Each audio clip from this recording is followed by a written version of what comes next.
The catastrophe of the end of the world. This video is purely for entertainment and does not infringe on copyrights or laws. The rights to the novel and image belong to the original author. We do not claim ownership. Don't like waiting and want to listen to this fanfic in full now? Subscribe to our Patreon, where you'll find the best fanfics. Chapter 401. After Shen Feng discovered that two supernatural beings from Europe were approaching, he immediately became vigilant and flew back to the ferry at high speed. There is nothing to hide, but in fact, there is nothing to hide, as long as everyone keeps their mouths shut. The European mustache is coming, the one that can cause earthquakes, be careful. Shen Feng said to Gong Changfa when Gong Changfa heard the news. He was very confident at this time. The reason was that he had asked Qin Qiuyi to hide the meteorite underground, and Qin Qiuyi had left a mark on the bottom of the sea, which was a stone in the shape of a cross. Below is the meteorite buried in the dirt. The cross is very small, about 1 meter long, and most people can't see this mark at all. Even if you see this cross, you will probably just marvel at the uncanny craftsmanship of nature. These people probably want to search our ship. They are guessing that we have found a meteorite. It doesn't matter. Let them search, just come. Gong Changfa said with a smile at the same time. Su Huiyi also used his ability, heard the conversation in the distance, and said immediately, "These two people are discussing, and when they arrive at our place later, one delays time, and the other uses ultrasonic waves to detect the seabed. Check the ship together again, but I heard everything." Shen Feng almost forgot about Su Huiyi's ability. This guy has good ears, and all sound waves that are closer can be captured, which is perfect for eavesdropping on other people's privacy. Moreover, it was Su Huiyi who heard about Shen Feng secretly hiding the spoils himself. Gong Changfa thought for a while, and said, "Later, let's try our best to cooperate with these two people in acting. During this time, we wait for Yanjing to deliver the container, and we might as well delay the time by cheating. Let the North America and the Goose Country fight. Your method is insidious, but I like it." Shen Feng didn't think there was any problem either. Afterwards, Gong Changfa gathered everyone together on the deck of the warship. Yunlei rang the bell to prevent others from listening, and then revealed his own strategy to hide from the world, that is, the louder the better, pretending to be trying to find the meteorite. Salvage is carried out in different sea areas every day, so that the suspicion of others disappears. Everyone agreed with Gong Changfa's strategy, and at this time Su Huiyi was finally relieved. Yunlei kept shaking the bell, which was really tormenting his spirit. Hearing the ringing of the bell next to his ear, the sound in his head, it's like more than 100 people are playing flying daggers, and he has the urge to kill. "I'm going to sleep on the observatory, don't bother me." After being relieved, Su Huiyi was finally able to be quiet for a while. After the meeting was over, he first ran to the observatory, put the sunglasses on his face, and then fell to the ground. Start to sleep. Speaking of sleeping, it is impossible for Su Huiyi to really fall asleep. His ears have been passively receiving information. Even if he doesn't want to hear other people's voices, he will definitely hear them.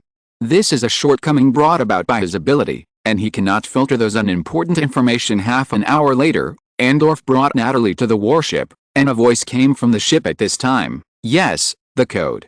The moonlight is bright in front of the bed." How could Andorf understand the code? He couldn't even speak Chinese, so he could only explain in English at the moment. "We are supernatural beings from Europe.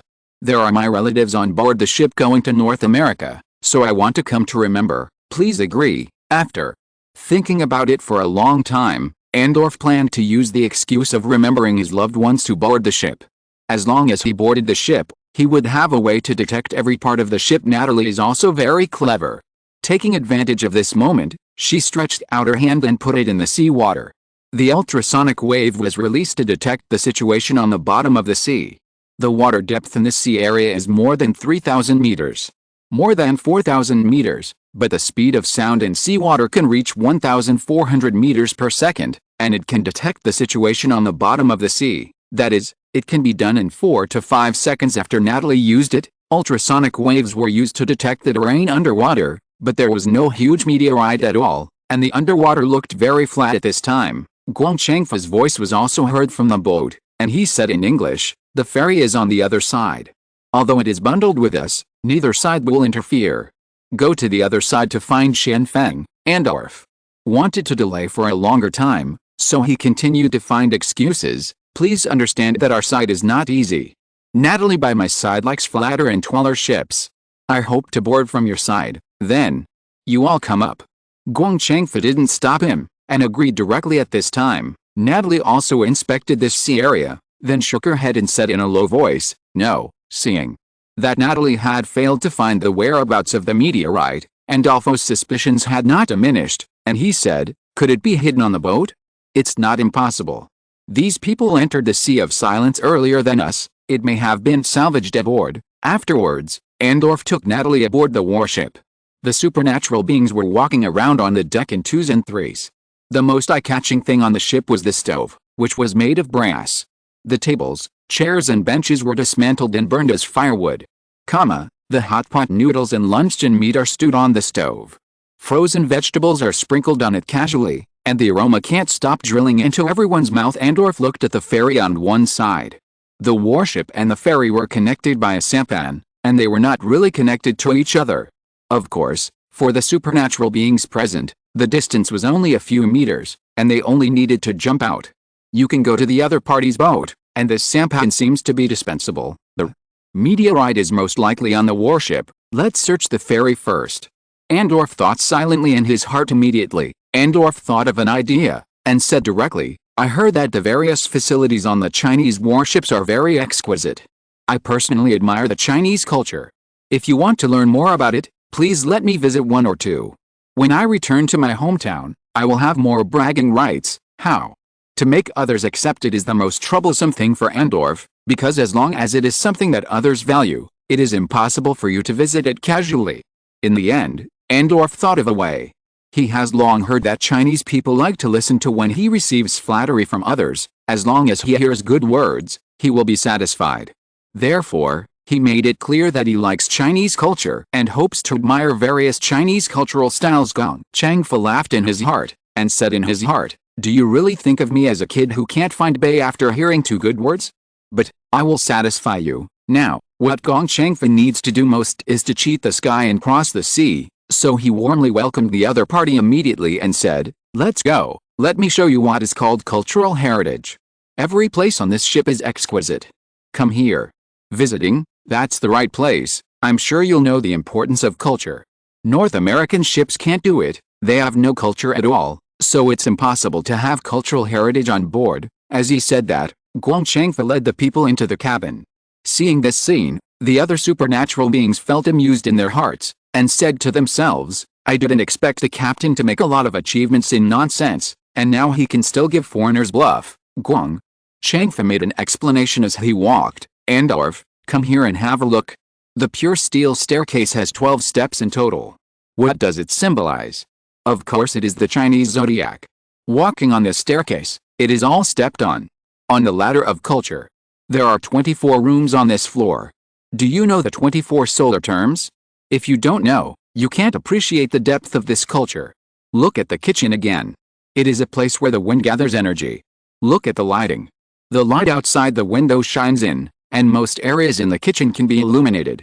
After the window is opened, the stale air in the kitchen can be quickly renewed. What is it? Feng Shui?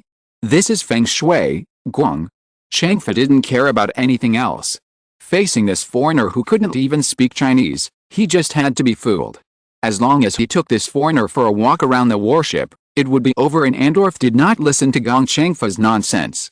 While observing the various situations in the cabin, he did not miss any blind spots, and said casually, well, you are right, Chinese culture is extensive and profound.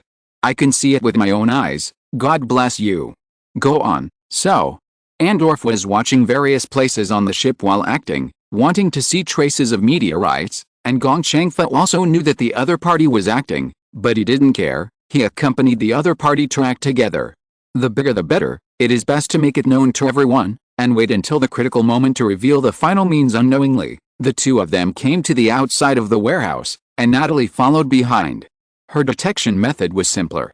She only needed to release ultrasonic waves to detect any corner.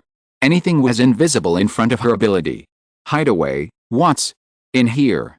Andorf asked. Gong Changfa explained, this is a warehouse, but now these ships contain the remains of many dead soldiers. They set off in summer and came here to salvage meteorites, but they died in the Sea of Silence. The warships under our feet, they were the ones who opened it before, I want to pay my respects to them, can I? Andorf asked. Andorf was unwilling to let go of any corner of the warship, so even if it was a warehouse full of remains, he would go in and take a look. Gong Changfa knew that the other party was a master who didn't see rabbits and didn't scatter eagles. Right now, he could only let the other party in to have a look, otherwise the other party would not give up. So he opened the door of the warehouse and let the other party enter to watch. The warehouse floor was neat and tidy. The dead soldiers were placed neatly, and these soldiers were covered by canvas, and under the canvas were faces that had turned into bones. The climate changes at sea are particularly severe, and the South Pacific is already hot and humid, so the corpses cannot be preserved. Therefore, when Gong Changfa arrived on the warship of the god's domain, he only saw bones and clothes. In the end, he had to pack up the corpses and put them in the warehouse among them. If there is a chance, they can be sent to their hometown for burial. After entering the warehouse, Andorf lifted the canvas covering the corpses, and finally found that after searching the entire ship, there was no evidence of the existence of meteorites. Andorf didn't want to believe that his speculation was cloudy, and he started to dig into the horns. He looked at the corpses and thought silently in his heart, I heard that the bones are hollow. Could it be that the meteorite was ground into powder and stuffed here? As a result, Andorf stretched out his palm and was about to smash it down, preparing to break a few bones. However, at this moment, Gong Changfa grabbed Andorf's wrist, and said with a grim expression, my comrade in arms has already died, and I don't want their peace after death to be affected. Do you understand? At this time, Gong Changfa was also a little angry. I had already shown you all the places on the ship, but you still wanted to insult the bones of these soldiers. This is too much. Now, Gong Changfa caught Andorf. It only needs to use this special ability, and the violent particle flow can penetrate into the opponent's body and kill him instantly. And after Andorf was caught by the wrist, he also found that he was too obsessed with a previous speculation. Maybe the meteorite was really not on this ship. Moreover, if Andorf wanted to do something now, he only needed to use his ability to directly. It can shock Gong Changfa to death. Perhaps I was wrong in my speculation. The Chinese superhumans entered the Sea of Silence ahead of time, but they still haven't found any information. Andorf thought silently in his heart, so Andorf immediately showed a smile and said, you misunderstood, my dear friend. What I did just now was just to brush off the dust on their bodies. I didn't expect to offend you. Where is it? It's just a misunderstanding. Gong Changfa also let go of his hand at this time, and a smile appeared on his face again. Chapter 402. Continuing to fight the fire. After Andorf apologized, he took Natalie to the ferry. The reason was simpler, that is, he had relatives who had been on this boat, and he wanted to board the boat to remember the lost relatives. Gong Changfa was also happy to see this scene, and then standing on the bow with arms folded, ready to see Shen Feng's next performance. Then Andorf stepped over the sampan and walked onto the ferry, and at this moment, Shen Feng also stood up. If you want to cherish the memory of your relatives, then I will definitely support it. I will take you to have a look on it. Maybe there are traces left by your relatives in this place. Shen Feng said with a smile. Andorf couldn't understand Chinese, and at this time Qi Lingshan stood up as an interpreter. As a temporary translator, he spoke English. Andorf knew both German and English. Now he understood what Shen Feng said. Thank you. Quickly. Shen Feng then took the two foreigners into the ferry, and the surrounding group of people watched the excitement and didn't think it was a big deal. They were watching all the time, and Feng Qinghao was the most uncomfortable. He was the one who threw the note out last night. He is now afraid that he will be recognized. Fortunately, Feng Qinghao's worries were completely unnecessary. The two foreigners present didn't know what Feng Qinghao was doing. They were mainly looking for meteorites now. Last night, the only faction that was not involved in the battle was Zonghua, but I searched for two ships successively, but I couldn't find the meteorite. Perhaps these people are trying to delay time. After others fight, they can have more the time to search for meteorites is the only result. Andorf thought silently in his heart. Andorf was not stopped on the ferry, and everyone even took the initiative to open the room and let him go in to have a look, but they still didn't find anything in the end. Andorf took the people away, and the guest did not come true. He breathed a sigh of relief. As long as the meteorite has not been found by anyone, it means that he still has a chance to find the meteorite. After everyone left, Gong Changfa found Qin Qiyi and Shen Feng again to discuss the next move. Listen to me, it will be at least half a month before the ship from Hainan delivers the container. During this time, we must delay. Go on, otherwise, We will stay in one place, and sooner or later we will be suspected, and then we need to escalate other people's wars. Qin Qi asked, what do you want to do? When Guang Changfa heard this question, he said in a low voice, Captain Qin, if you can use the ability to cover up the meteorite, then I believe you can also create a meteorite. Is that okay? Qin Qi nodded and said, it's okay to make meteorites. As for whether others will believe it, it's hard to say. What do you mean? We want to make fake meteorites to cause real fights, Guang Changfa explained. If you keep hiding meteorites underground, people will become suspicious sooner or later, so why don't we simply make a few stones with a diameter of 20 meters to confuse others, and at the same time arouse their suspicions? Fight.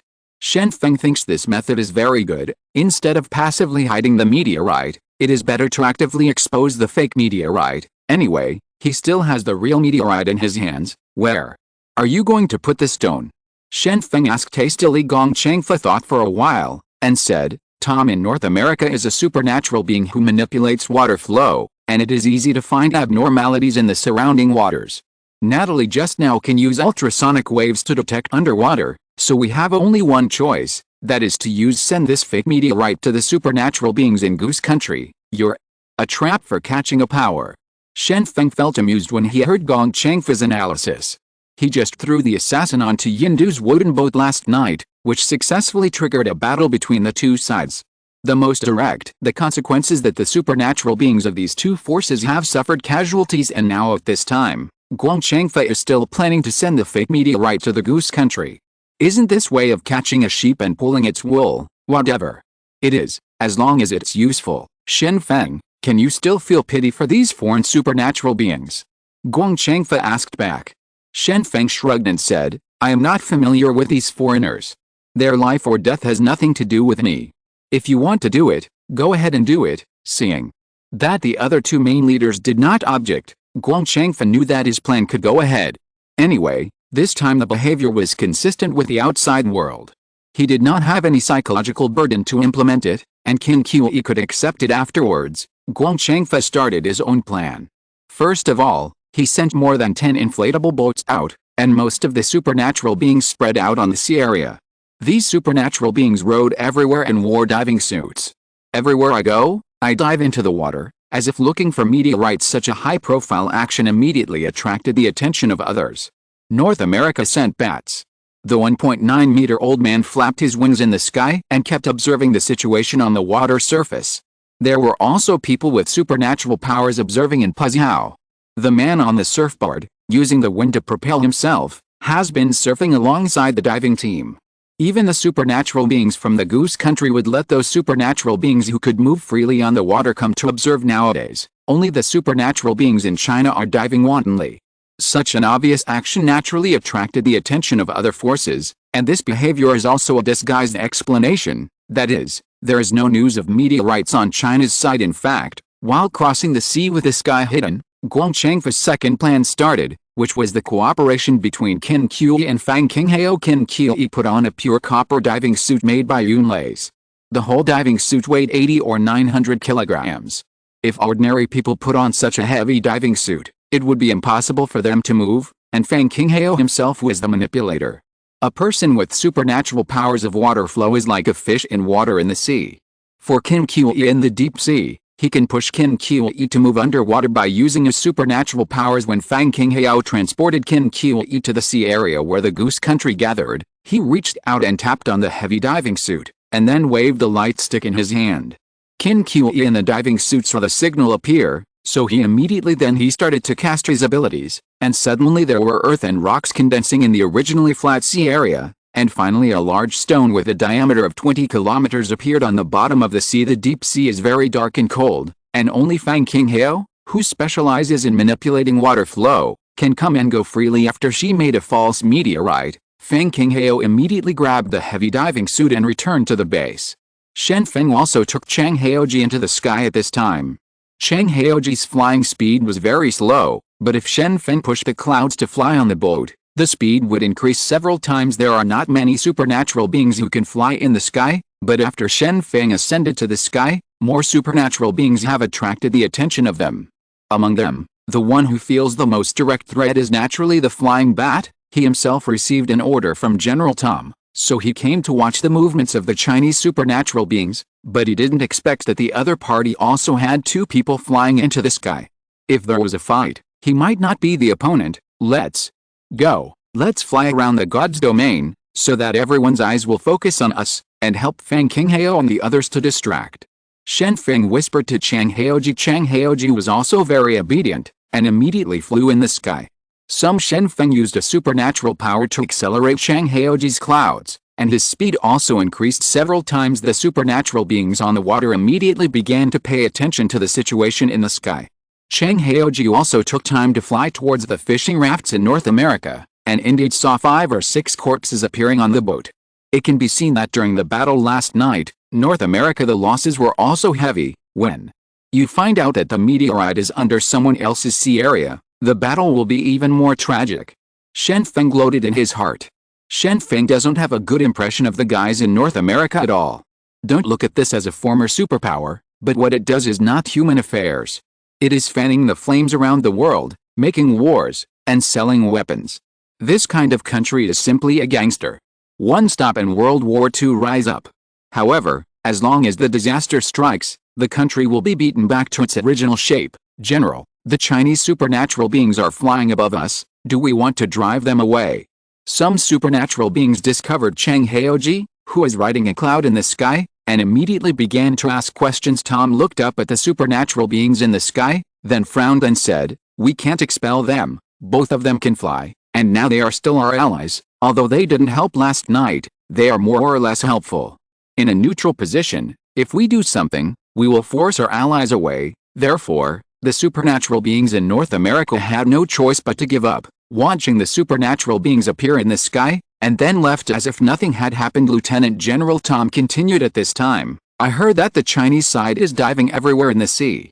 Obviously, they didn't find the meteorite. Last night, didn't Silkanova from the Goose Country win over the Chinese supernatural being again? They also said that they had the news of the meteorite, which I thought was false at the time, but now it seems that it is very likely to be true. Isn't it possible?" Immediately, some supernatural beings began to object to what Tom said, and he analyzed. "General, the supernatural beings from the Goose Kingdom entered the Sea of Silence on the same day as us, and they didn't enter the Sea of Silence so quickly speed to find the meteorite. Tom is the future heir of the Kalindon family, and he still needs face at the moment. His own conclusions are suspected by his subordinates. Is that okay?" So, Tom immediately stared and said, "The news of the meteorite does not depend on how long it takes to enter the Sea of Silence. I order you to immediately find a way to explore the surrounding sea area of the Goose Country." False alarm, but what if they found the meteorite? Didn't we just watch it slip from us? The identity of the future heir of the Corinthian family is still very good, especially because it has a large amount of wealth in North America. Even if the end comes, this huge family has enough gold and food, and it is also very influential in the political arena. Big. Now when he speaks, the people under him can only act. There is no way for the superpowers in North America to have a proud leader. Who would let this be the future heir of the big family? If he doesn't give him face, it will be difficult to get along in North America in the future. Next, the supernatural beings in North America will find a way to explore the sea under the ice cap of Goose Country. Goose Country and Indu lost their highly maneuverable wooden boats, and their actions became very slow. If it weren't for the ability of the supernatural beings to use ice, then the supernatural beings of these two forces would no longer be able to gain a foothold. Silkanova also knows that staying on the ice is not a long-term solution, so the most important thing now is to find a new foothold. Fortunately, although the wooden boat was destroyed, the wood is still there. Using the wood on the boat, it can barely putting together a larger fishing raft is ugly, but at least it has a foothold. Last night, the North American superpower suddenly attacked and said that we killed his companion. I thought it was framed, but now it seems that there are many doubts. Why are there more North American supernatural powers on our ship? Who else? Selenova also had doubts when she calmed down, and the situation last night seemed to be full of doubts at this time. A supernatural being from the Goose Kingdom came to report, "Captain, we found the enemy's boat 500 meters away. Do you want to attack? An enemy has appeared. What are you waiting for?" Upon hearing the news, Selenova immediately became angry. 5 people with supernatural powers died on her side last night, and now the other party dares to appear, which is simply provocative. Do I need to say more now? Of course he rushed to revenge. As for the opponent's strategy, never mind, let's talk about it after the fight. People in Siberia have no time to be afraid. Chapter 403 Immortal. After hearing that the enemy was still spying on the sea not far away, Selenova immediately became angry, and was about to set off with the supernatural beings who could still fight.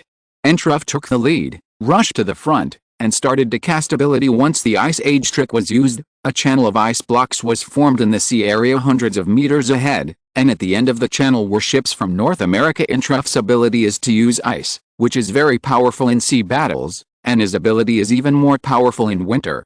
Siberia is very cold. Once winter comes, the wilderness is completely covered with snow. In this environment, there is no shortage of ice cubes, and ice cubes can be replenished anytime, anywhere. Last night, when the big waves hit the wooden boat, the person who froze the big waves was Entruff, and at this time, Entruff also performed his supernatural power again, directly creating a channel on the water's surface. At the end, a small boat has been frozen. The person on board is naturally a North American supernatural being, and beside him is a beautiful woman who turns out to be Natalie, who can release ultrasonic waves, and Natalie is a European supernatural being, but now she is following a North American supernatural person. The supernatural beings were on the same boat, and it was all because of Lieutenant General Tom's words that they had to go here to search. This search does not matter. Natalie actually found a stone with a diameter of 20 meters under the ice cap. This diameter is very consistent with the previous discovery of the Astronomical Bureau.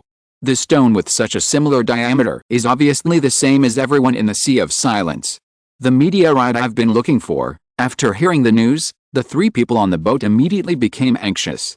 Such important news must be reported to the superior as soon as possible.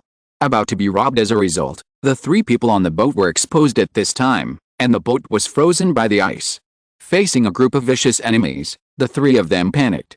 If they were caught, they would really die. Yes, there was only a bloody battle before, both sides were very angry, and they are still in a state of hostility. If this is really caught, the end will definitely be miserable. Compared with the other 2 supernatural beings, Natalie was even more flustered at this time, because she saw a group of dark-skinned Indian supernatural beings rushing up. She had already heard about what happened to the monitor lizard before.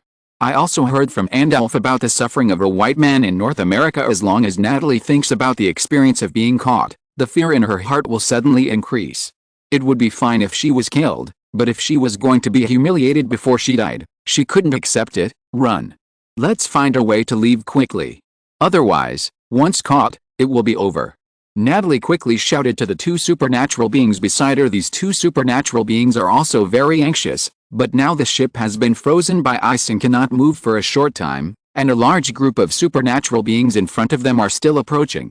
These footsteps are like death. The sound of arrival is the same. Let's smash the ice, otherwise, it's really too late to run. One of the supernatural beings shouted. His face was full of horror. He thought he came here quietly to explore the sea area. There won't be any great danger, but I didn't expect that I had been exposed in just a few minutes after appearing. The 2 male supernatural beings quickly used their supernatural powers. After strengthening their muscles, they kept clenching their fists and smashing the ice, finally breaking the ice around the boat. Afterwards, the 3 quickly rowed and fled towards the distance. Natalie was terrified.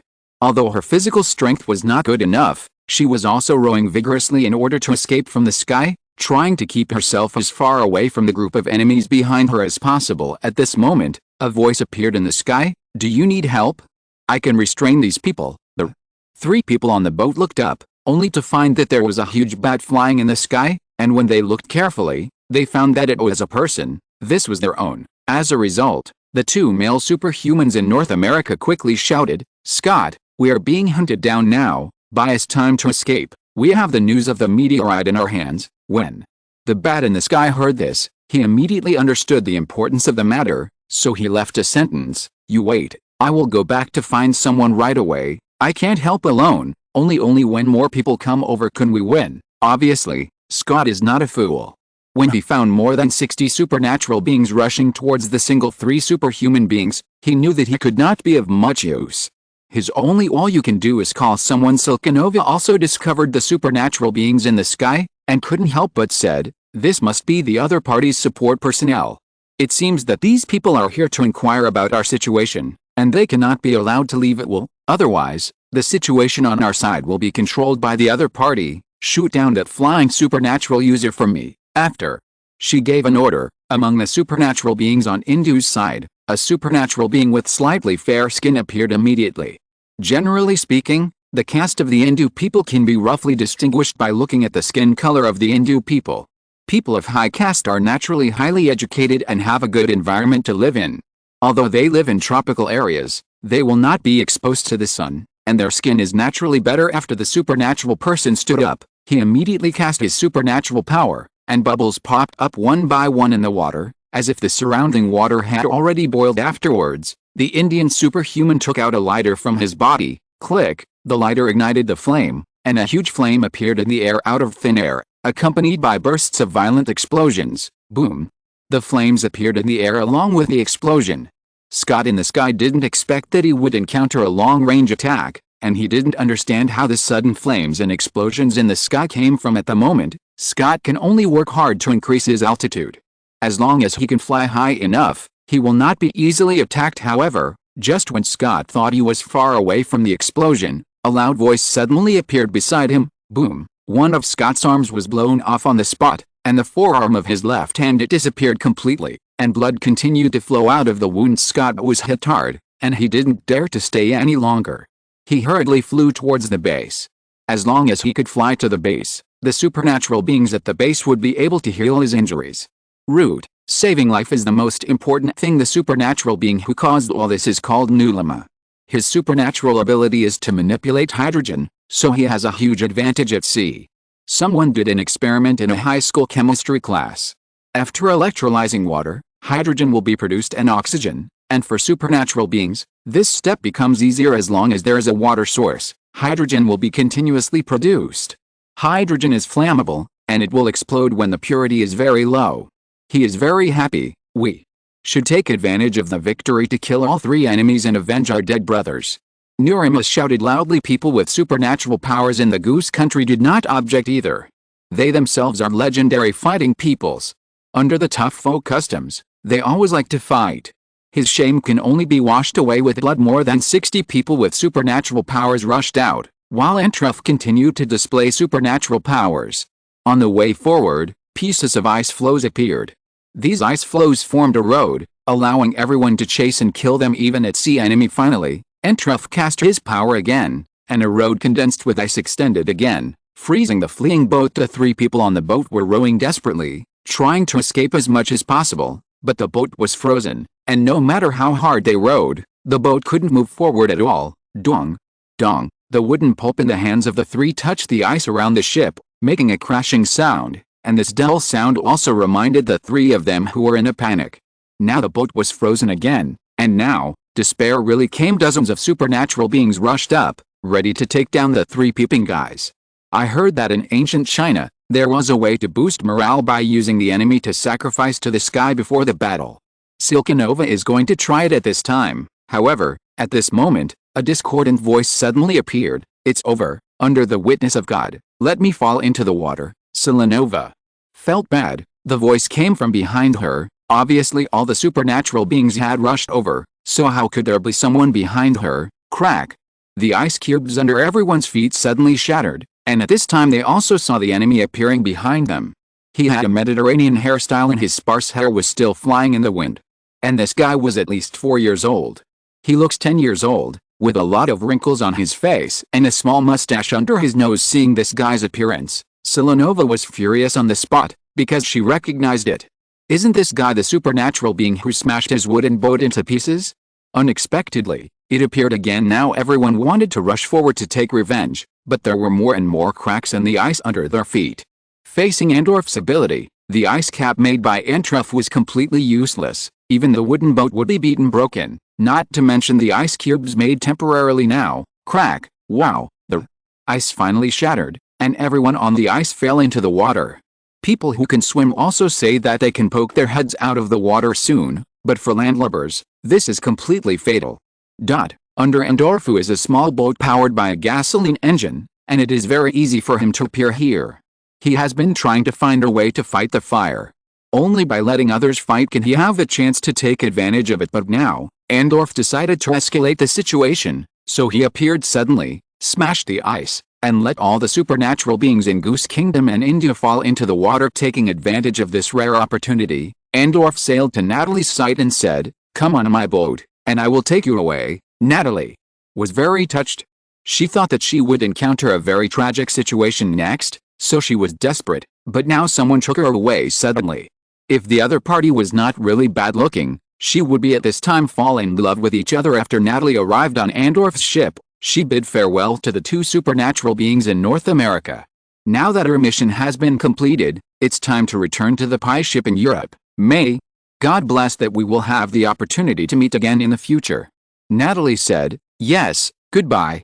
The two supernatural beings hurriedly bid farewell. However, at this moment, Andorf punched the small boat in North America. After the punch, the small boat was shaken violently. Even if the small boat is made of steel, some of the connections are often weak parts. The boat couldn't stand such a violent vibration and collapsed on the spot. Wow! Two North American superhumans also fell into the water. They never expected such a thing to happen. Aren't the European superhumans allies? Why would you attack yourself now? Andorf didn't say much, and started the boat and walked to the distance. In the end, it was Andorf who shot again, creating a large ice flow on the surface of the water, and brought up all the superhumans who fell into the water, including two superhumans from North America. For God's sake, please spare us. Although the two supernatural beings were rescued after falling into the water, they were caught by the enemy, and now they have nothing to do but beg for mercy. Selenova sneered, and said, "Take me down for torture. After the torture is over, kill me." However, Scott in the sky flew towards the base while clutching his wound after being severely injured. After seeing the fishing raft on the water, his spirit relaxed and he immediately lost his strength. It fell, and finally fell heavily on the fishing raft, breaking several bamboos. "General, the people we sent to observe were caught, and I was also injured. Moreover, it is said that these observers discovered the news of the meteorite. Please help me." Scott saw Lieutenant General Tom hastily stated the important information he knew. Hearing the news, Tom couldn't help being furious, and shouted at the supernatural beings on the fishing raft, "Get ready to fight and avenge these dead companions. I must stuff their heads into the toilet and drown them, otherwise it will be difficult to understand the hatred in my heart." Chapter 404. We are surrounded. Sitting on the boat, Natalie looked at Andolfo, who was driving the boat, and couldn't help but ask, "Why did you destroy the North American ship just now? They can't escape." After hearing this, Andorf said calmly, "You'd better not go out and talk about this matter casually, otherwise, I don't guarantee that you will not do such things as silence." Natalie was still not reconciled, and asked, "Why did you do this? They are our comrades in arms. They were able to escape at that time. You smashed all the ice and the enemies fell into the water, but you stabbed them in the back. Don't you Germans all have this kind of virtue?" Natalie was very angry at this time, and what she said became ironic. What she said about the virtues of the Germans was not referring to the disasters that the Germans brought to Europe during World War I and World War II. Obviously everyone is a European country, but Germany doesn't care about these, and it specializes in European countries to fight. Therefore, in the minds of many people in Europe, Germany is a guy who is born rebellious and will inevitably rebel in the future. Andorf didn't look back at this kind of irony, and said lightly, "They are not our comrades in arms, they are just our allies." What are allies? Allies are for betrayal. They can only cause more and more losses to the personnel of both sides. The bigger it is, the deeper the hatred between them will be, and when North America and Goose Country fight, our chance will come. Natalie hurriedly asked, "What chance?" Of course it is the opportunity to monopolize the meteorite. Andorf said calmly, "Before our strength was weak, so we had to rely on North America to have the opportunity to obtain the meteorite, but once the two sides fight, it is best to lose both. Then our strength, you can monopolize the meteorite, then you are really short-sighted. Don't forget, the supernatural beings in China haven't been harmed yet." Natalie pointed out the problems in this plan. Andorf turned around at this time, looked at Natalie seriously, and asked, "Then why do you think I took you to the two boats in China? For the reason? I just suspected that they found a meteorite? Of course I guessed it. China's purpose, what they did and what I did are exactly the same. I even suspect that the captives captured in North America before are the ghosts of China." Natalie's 3 views were immediately refreshed. Before she became a supernatural being, she was just an ordinary college girl. She usually likes to go to coffee shops and date handsome guys. It is best to go to the movies and enjoy life. Most importantly, now that she has been exposed to intrigue and deceitful battles, it seems that the entire worldview has collapsed. Andorf continued to sail and quickly returned to the pie boat in Europe. At this time, a group of people on the boat were still talking in 2s and 3s. These people were all from different countries, so it was impossible for them to have a strong affinity by nature. Not long after, someone from North America sailed to inform them, saying, "We are about to go to war with the enemy. Europe is our ally. It should stand by our side and follow us to fight. So, please prepare for it, and set off with us later." Andorf, as the leader of the European supernatural beings, stood up at this time and said seriously, "Please tell General Tom when you return. We will follow in a while. We are friends on the same boat, and we will never betray you." When Natalie heard this, she felt funny. This guy had already betrayed him a long time ago, but now he said he would not betray him. Is he treating others as fools? But the person who sent the message really believed it, and then left here. Andorf then gave instructions to the people around him. God believes that fighting is not correct and violence is not appropriate, so we should follow God's instructions. After the battle begins, please do not charge casually, so as to keeping yourself safe is your #1 goal. As soon as this remark came out, there was warm applause on the boat. If they were really ordered to fight, they would definitely not be willing.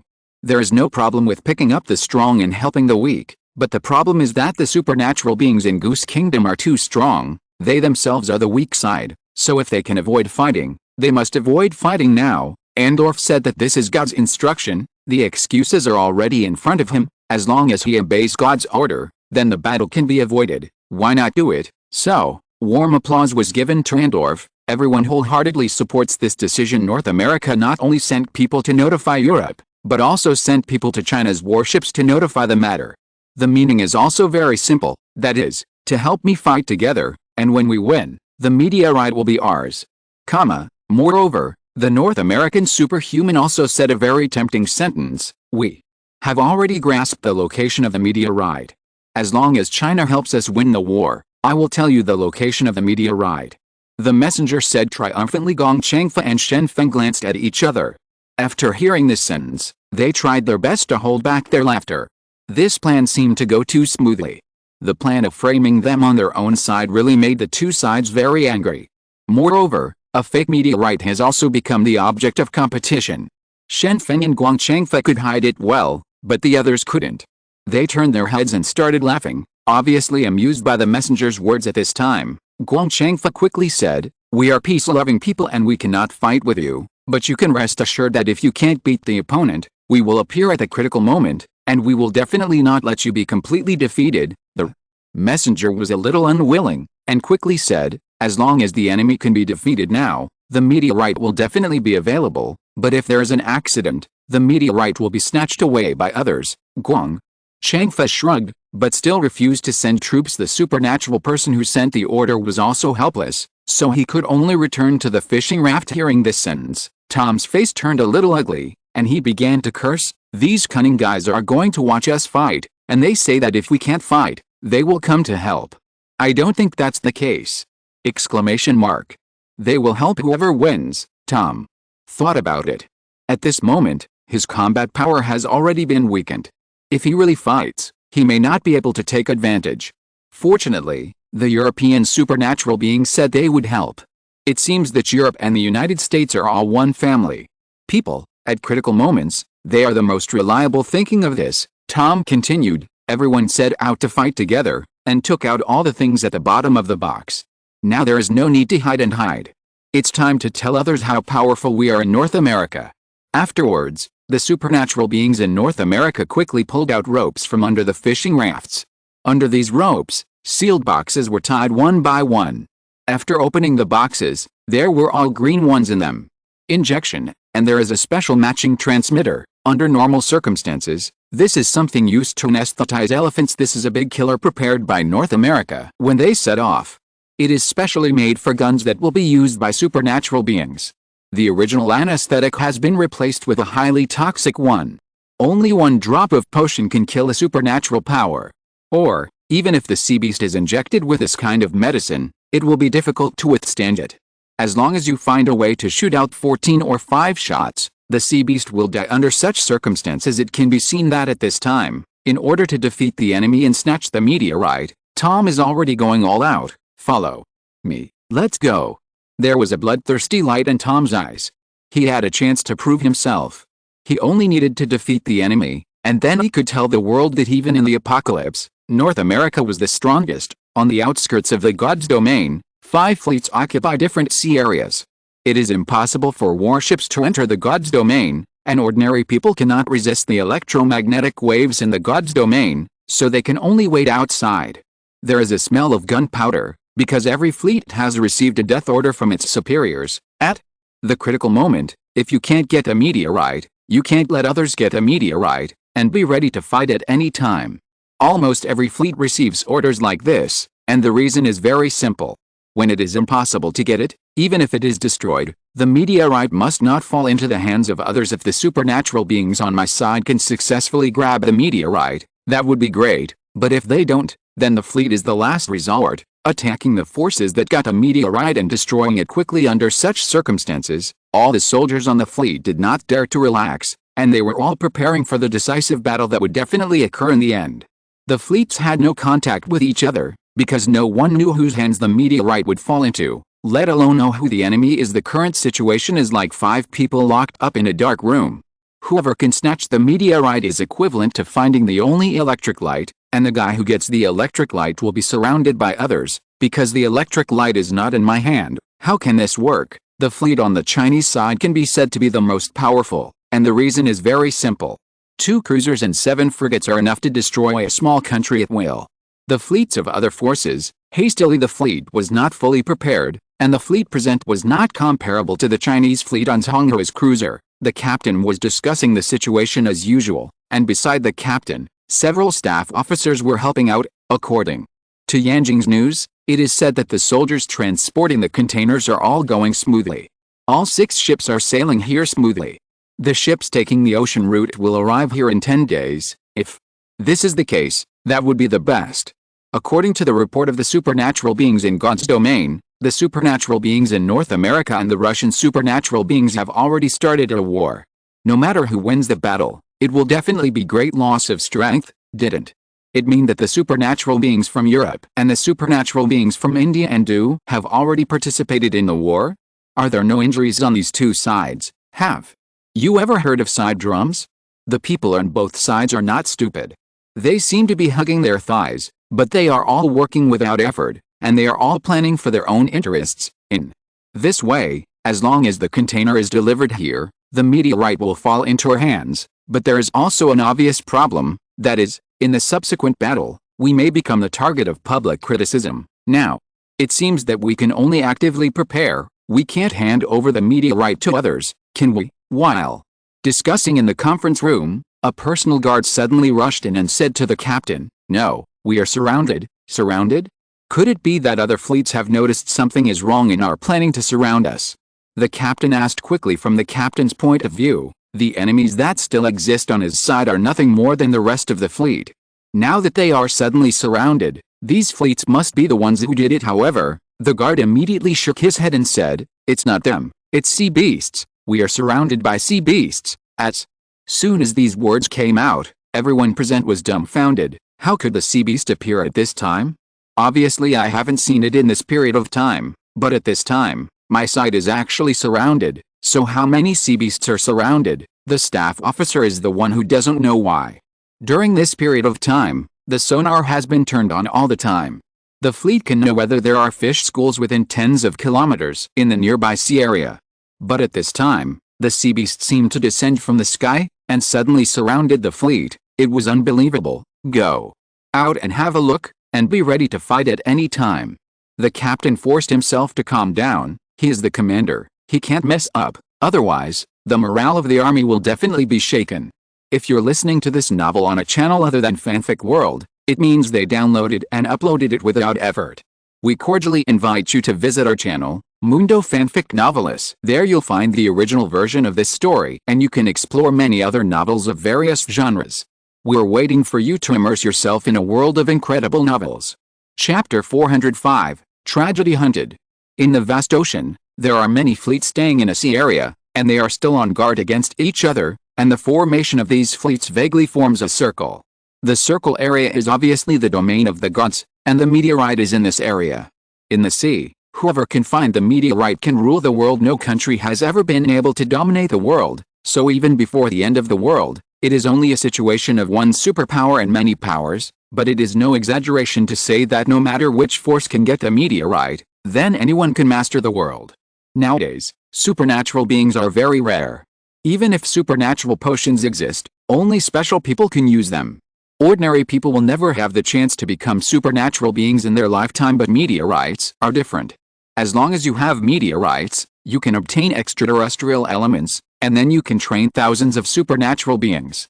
When the army of supernatural beings appears, whether it is zombies or mutant beasts, it is already unbearable hit. Therefore, in order to obtain the meteorite and prevent the meteorite from falling into the hands of others, the numerous fleets are all ready to go, waiting for the moment the meteorite appears to start fighting. However, just today, a large number of giant sea beasts appeared on the periphery of God's domain, surrounding all fleets and even God's domain. Wow! The sound of waves constantly came from the surface of the sea. This was the sound made by the giant sea beast when it was breathing. The rhythmic sound of waves. Almost at the same time, the fleets of the 5 major forces all discovered that they were surrounded, and black shadows appeared one by one on the sea, some of which showed the tip of the iceberg, but they looked shocking enough, and some sea beasts were still hiding quietly in the water, without any intention of showing their heads. The sonar could detect the existence of these sea beasts. In a short time, hundreds of giant sea beasts appeared on the periphery of God's domain, surrounding the entire fleet. At this moment, the people from the 5 factions remembered that it was not humans who were the strongest at sea, but sea beasts. There are sea beasts that may appear, and all soldiers have no idea. When the captain came to the deck, he saw black shadows appearing on the water surface. These black shadows had blocked all the direction of the fleet, and the only way out was God's domain behind him. But once he entered God's domain, that is a dead end. Looking at the many giant beasts on the water, the captain couldn't help asking, how many sea beasts are there? I think there are no less than 10. At the beginning, there were only 3 giant sea beasts, and they had already caused disaster to the fleet. If Li Qi hadn't arranged tactics to kill the squid on the spot at sea, scaring away the remaining 2 sea beasts, then the fleet would have been able to survive in the subsequent battles. In most cases, there will be heavy casualties, but now at this time, the captain looked at the surrounding sea area to see if there were any dark shadows, and the worry in his heart became more and more obvious.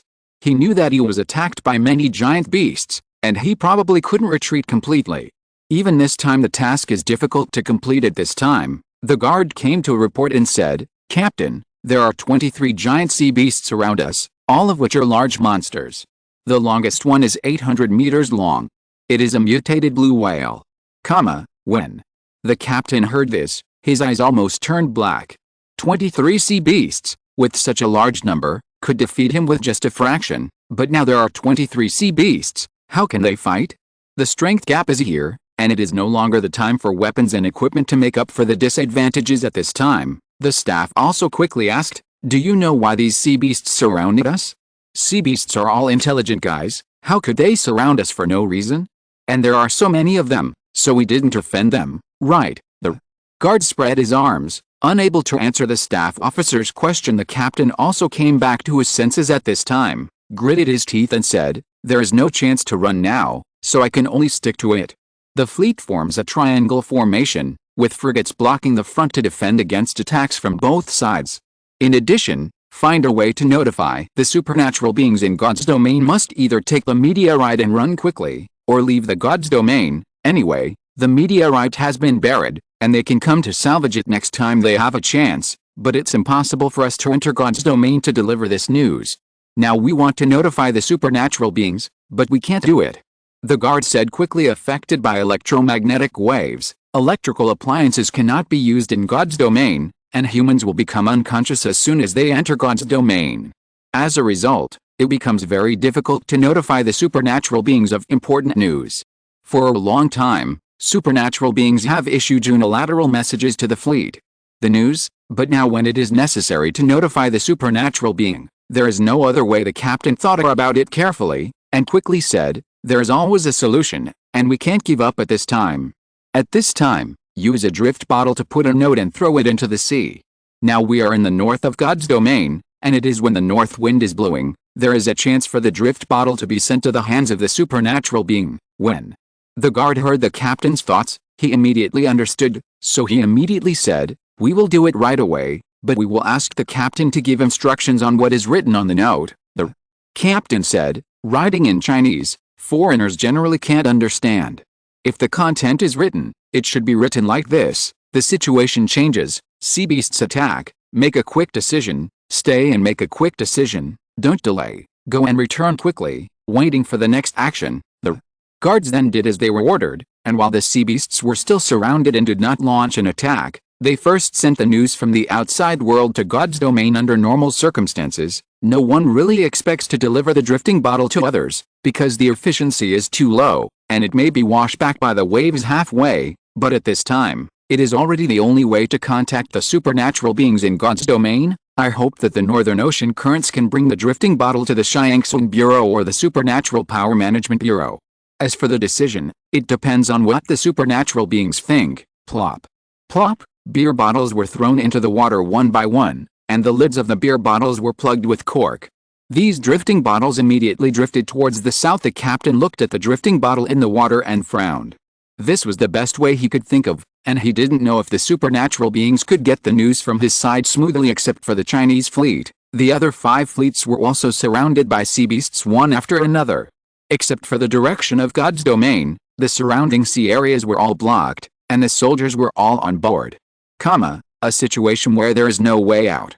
Once the battle starts, basically everyone can't last too long. Maybe within a day, the battle will end. The soldiers who responded in a timely manner were already quietly writing suicide notes. They had no hope of surviving. When they were attacked by sea beasts at sea before, they had already seen the powerful strength of sea beasts.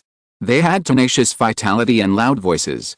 It will not be killed. Not to mention that giant sea beasts also have the ability to use abilities from noon to the afternoon. For more than 4 hours, the sea beast has been swimming around, as if waiting for something, and the sea beast is not in a hurry to attack. However, at dusk, the battle officially started, and the sea beasts from all directions began to attack the fleet, as if they had received an order, and it was unbelievable that they executed this order at the same time. Get ready to fight, launch underwater missiles, force the sea beast to leave, and be ready to open the high-voltage coil at any time. The commander issued an order. All the fleets were attacked by sea beasts at this time. When the hill-like sea beasts charged towards the fleet, many soldiers were afraid, especially the European and American fleets, which had not participated in naval battles for a long time.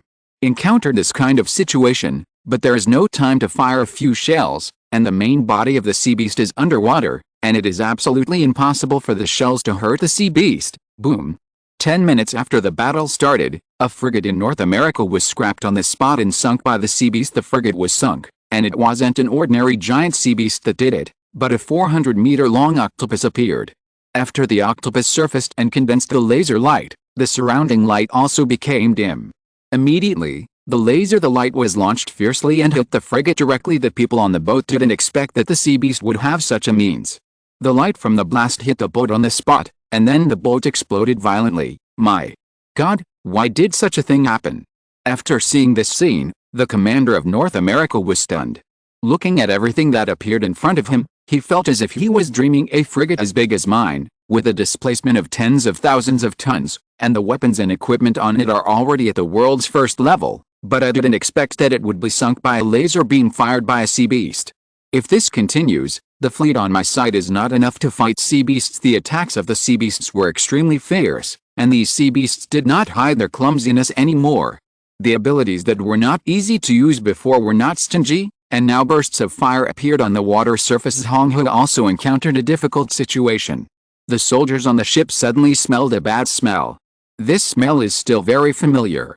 Isn't this the smell in the toilet? Who the hell pulled his pants? The big deal is death. We are all sacrificed heroes. Who is still pulling his pants at this time? After the impatient soldier smelled the stench, he couldn't help cursing immediately.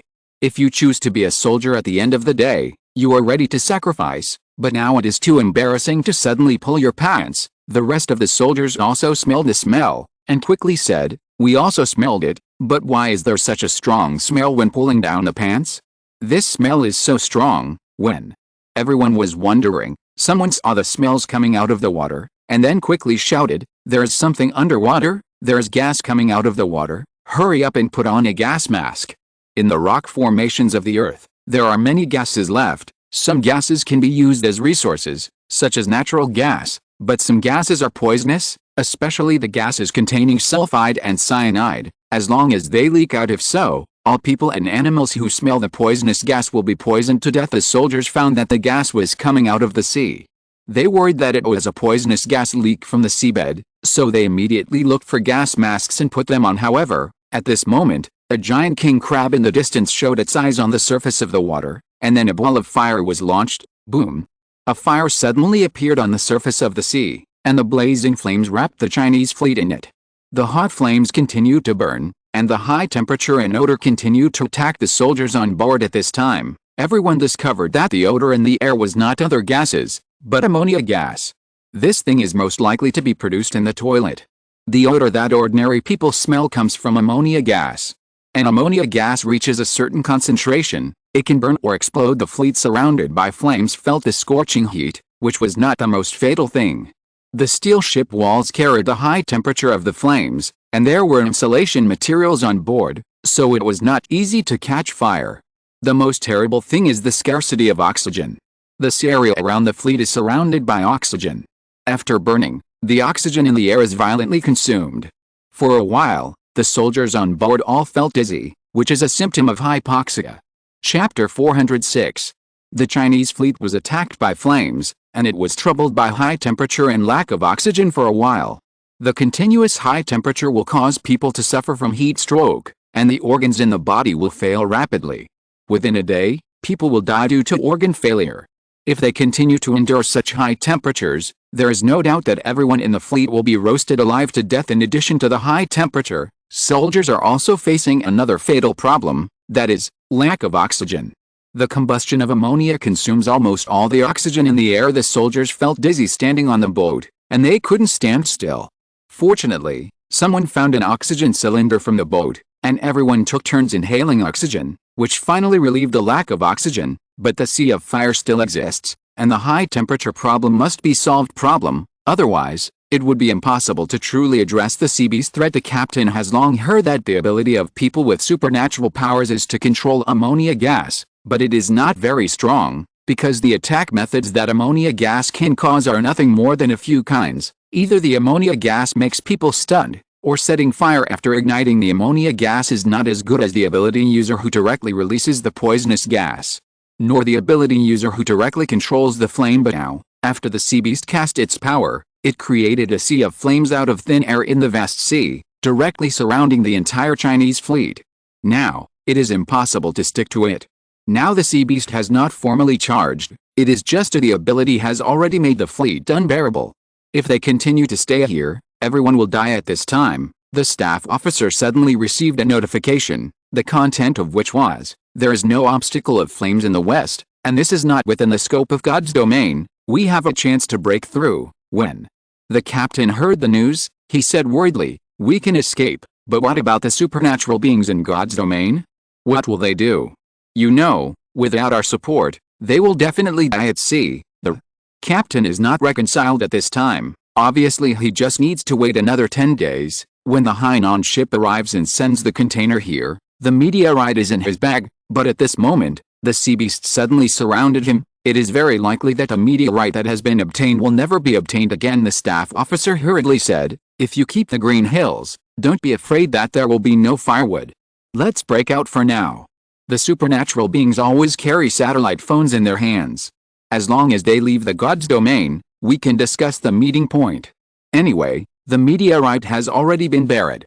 It's at the bottom of the sea, and no one else can find it. The captain could only nod helplessly at this time. Preparing to break out from the west direction, the fleet changed the direction of sailing, put away the anchor, and went straight through the hole in the sea of fire. However, after the fleet left the sea of flames, they discovered that they had escaped from a small encirclement, but entered a larger encirclement after leaving the Sea of Flames. The Chinese fleet encountered more sea beasts. Black shadows emerged one by one in the water, and many giant monsters appeared on the sea surface. Any sea beast could be as big as a U.S. warship, and these sea beasts were still preparing to continue attacking the fleet. The captain understood, frowned and said, "This is a circle with 3 gaps. The sea beast deliberately made a gap to allow us to pass through." How did the sea beast learn tactics? Does anyone teach them tactics? If the zombies learn to encircle and intersperse, the captain would not be surprised at all, because the Corpse King has a certain amount of human memory, and his IQ is also online, so it is reasonable to use tricks. However, for sea beasts, these sea beasts have also learned tactics, so it is not easy. Hurry up and attack, Captain. Only by forcibly tearing out a gap can we successfully break through. The staff officer quickly suggested the captain remain silent. Although it seemed like a good choice to break through, would his strength really allow it? With the existence of 23 giant sea beasts, is it really possible to break through? What's more, at this time, facing the sea beasts that have learned tactics, it is possible to see through the intention of breaking through. Stick. In addition, contact the other 4 fleets as soon as possible. Now facing the attack of sea beasts, we are all human beings. We should not continue to guard against power issues. It is best to cooperate, and we can exchange information no matter how bad it is.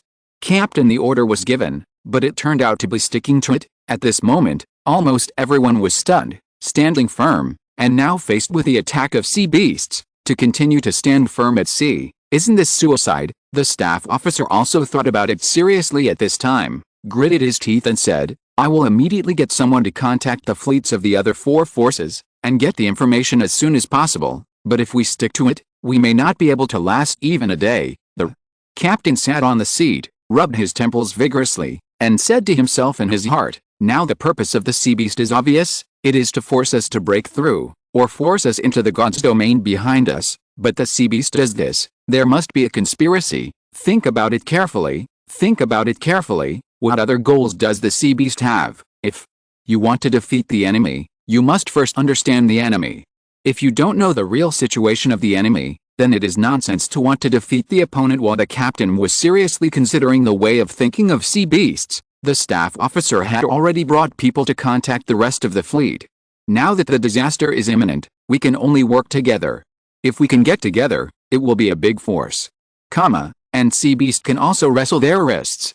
I believe that as long as other fleet commanders have normal thinking, they will all agree regarding the contact with the rest of the fleet. The staff officer managed to do so smoothly, but just after asking, he learned more information. We are all surrounded, and there is no other way out except for the passage in the southern sea area to escape. The European fleet has withdrawn, and we will follow suit. Retreat. After hearing such an answer, the staff officer suddenly felt incredible. Don't these people want to fight back? Aren't you a bit bloody? At this time, your fleet should also suffer heavy losses, but now, you don't even want to take revenge. As soon as this remark came out, the commander of the North American fleet immediately began to complain. "Oh, my God, are you not confused? Do you know how embarrassed we are when we encounter sea beasts? Facing an enemy that cannot be defeated, why rush up to die? Now that there is an escape channel, run quickly." The staff officer was a little unwilling to give up, and continued to ask, "So you don't care about the supernatural beings in God's domain? If you don't stay to pick them up, they will probably die in the sea. Do you think I will turn a blind eye to them? Let me tell you, this is our good brother, and we will pray for the brothers in the sea of silence in our hearts." After the North American fleet finished speaking, immediately I hung up the phone, not wanting to say anything more. Perhaps for the North American fleet, after escaping, saving one's own life is the most important thing, and other things don't need to be considered too much. Hearing the busy tone on the phone, the staff officer couldn't help putting down the phone, and said, "This bunch of life-hungry, fear-death bastards are doing a good job of flying separately in the face of adversity. They don't even know how to pray. If prayer is useful, then God." All the people below went to worship God. However, at this moment, the silent captain suddenly remembered that they were going to fly separately in the face of disaster. I understand. I understand everything." The captain slapped the table, thinking about everything. Why so many sea beasts would surround and attack him at this time, and also leave a gap in the southern waters. Then it's all about separating the fleet from all the supernatural beings in God's domain. Captain, what do you understand? The staff officer was a little puzzled and asked quickly. The captain said in a deep voice, the purpose of the sea beasts is very simple, that is to use their abilities to force us all away. In this way, the fleet leaves the nearby sea area, and these sea beasts can rush into the God's domain, facing the supernatural beings. Start killing. We are not the main target of the sea beast. The main target of the sea beast is the supernatural beings in the realm of the gods. The staff officer was stunned for a moment, then began to analyze the possibility of this matter, and then said, it's not impossible. Sea beasts can also perform supernatural powers, so they can be regarded as another form of supernatural beings, and they can also those who have entered God's domain. But will sea beasts really let our fleet leave so easily? The captain quickly said, don't forget, this is the ocean. How could our speed be comparable to these sea beasts? So I'm sure, after the fleet temporarily escaped from the encirclement of the sea beasts, it may not be able to move in a short time. We will be attacked, but when the sea beasts deal with the supernatural beings in God's domain, they will rush up, and then we will be caught up and attacked. The staff officer figured out the current situation, and couldn't help feeling a little worried. It seemed that there was no good choice right now, neither was it to run away, and he couldn't hold on if he stayed. What should he do? The captain thought for a while and said, we are also planning to withdraw to the south, but the speed should not be too fast. We will move forward slowly and keep close to the edge of the God's domain. In addition, we will throw the drift bottle immediately. Let's say we are in the God's land in the south in 2 days.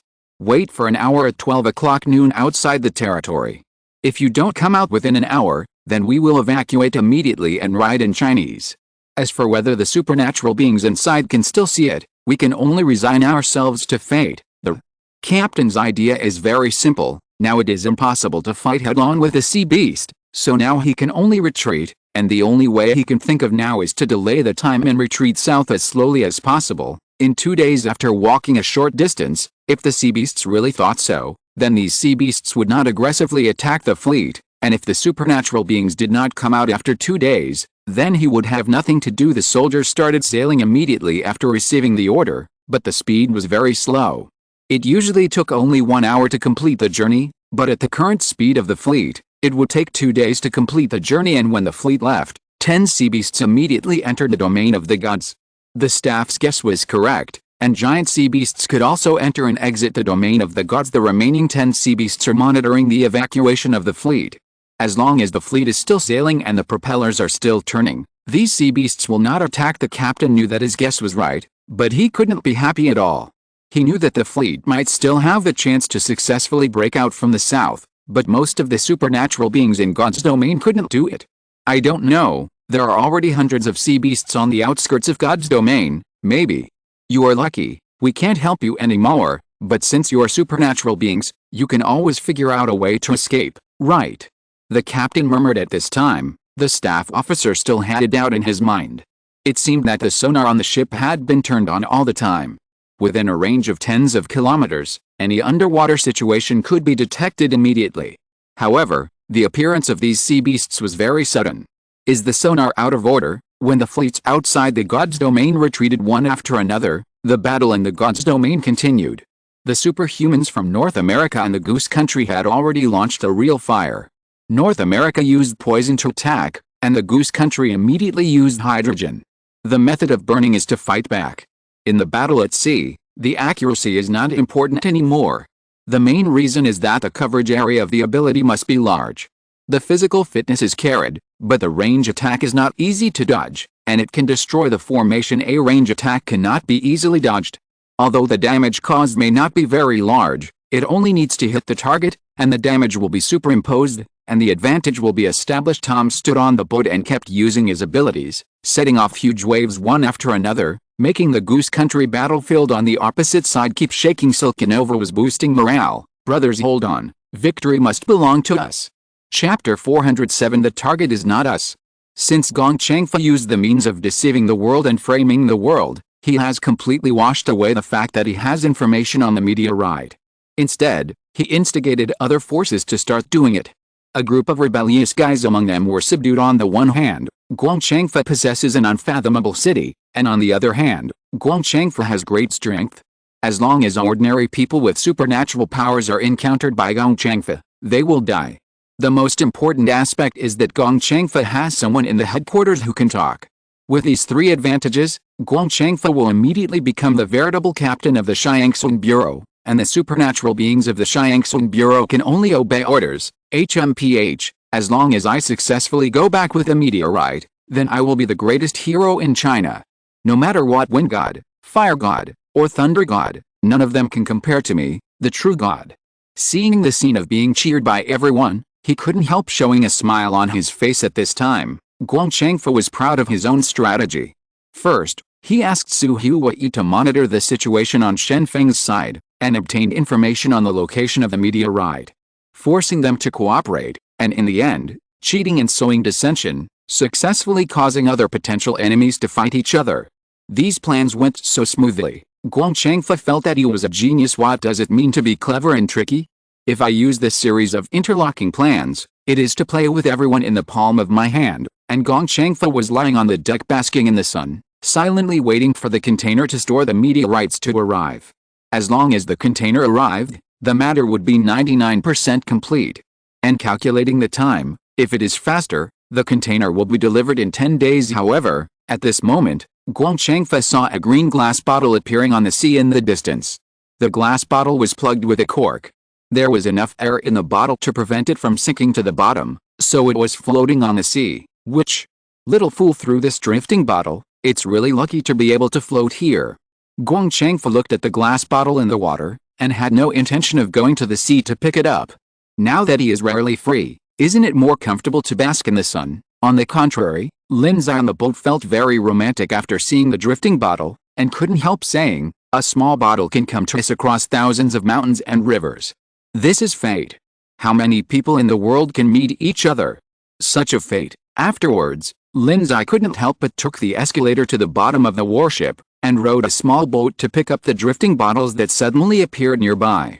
By the way, it's the end of the world now. Will anyone throw drifting bottles into the sea? Compared with the laziness of the group of people on the warship, it is different on the ferry side. Yuhangai and Ken Kiyi are tired and crooked on the deck. You say I love you, and I say sweet, full-bodied. The smell of dog food irritates others so that they don't bother to get close to it. Once they get close, they will be fed a mouthful of rations. K. Yiming led a group of people to play cards, and the atmosphere was in full swing. Chang Haoji also watched with great interest. He planned to try it when he returned to Yazhou. On the other hand, Shen Feng and Li Qi were staying in a secret room. In order to avoid being heard by Su Huai, the communication between the two was written with paper and pen. Li Qi first wrote on the paper, I have investigated the red crystal you gave me, and I have reached a preliminary conclusion. Shen Feng also quickly wrote, what is it? This crystal contains the protein of the zombie virus. Obviously, the sea beasts are also affected by the zombie virus to grow bigger. In addition, there is another ingredient that seems to be like an extraterrestrial element, but now I don't have the equipment in hand, so I can't make sure of that. Does that mean that this red crystal may create supernatural beings? Shen Feng continued to ask, maybe, but I don't recommend you to do this. After the whole squid was dissected, no red crystals were found. Perhaps, there is only one crystal in the body of a sea beast. If you use one less, if you haven't figured out the true nature of the red crystals before it works, it is not recommended to use it too early. Li Qi quickly wrote on the paper. Shen Feng thought for a while, and wrote a line like this, then this crystal, you continue to keep it, and when you figure out the specific use of the crystal, return it to me at that time. While the communication between the two was still going on, suddenly, a hurried voice came, boom, as long as this sound is heard by people, it will feel familiar. The reason is very simple. There are suona and copper symbols, and the sound of copper symbols is so loud that everyone in the village can hear it as long as it is played. After hearing the sound of the symbols, Shen Feng and Li Qi were very surprised, because this was the signal for the meeting agreed by Gong Changfa before, and if there is an emergency situation that needs to be dealt with, let Yunlais ring the symbols, so much so that every time Shen Feng saw this guy playing symbols, he would subconsciously think of the golden monkey he saw in the mountains in the south of Yazhou. And now, the symbols are being struck, which means a tricky situation is afoot. Let's go. Shen Feng and Li Qi hurriedly left the secret room of the cabin. After arriving on the deck of the ferry, They stepped over the rising board and reached the top of the warship.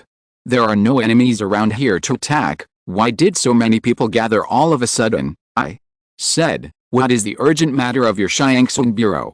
Now you don't see any danger at this time, so why did you knock on the symbols? Feng Qinghao asked dissatisfied. Gong Changfa's face was serious at this time, his eyes were stern, and he said seriously, it's urgent? Now it's urgent. Do you know that we are surrounded by sea beasts, and the fleet has already been attacked? Next, the fleet is likely to retreat. What? How do you know? Don't scare us. Yu Hengyi couldn't help but said. Gong Changfa then took out a green glass bottle and a piece of paper in his hand, and said, this is a note from the fleet outside God's domain. Judging by the speed of the ocean current, this bottle was delivered at least 5 hours ago. It's here, that is to say, sea beasts have surrounded God's domain without our knowledge. Linzai also interjected, I fished this out of the water. It seems that there are many drift bottles in the water. I picked up 3 or 4 of them, and they all have the same contents. Everyone was silent at this moment.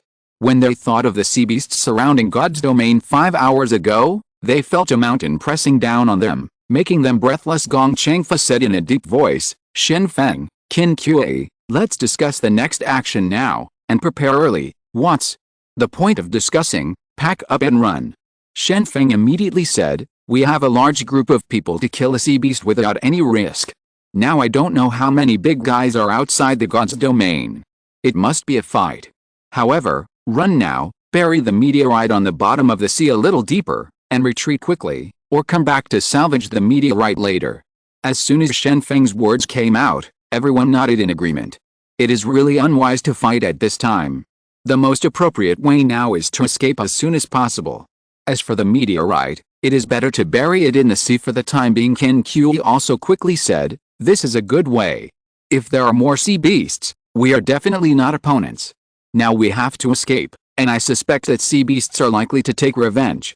We killed 1 sea beast before, and the other 2 I just ran away. I thought they were the power to fear us, but now it seems that these sea beasts are likely to gather together and come to take revenge. Qin Qa's words awakened Gong Changfa, and he immediately understood that the most dangerous thing now is not the fleet, but the supernatural beings on his side. The IQ of sea beasts can tell who killed their companions, but the person who killed the squid was a supernatural being on his side. Captain Qin, please go into the water with Feng Qinghao first, bury the meteorite deeper, and mark it well, so that we can find it next time we come again, and don't let others find it easily. Gong Changfa said hastily. Qin Qa didn't hesitate anymore, and immediately put on the heavy diving suit, handed the chain to Yu Hengyi who was beside him, and jumped into the water with Feng Qinghao. At this time, Gong Changfa continued to direct, everyone, take everything you should bring, especially the satellite phone. Besides, you also bring some dry food and drinking water. Throw away all the irrelevant things. Wait until Captain Qin comes up. We will retreat immediately. Everyone understands the importance of the matter. The rivers and lakes are dangerous, and if it doesn't work, they will withdraw. It's not shameful not to be able to beat the enemy. The most fearful thing is that if you can't beat the opponent, you can't run away. Shen Feng grabbed Chang Haoji's arm and said seriously, when it's time to retreat, we won't go to the sea, we will fly away from the sky, bring a satellite phone, and keep in touch after we leave God's domain. Hearing his brother-in-law's instructions, Chang Haoji quickly found the satellite phone and took it with him. In order to prevent it from being lost, he even tied the satellite phone to his body. However, at this moment, Li Qi suddenly noticed that the sea area in the distance had become dark, and his face changed suddenly, and he said quickly, be careful, sea beasts are coming. Li Qi is very sensitive to changes in photons. As long as she finds changes in the light in the air, it will attract her attention. But now the sunny sea surface was originally sparkling, and it looked like a piece of blue water, but now the sea surface suddenly became dark. According to the information obtained before, there is only one truth, the giant sea beast is here. As soon as these words came out, everyone's face changed drastically. Is it too late to retreat now? Obviously the preparations are almost done. It is impossible to escape now. In the sea, sea beasts are obviously faster than humans. Even warships may not be able to match the speed of sea beasts. Gong Changfa quickly said, everyone shut up, don't talk, you will always pretend to be dead, right? Now it is no different from pretending to be dead. Everyone in the Xiangxing Bureau quickly stopped their movements, while Yu Hengai nervously looked at the copper chain in his hand on the side of the Ability Management Bureau. In the underwater battle, Feng Qinghao and Qin Qiyi will suffer. A dozen or so black shadows appeared one after another on the surface of the sea, and they began to wander around the warship and ferry. All the supernatural beings on board were surrounded by sea beasts. As long as the sea beasts were willing, they could attack now. Everyone's palms were sweating. Seeing that the situation was not good, Chang Haoji immediately started to ride the clouds, and brought Guo Pinming and Qi Lingshan to the sky. Even if the ship was attacked, the three of them would not fall into the water. Shen Feng silently carried a portable paraglider on his body and a satellite phone on his waist. As long as unfavorable circumstances arise, he can quickly go to the sky. Li Qi is standing by the railing of the ship, watching the situation on the sea surface. I also feel that I have no bottom. I saw more than a dozen giant sea beasts swimming in the sea continuously. Although their heads were not exposed, their huge bodies could absorb light, causing the sea beasts to be completely dark. In the center of the encirclement were warships and ferries. Burst of water sound immediately afterwards. The figures of these sea beasts disappeared, and the sea surface turned blue again. Seeing this scene, everyone breathed a sigh of relief. It seems that the sea beast has no desire to attack him, which is really great. Gong Changfei couldn't help but patted his chest, and said, "Fortunately, the target of these sea beasts is not us, and this can be regarded as a blessing in misfortune, but..." Yu Hengai hurriedly shouted, "Come and help me pull people up." The sea beast suddenly disappeared. It must have dived into the water. We are safe. Qin Big Sister is not safe yet. Chapter 408 Deep Sea Distress. After Qin Qiyi and Feng Qinghao entered the water, they immediately sank towards the bottom of the sea. Feng Qinghao was holding a fluorescent stick in his hand. He was wearing a diving suit and carried an oxygen bottle on his back. The two entered the dark and icy deep sea like this. With the help of a little light from the fluorescent stick, I can finally see some of the surrounding situation clearly. After going down to the bottom of the sea, Qin Qiyi immediately began to look for the cross in the sea. When she buried the meteorite before, she made a cross on top of the meteorite. Therefore, as long as she can find the cross, she can find the location of the meteorite, and then put the meteorite, bury it deeper. Feng Qinghao tapped Qin Qiyi's diving suit, reminding Qin Qiyi that he has entered the bottom of the sea. Now Qin Qiyi looked at the world under the sea through the narrow glass, and then began to look for the marks that had been made before. Although the warships and ferries have broken down these days, it seems that they have not moved at all on the sea, but the anchors cannot be extended. Entering the bottom of the sea, at a depth of more than 4,000 meters, the ship does not have such a long anchor. Therefore, the warship also moved with the current. Fortunately, Qin Qiyi had made a mark, so now he can also find the location of the meteorite. However, at this moment, the copper chain on Qin Qiyi's diving suit was suddenly pulled, as if someone was pulling it hard. Qin Qiyi felt something was wrong. He had already handed over the chain to Yu Hengai, but at this moment, Yu Hengai seemed to be pulling the chain with all his strength. Could it be that there was danger? Feng Qinghao didn't understand this. He didn't have iron chains tied to his body. He just needed to ensure that the oxygen cylinder behind his back was sufficient. But now, holding a light stick, he found a cross on the bottom of the sea 50 meters away, so he quickly gestured to Qin Qiyi to walk towards him, and Qin Qiyi also suddenly felt that the chain on her body was suddenly unbound, and she immediately had the answer in her heart. Now Xiaohui doesn't pull the copper chain, which means that the chain may be entangled on the boat just now, or the danger has passed. It's gone. Now there's no more trouble. Qin Qiyi knew that the current situation was very dangerous. Although he was only one step away from bringing the meteorite back to the country, God's domain was surrounded by sea beasts, and now he had no choice but to escape. This was the only way to bury the meteorite. It's the burden on your shoulders Qin Qiyi didn't dare to neglect, and Feng Qinghao pushed the water towards the direction of the cross, but what she didn't know was that the copper chain that was still tied to her body slowly fell to the bottom of the sea, and in the water, the originally strong copper chain, with a break at the end. The bottom of the sea is almost all mud, and occasionally some stones can be seen. There are almost no fish living in the deep sea. The strong water pressure has already oppressed the fish to breathe. Since the environment is not suitable for survival, the fish will not live in the harsh environment. Stay in the same environment unless absolutely necessary. Some starfish and shells can be seen on the bottom of the sea. These two species can withstand water pressure in the deep sea, but they are destined not to be too big, and they are crawling slowly on the bottom of the sea. At the bottom of the sea, Feng Qinghao couldn't see the surrounding conditions clearly. Around the deep sea, there is no sunlight all year round, so there is no seaweed and algae on the bottom of the sea, so it is very cold and dark. If you want to move forward, you can only rely on the light stick in your hand. As the two advanced, they looked at the surrounding sea area with a dim light. In their eyes, the deep sea at this time seemed darker and quieter. Perhaps it was a psychological effect.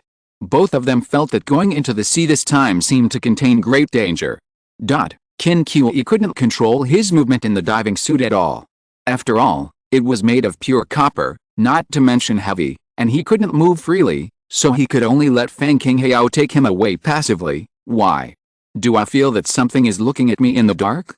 Could it be that my intuition is wrong? Qin Qi thought silently in his heart. 2 minutes later, the two came to the position of the cross. Feng Qinghao stepped forward, pulled out the cross, and dug it down.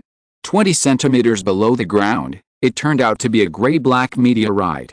Obviously, there was no one on the meteorite can be found. Feng Qinghao shook the fluorescent stick in his hand, pointed to the meteorite on the ground, and signaled that Qin Qi was ready to start working. However, at this moment, Qin Qi was winking at Feng Qinghao.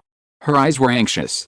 If she could speak at the bottom of the sea, she would have started to roar by now. Feng Qinghao didn't know why, and thought that Qin Qi was in a hurry. Why? Doesn't she do it? Don't you know that the time is very tight now? Feng Qinghao thought silently in his heart. Suddenly, Feng Qinghao saw the reflection from the glass in front of Qin Qi. At this moment, he wondered if he was looking at it. Isn't the bottom of the sea completely dark? Where is this reflection coming from? There is no light source at the bottom of the sea. Feng Qinghao hurriedly turned around to look, and was immediately taken aback. In his eyes, he saw 2 round moons emitting soft light in the distant sea area, but these 2 moons were still twinkling. These are the eyes. Feng Qinghao finally realized that there would be no light source in the deep sea. What he saw at this moment were just the eyes of sea beasts. At this moment, Feng Qinghao finally understood why Qin Qi had been winking at him. It turned out that she had discovered the danger and was reminding herself. Unexpectedly, the sea beast had already arrived in the god's domain so soon, and she had already was targeted. Run. The only thought in Feng Qinghao's mind was this. There is no doubt about the power of sea beasts. Any giant sea beast is stronger than a warship. The loss was heavy, and now only myself and Qin Qi are in the sea. Among them, Qin Qi has no way to fight. If he doesn't run it this time, he will die. Afterwards, Feng Qinghao immediately cast his supernatural ability and used the water to push Qin Qi. The two of them were going to go to the sea quickly, and now they had to join the main force. However, when Feng Qinghao led Qin Qi to swim upstream, he bumped into something suddenly. Feng Qinghao lifted up the fluorescent stick and found that it was a white solid with many stripes on it. Very hard. There are also sea beasts above the head. Feng Qinghao was stunned. Could it be that there are sea beasts above the head? Feng Qinghao's guess was correct. A 500-meter-long killer whale swam away directly above his head. Now that there was no obstacle above his head, the two of them could continue upward. But looking up, more than 30 round moons suddenly appeared in the sky. These moons were still in pairs. Obviously, there were at least a dozen sea beasts above their heads. The two didn't find any sea beasts at all when they entered the water, but now, when they raised their heads by accident, they found that there were dense sea beasts all around them. This kind of strong contrast was completely unbearable. At this moment, a huge lamp appeared in the sea, illuminating the sea area hundreds of meters around. Looking carefully, it turned out to be an anglerfish, commonly known as lanternfish, with its forehead sticking out. A long lantern seems to make people very concerned. Feng Qinghao quickly looked around, but found that at some point, a dozen sea beasts had appeared on the bottom of the sea, and there was light on the dark bottom of the sea, and he could see the surrounding situation all at once. Get lively. Qin Qi also understood why Yu Henggai pulled the chain so hard just now. It turned out that there was danger at this moment. A black shadow descended from the sky and rushed towards Feng Qinghao and Qin Qi. When it got close, the two realized that it was a tuna. Feng Qinghao dodged quickly, but he didn't forget to grab Qin Qi, and prepared to escape with the current. However, for the tuna, the strongest ability is swimming. In the water, the speed of the tuna is not caught up by many animals. Therefore, after the tuna caught up, Feng Qinghao and Qin Qi were immediately overtaken. But strangely, the tuna did not attack the two. Crack! When the tuna passed by the two of them, it suddenly swung its tail. The tail fin of the tuna was more than 80 meters wide. It is the deep sea, and there are also bubbles. The two were slapped hard by the tuna's tail fin, and suddenly felt that their internal organs were about to be shattered. Qin Kui was fine. He was wearing a heavy pure copper diving suit, which could not only resist water pressure, but also serve as a buffer to resist attacks. But Feng Qinghao couldn't do it. He was wearing a diving suit and an oxygen tank, basically defenseless. At the moment, Feng Qinghao was hit by the tail fin, and at least half of his bones were broken. He is still alive now because he can control the water flow. Fuck, after I go ashore, I have to eat tuna every day.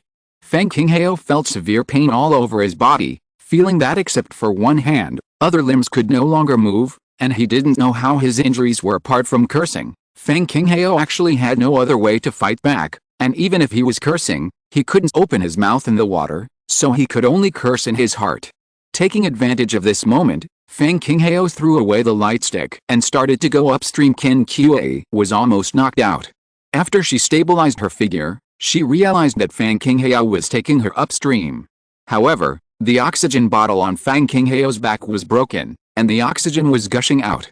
If he couldn't go ashore in time, he would be suffocated to death at the bottom of the sea. Once the oxygen in the oxygen cylinder was exhausted after the oxygen leaked, a white line suddenly appeared in the water, and countless bubbles floated towards the surface of the water. When Feng Qinghao threw away the light stick in his hand, the light stick floated towards the sea, and the two of them followed the light stick and floated up. However, at this moment, the tuna rushed to the bottom of the sea, and with the light of the anglerfish, it saw the gray-black meteorite on the bottom of the sea. When it stretched out its mouth, it arched the meteorite in the shallow soil, and then opened its mouth. Bite up. The action of the tuna actually saved Feng Qinghao and Qin Kui. Sea beasts naturally have a hatred for humans. Now, when they meet humans in the sea beasts will not easily let the humans in the water go. If they follow the behavior of sea beasts' logic, you can crush tiny human beings to death in the sea with just your hand. However, when the tuna wanted to hold a meteorite in its mouth, the rest of the sea beasts saw this scene and rushed forward to stop it. Sea beasts are also intelligent.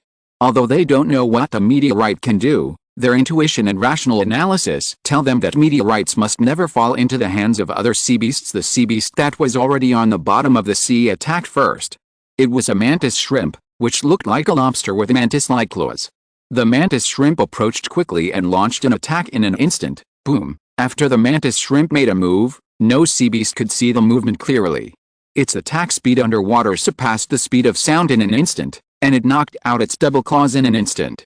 When it arrived, the double pincers hit the belly of the tuna hard, making a big hole in the belly of the tuna. In an instant the tuna was in pain, and the meteorite fell from its mouth, and the mantis shrimp also wanted to catch the meteorite, but as soon as it stretched out its pincers, other sea beasts attacked immediately. A dozen or so sea beasts started fighting each other at that time.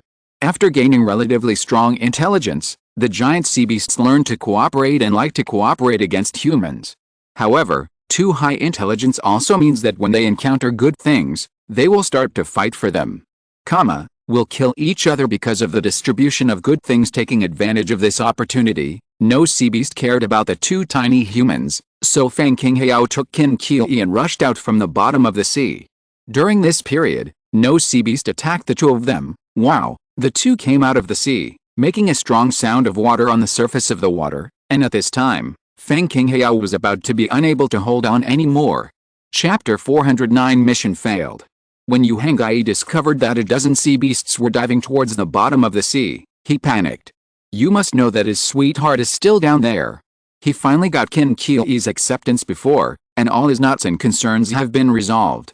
It opened, but now, Qin Kui is in the sea, about to face more than a dozen giant sea beasts. Who knows what kind of danger he will encounter, so Yu Henggai immediately called for someone to pull the copper chain together, hoping to use this action to tell Qin Kui that it was dangerous down there. The people did not refuse to help, but came to help in twos and threes.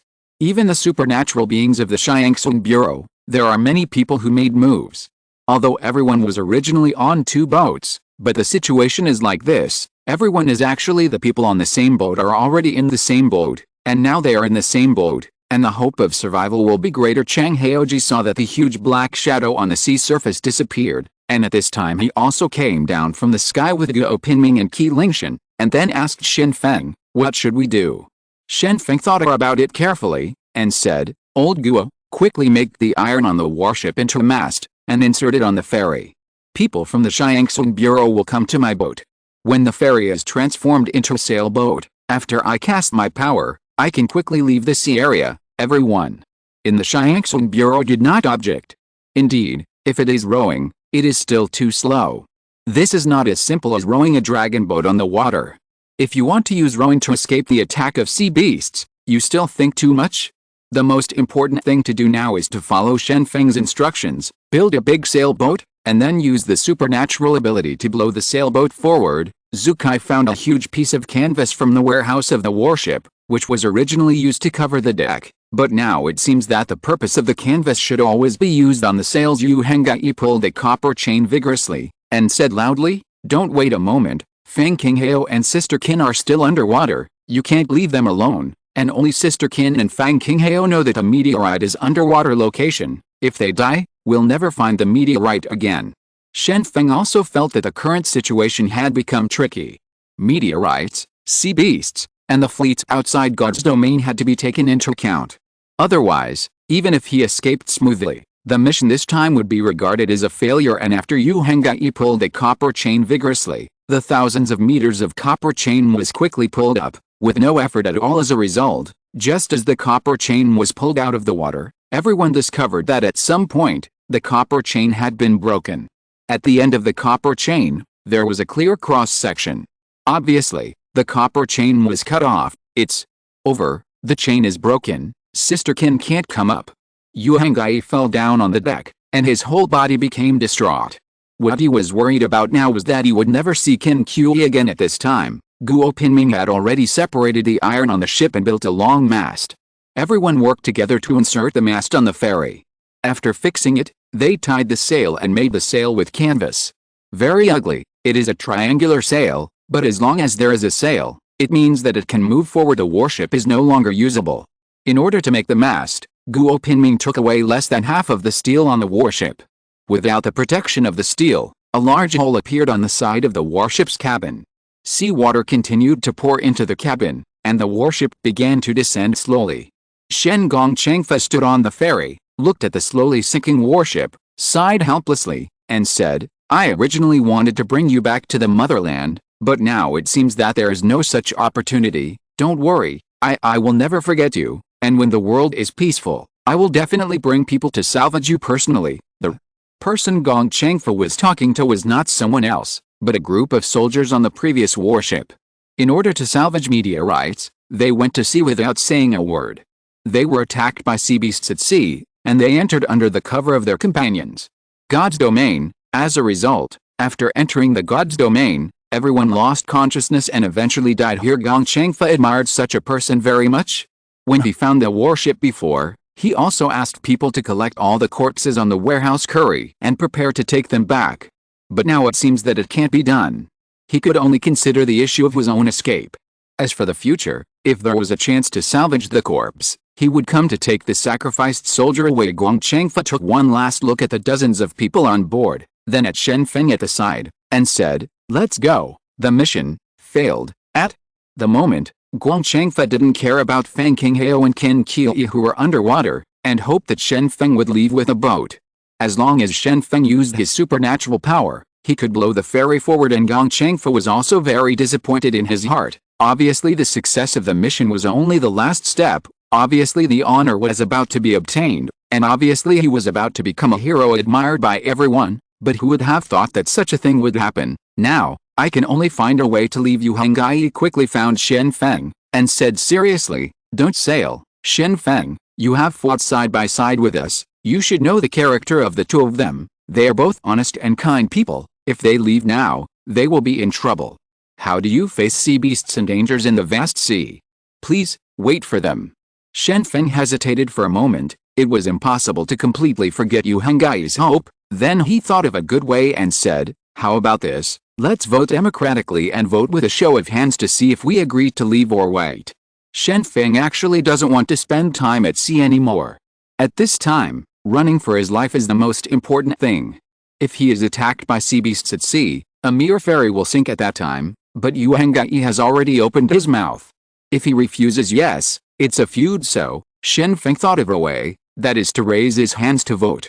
It seems fair, but the ending direction has been decided before the vote. Feng Qinghao and Qin Qiyi are both members of the Ability Management Bureau. The identity is here, and the people from the Xiangsong Bureau are willing to help pull the copper chain. It does not mean that they want to die, and they will definitely not support it. The people in Yuzhou will not express their opinions easily. At that time, everyone voted turned with a show of hands, and the majority agreed to leave immediately. Shen Feng is very familiar with things like raising hands to vote. He thought that when he became the president of the Self-Aid Association, he obtained a majority through a black box operation. Yu Henggai was not stupid. He immediately understood the current situation. If he really agreed with a vote by show of hands, then everyone would definitely decide to leave now. So Yu Henggai had an idea and said, voting by show of hands is too casual. Let's flip a coin. As soon as other people heard this suggestion, they immediately objected. Isn't it more casual to toss a coin? It's better to vote. Everyone can participate. Yu Henggai continued to mess around. He has only one purpose now, and that is to delay the time. As long as the time is delayed, it will be beneficial to wait until Sister Qin comes up. Tossing coins is not random. Think about it. You are the ones who throw the coins, not me. The angle and strength of the throws are all in your hands. Is this fair? As for pros and cons, it's your choice. After tossing the coin, I will not have any second thoughts about what kind of ending it will be. Yu Henggai said hastily. Gong Changfa can't wait. Why are you talking so much now? Let's go. So Gong Changfa asked, who has coins? Bring them and I'll throw them. Everyone searched on their bodies, but none of them had coins on them. Kei Yiming couldn't help but said, now that the banknotes are useless, who would take coins with them? Let's forget about tossing coins. Gong Changfa thought for a while, and said to Yun Lays, give me a whole copper plate, and just write on the front and back. Isn't there no coin? I'll make a coin on the spot now. Yun Lays was also unambiguous, and immediately began to use his supernatural powers, and made a copper plate in an instant. This copper plate is a round coin.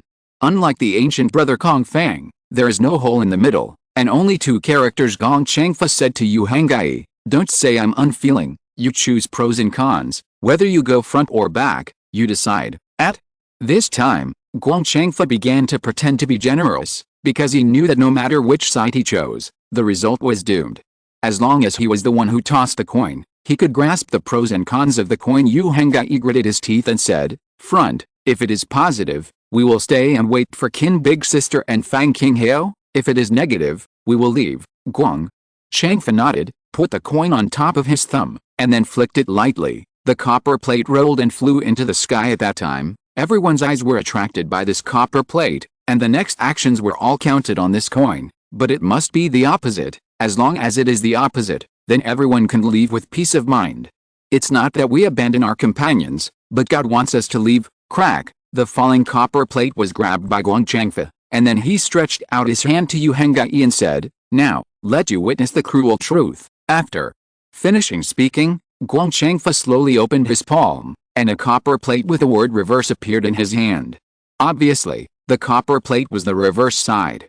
In this way, everyone had a reason to leave God's domain. Yu Henggai still wanted to continue delaying the time, so he continued, I think things like coin tossing are still too random. I changed my mind. Let's vote with a show of hands. When Gong Changfa heard this, he laughed immediately, and said, you kid is delaying time, but unfortunately, I don't want to play with you anymore.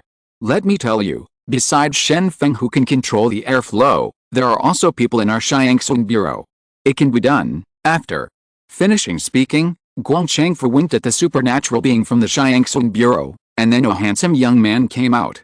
It was the supernatural being who blew up the warship before, perhaps not as fast and powerful as Shen Feng, but there is no doubt that he can also control the airflow. Gong Changfa explained with facts that Yu Henggai couldn't stop him from leaving if he wanted to. Yu Henggai gritted his teeth, not knowing what to say, and he really wanted to do it now, but after thinking about it carefully, it was impossible to solve the problem by doing it.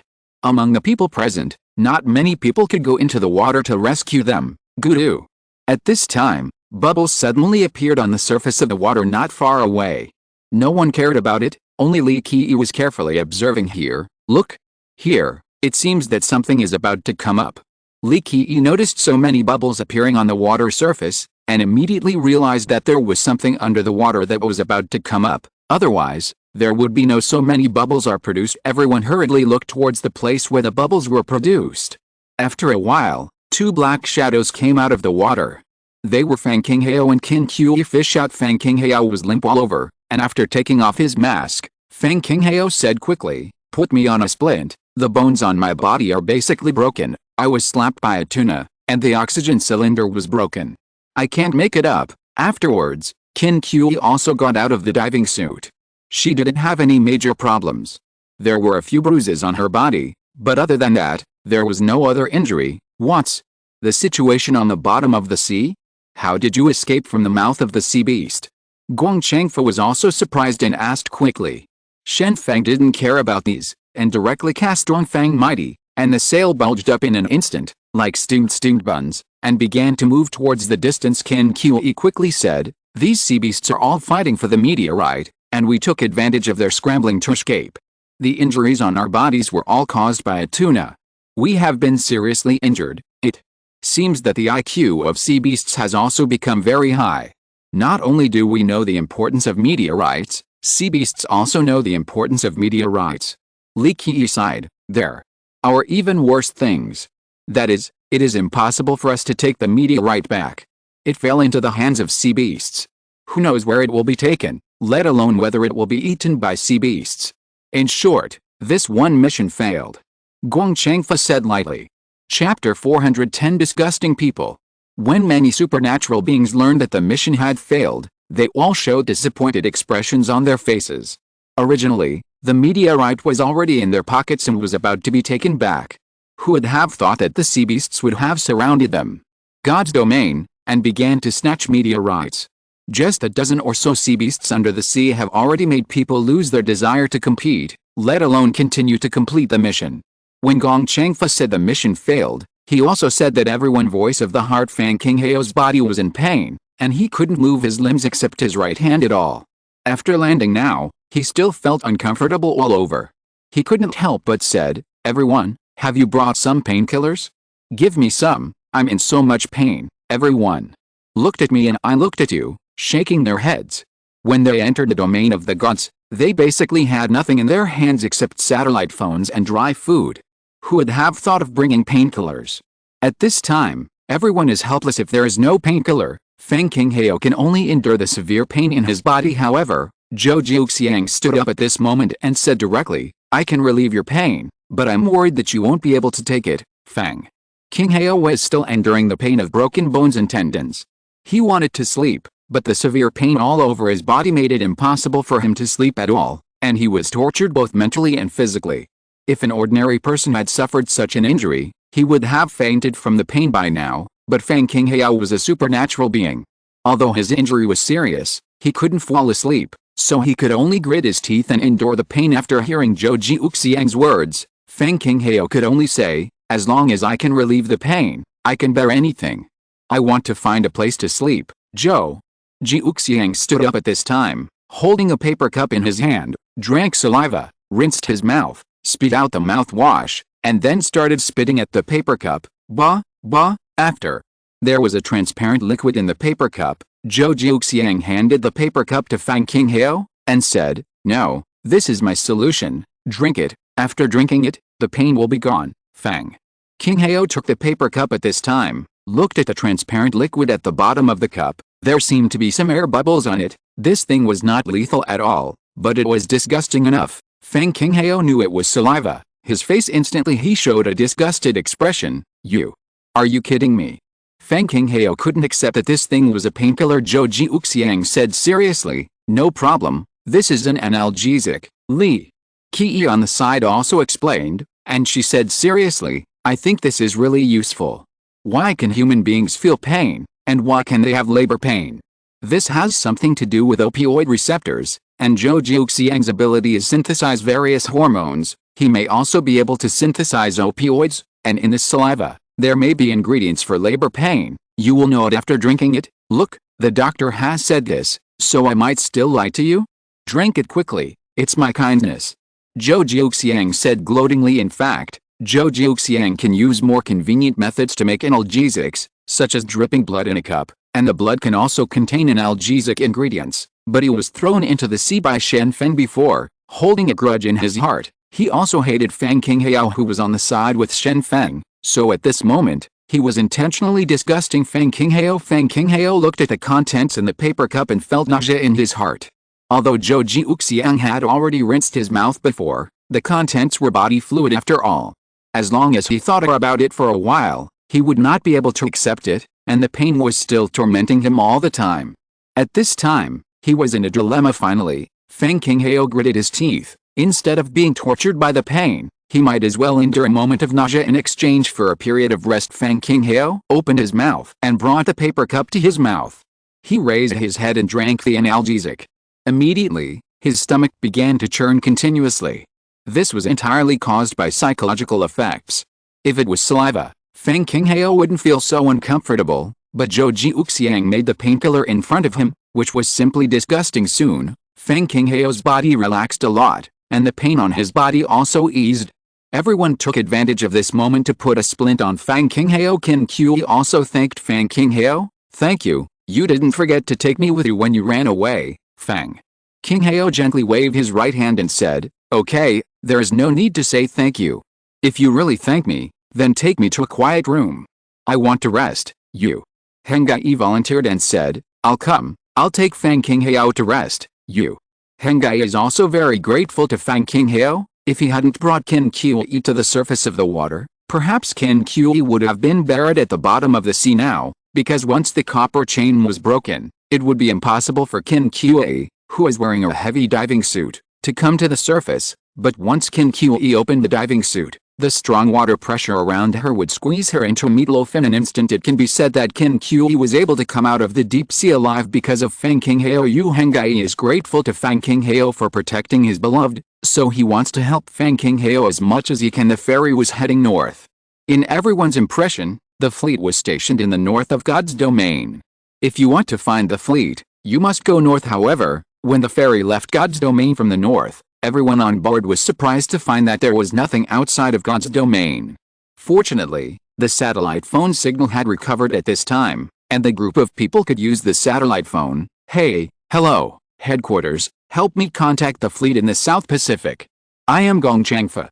We have come out of God's domain and we can't find the fleet." Gong Changfa immediately contacted the headquarters. This is the benefit of the satellite phone. In most areas, satellite phones can be used for communication, and it is not unreasonable for teams such as expeditions to bring satellite phones. Yanjing received a call from the Xiangsung Bureau, but instead of contacting the fleet, he asked directly, "Where's the meteorite? How about the meteorite?" The mission failed. The meteorite was not snatched by the supernatural beings from other countries, but it was scrambled by sea beasts. We couldn't defeat the sea beasts, so we had to retreat.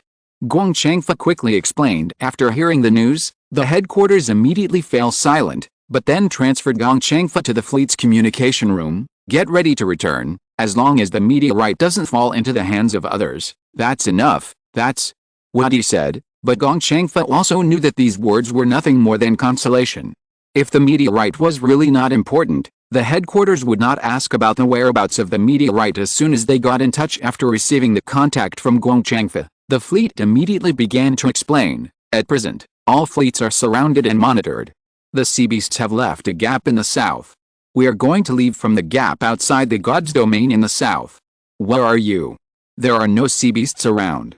Guang Changfa looked at the surrounding sea and saw nothing except the waves, and then replied, "Report, we didn't see anything. There are no sea beasts around. Maybe the sea beasts have left with the fleet. If you can, if not, we will break through directly from the north and wait until later to meet again." The commander of the fleet felt strange and said, "The sea beast is so smart, how could it possibly leave a loophole in the encirclement?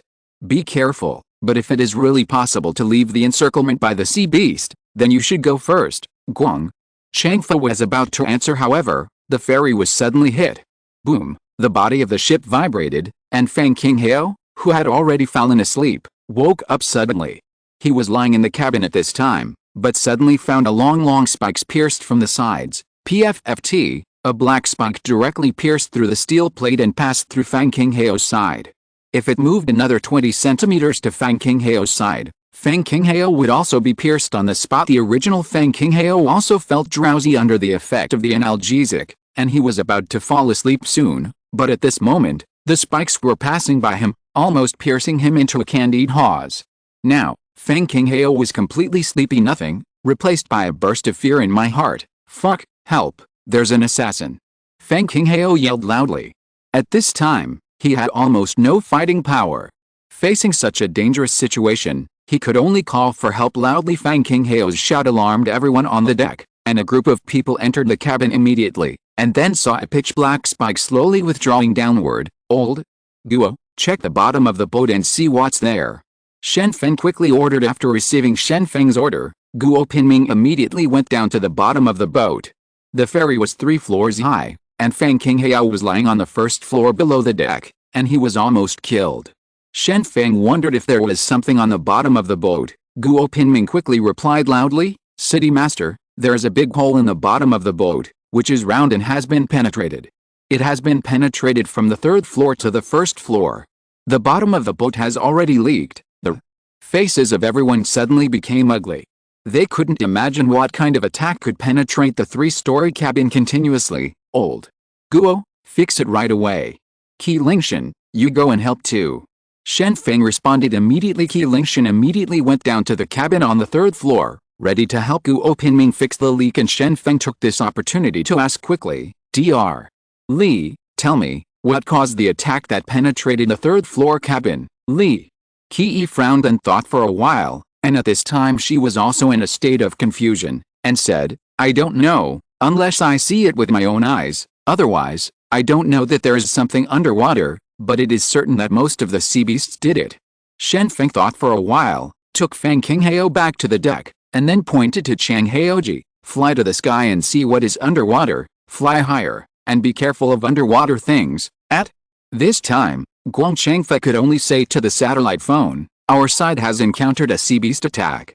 If we can't break through, we will return to God's domain and go south instead to meet you in the south. Guang Changfe thought he was able to leave the sea area, but the reality is not like this at all. Under the seemingly calm seawater, there are still unknown sea beasts hidden.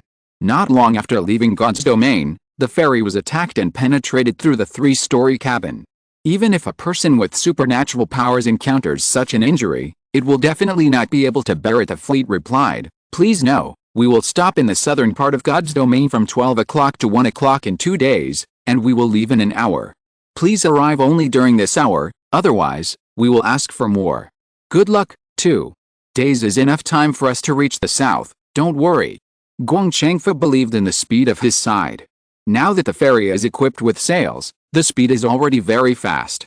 In an hour, the ferry departed from Shenaiyu. The center came out, and the ferry wanted to go south, and that was only 2 hours away. I just hope that I won't be attacked by sea beasts when heading to the south, otherwise. Guang Changfe also became worried.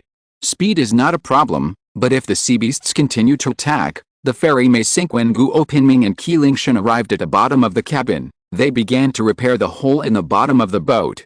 The hole was more than 2 meters in diameter and was round. Seawater poured into the cabin like a fountain. If it was blocked normally, it would be fine.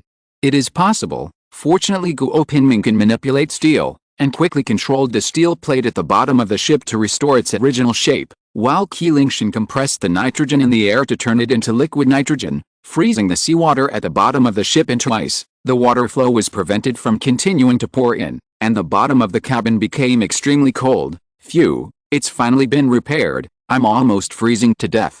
Qi Lingshan couldn't help rubbing his hands to warm his palms after seeing that the hole at the bottom of the cabin had been repaired. Guo Pinming asked curiously, didn't you cause the bottom of the boat to be so cold?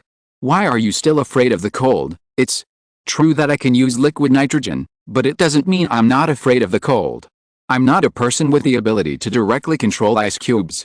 How can I not be afraid of the cold? Qi Lingshan couldn't help but said. Chapter 411 Undersea Crisis. Guo Pinming and Qi Lingshan heaved a sigh of relief after the hole in the cabin was repaired. Fortunately, their supernatural powers were effective in repairing the cabin. Otherwise, such a big hole would not be able to be repaired by ordinary people. However, at this moment, the side of the cabin was pierced again. Puff. A black pillar immediately passed through the side wall of the cabin, and it happened to pass between Guo Pinming and Qi Lingshan. In the past, for a while, the fairy that had been hit was shaken again. Seeing this scene, Guo Pinming and Qi Lingshan were very angry. The cabin I just repaired was pierced by you, the son of a bitch. I really don't cherish the fruits of other people's labor, damn it. Guo Pinming reacted quickly, pulled out the big knife behind his back, held the handle of the knife tightly with both hands, and then slashed down. There was only a sound of dang lang, and the big knife cut a series of sparks on the cylinder. Guo Pinming was shocked so much that his mouth hurt, but the cylinder was not damaged except for scratches on the surface. Nothing unusual happened. Seeing this scene, Guo Pinming couldn't help being shocked. He had experienced many battles. A buffalo as huge as an elephant would be cut off by him with a single knife. He has a huge force of 10,000 jin, but he can't cut this column. What is it? Spikes made of pure steel. At this time, the cylinder was slowly pulled out, and the seawater was poured into the bottom of the cabin again. Guo Pinming and Qi Lingshan could tell that it was not a cylinder, but a very thin cone. I can see the whole picture, so I thought it was a cylinder. Old. Guo, you plug the loophole here, and I'll plug the loophole over there. Qi Lingshan looked at the loopholes on both sides of the cabin, and suddenly felt a headache. There was a loophole in the first place, but now it has appeared. 2 loopholes, which is even more difficult to deal with. However, it is impossible not to repair the cabin, otherwise, once the ferry sinks, everyone will be buried in the bottom of the sea, so they can only grit their teeth and continue to repair the leaks. Chang Haoji in the sky could see this attack clearly. After landing on the deck, he quickly said to Shen Feng, brother-in-law, I saw a big fish just now, at least 200 meters long. Hidden, I can't see what it looks like on the bottom of the sea, I can only see an outline. In short, with a long sharp beak, after colliding with a ship, it can immediately tie the ship. The beak is very sharp. Li Qi frowned and thought about it, and said, it's probably swordfish. These things usually live in the tropics and subtropics, so it stands to reason that there will be distribution here. Guang. Chang Fa looked at God's domain behind him, shook his head helplessly, and said, go back to God's domain. I probably guessed the purpose of these sea beasts. This is hunting. We are the prey of these sea beasts. The surrounding sea area must be full of sea beasts. As long as they want to leave, they will be attacked immediately. For safety, they can only return to God's domain. Shen Feng went to the railing and looked down, and found that the deck was getting closer to the water surface, which meant that the water line of the ferry got deeper, which meant that the water leakage of the ferry was getting worse. What happened while the spirit shirt was constantly being repaired? If the swordfish attack continued, the ship would surely sink. We have no choice but to return to God's domain, but we have to persist in God's domain for 2 days. It's not easy. Shen Feng couldn't help sighing. He had always been a hunter, zombies or mutant beasts as prey, and now this sometimes, he became the prey instead. This kind of identity contrast made it difficult for people to accept. For a while K. Yiming had regretted it a little at this time, and muttered in his mouth, I really shouldn't be deceived by the reward from the headquarters. I don't know if I can go back alive. Shut up. You took nearly a ton of gold, and we all pretended not to see it, so you have the nerve to complain. Yu Hangai couldn't help but said. K. Yiming scratched his hair in embarrassment, but then said, didn't you take the opportunity to find a lot of good things on the boat? I remember, you found a string of ruby necklaces from a female corpse, didn't you? Are you still hiding it, Yu? Hangai shrugged and looked away, but seeing him like this, it was probably true. Shen Feng also changed the direction of the wind at this time, and the ferry returned the same way, preparing to return to God's domain, and the satellite phone was naturally unavailable. On the contrary, the swordfish in the sea became reluctant. Although the ferry started to return the same way, the swordfish rushed up again, and its long mouth penetrated the hull again. Boom! The hull vibrated violently, and everyone on the deck almost couldn't stand still. The waterline of the ferry is getting deeper and deeper. Qi Lingshan and Guo Pinming at the bottom of the cabin have had to wear diving suits and carry oxygen cylinders to repair the cabin. The second and third floors are full of water. The water was soaking, and the passage was full of debris. Damn! Beast, when I become stronger, I will freeze you to death and make fish fillets. Qi Lingshan cursed in her heart, wishing she could freeze the sea beasts in the water into ice sculptures now, but now she has to repair the cabin. Yunlei also went down to the bottom of the cabin with the copper ingots to help the 2 men repair the cabin.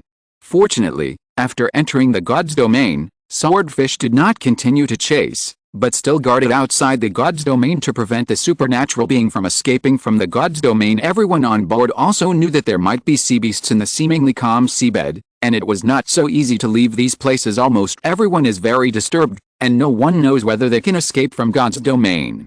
This is in the southwestern Pacific Ocean basin, and there is not even a small island around. The nearest land is the archipelago in the north, but the straight line distance is at least 2,000 kilometers. Such a long distance, if there is no fleet to respond, then basically everyone will never even try to reach it. What should we do? Do we really have to wait 2 days before taking the fleet? Can't we take the initiative to find the fleet? Don't think too simple. I heard that there are hundreds of giant sea beasts around the god's domain, and there are even more sea beasts around the fleet. As long as we leave the god's domain, we will be attacked. How can we find the fleet now? The second and third cabins below are full of water. If they continue to be attacked, if there is a gap, the ferry will sink. In 2 days, who can hold on? When the supernatural beings thought about staying in God's domain for 2 more days, they were immediately reluctant in every possible way, but the situation was stronger than humans, and humans could not change the trend and could only follow the trend, and they could only find a way to last for 2 days at the moment. Wait until 2 days later to reach the southern part of God's domain, and leave with a fleet. Hearing the complaints from a group of subordinates, Changfa shook his head helplessly, and said to himself, as expected of a group of young masters and young ladies, they complain when encountering a little difficulty. This is what happens without experience. Changfa is also a person from a wealthy family, but he was instilled with the idea of being strong since he was a child. He received strict education no matter in study or other things. In this environment, Changfa also had the idea of conceit. I have more scores than others, my grades are better than others, and I am better than others even in playing basketball. I am born to be the leader of others and lead others to act. Ever since, Changfa, who has always been conceited, naturally looked down on this group of complaining guys. Obviously the situation is not so bad that the situation is not at the end of the mountain, but these guys look sad, and they have been spoiled for too long. Changfa thought for a while, called Zhu Kai and Sun Yan to his side, and then began to ask, "You said, why did the commander of the fleet delay for 2 days? Obviously we can reach the southern part of God's domain today. The reason why there are many nights and dreams, Commander, the official will not know, but he still chooses this way. I want to hear your opinions." Zhu Kai frowned and thought about it, but he didn't have any thoughts, and finally said, "I think there are too many sea beasts around the fleet, and we can't go all out for a while. I think it is to avoid alarming the enemy, or it may be waiting and watching. Didn't you say that the fleets of other forces have already broken through? Who knows if these fleets will be in danger? Therefore, the Chinese fleet is waiting to see the pathfinders ahead. The fate of the fleet." Sun Yan began to analyze. It makes sense, hundreds of sea beasts appearing here, it must be a big deal, such a big battle. How could the fleet be allowed to leave? I said, this must be watching the first fleet to break through. 2 days is enough to know the real purpose of the sea beast. Changfa nodded, and already had the answer in his heart. Shen Feng is not too nervous. He puts the paraglider on his back, and he can take off at critical moments. His survivability is no problem, and Chang Haoji can also fly with people. At sea, flying ability means ability to survive. Shen Feng took Chang Haoji aside, took out the map from his body, and said, "Xiaoji, remember, if you get lost, then fly to the west. This is New Zealand, and if you go north, it will be against the wind. It won't fly far." Chang Haoji looked at the island on the map, nodded, and said, "I see, if you get lost, just fly to the west, and wait until I fly to the west." "Nonsense, of course I will come to rescue you." Shen Feng said confidently, "With me here, of course I won't lose you. As long as you arrive in New Zealand, I will definitely look for you." Shen Feng is very confident. Now that he is a 6th-order supernatural being with super self-protection ability, he will definitely be able to bring Chang Haoji back to Yazhao. Chang Haoji also trusts Shen Feng very much. He knows that his brother-in-law must be the most powerful supernatural person. It's just a pity. I originally wanted to get a prestigious title after completing this task, but now it seems that this opportunity is gone. Chang Haoji said regretfully, "What's the pity? There will be more opportunities in the future. You are only 12 years old now. When you are 20 years old, What kind of titles do you want? Shen Feng said with a smile. At this time, Li Qi was holding a piece of red crystal in her hand and kept looking at it. She was also idle. She wanted to study the use of the crystal and the squid, but she had no tools or reagents in her hand. She wanted to study it. There are no conditions. After the fairy re-entered God's domain, it fell into a calm state. Everyone knows that there are many sea beasts on the bottom of the sea. Maybe these sea beasts are still fighting for meteorites, and it is just the calm before the storm. If there is no encounter within 2 days the Shanghai beasts attack, of course everything will be fine, and they will leave here with the fleet in 2 days. However, within these 2 days, a particularly powerful sea beast snatched the meteorite, and the final winner appeared among the sea beasts. Then, the remaining sea beasts will most likely start slaughtering the supernatural beings in the domain of God. There are many drifting bottles on the sea. This is the communication method thought up by the commander of the Chinese fleet, so that the ocean currents can bring the drifting bottles into the realm of God. However, since the ferry retreated in a timely manner, when they left God's domain, they used the satellite phone to get in touch directly, and the drifting bottle at sea was useless. Everyone on the ferry did not salvage the drifting bottles, but these glass bottles were constantly drifting south along the ocean current, but they were eventually picked up by other supernatural beings. At that time, many supernatural beings were still fighting at sea. They didn't know anything about what happened outside the realm of the gods. They thought it was the same as usual, so they planned to wipe out the enemies in one go, and then found a way to find meteorites and divide them up. As a result, on the battlefield where fireballs, tides, and poisonous gas were indiscriminately attacking, someone found a drifting bottle on the sea, opened it, and found that it was written in Chinese, and someone who knew Chinese looked at it and found that it was written in classical Chinese. Most people really don't understand. A person with abilities handed the note in the drift bottle to Lieutenant General Tom. After reading it, he was shocked and said, "What? We are surrounded by sea beasts." On the battlefield on the sea, the North American and European superhumans on this side stand on fishing rafts and flatbread boats, while the Goose Country and Indo superhumans on the other side stand on the ice. With Entroth with the ability, there are ice blocks on the sea surface as a foothold at any time, and after Tom saw the contents of the drift bottle, he immediately realized that he couldn't continue to fight now, otherwise, he would die. If you're listening to this novel on a channel other than Fanfic World, it means they downloaded and uploaded it without effort. We cordially invite you to visit our channel, Mundo Fanfic Novelis. There you'll find the original version of this story, and you can explore many other novels of various genres. We're waiting for you to immerse yourself in a world of incredible novels. Chapter 412, The Only Hope. Today, after brutal battles in North America, there are only more than 20 people left. Many people in Europe have been injured, but these people like to hide behind, even if they are injured. The injuries were also very limited, and there were no casualties on the other side. The casualties in the Goose Country were comparable to those in North America. About 20 people also died. However, at this moment, Tom cast his supernatural ability, and a 20-meter-high wave swept across the battlefield immediately. He stood on the top of the wave impressively, and everyone could see him. "Stop the war! Stop the war immediately!" Tom, standing on the top of the wave, shouted loudly, but Entroth didn't care about it, and used his ability to turn the huge wave into ice. Silkanova immediately asked in English, "Do you want to surrender?" "Sorry, we do not accept surrender." After the 20-meter-high wave turned into ice, the top of the wave became the commanding height of the sea. Tom stood on the wave and shouted loudly, "We have been surrounded by sea beasts. If we continue to fight, we will only lose. I suggest temporary truce." Silkanova didn't believe these words at all, but directly cursed, "You Onsa people, what face do you have to say such a truce? You were the first to attack us before, and you took the initiative to attack every time.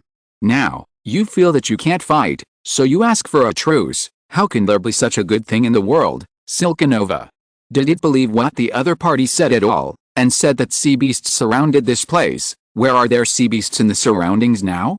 As long as you think about it a little bit, you can understand that this must be a conspiracy by the other party. They just want to find an excuse to escape, and you can't be fooled by yourself. Tom quickly showed the note in his hand, and said, "If you don't believe me, you can see for yourself. This is not my nonsense. It is said by the Chinese fleet, and it is said that our fleet has already retreated." Silkanova still didn't believe that it was just a note, which could be easily forged. However, at this time, an Indian supernatural person picked up a drifting bottle from the water, handed it to Silkanova and said, "We also salvaged the drifting bottle." Silkanova had learned Chinese, and quickly opened it to watch. The battlefield was eerily quiet for a while, and the two sides, who were blood feuds, stopped fighting. Although they were still on guard against each other, they did not directly attack. Silkanova took the note out of the bottle and began to read it, frowning as she read it. It was written in classical Chinese. If you don't have any Chinese skills, you can't even try to understand the content. Chinese. Supernatural beings should keep in mind that there are hundreds of sea beasts outside God's domain, and the fleet is deeply threatened. I heard that the fleets of Europe, America, India and the Goose Kingdom have all withdrawn. It is difficult for us to fight against the sea beasts, so we need to retreat.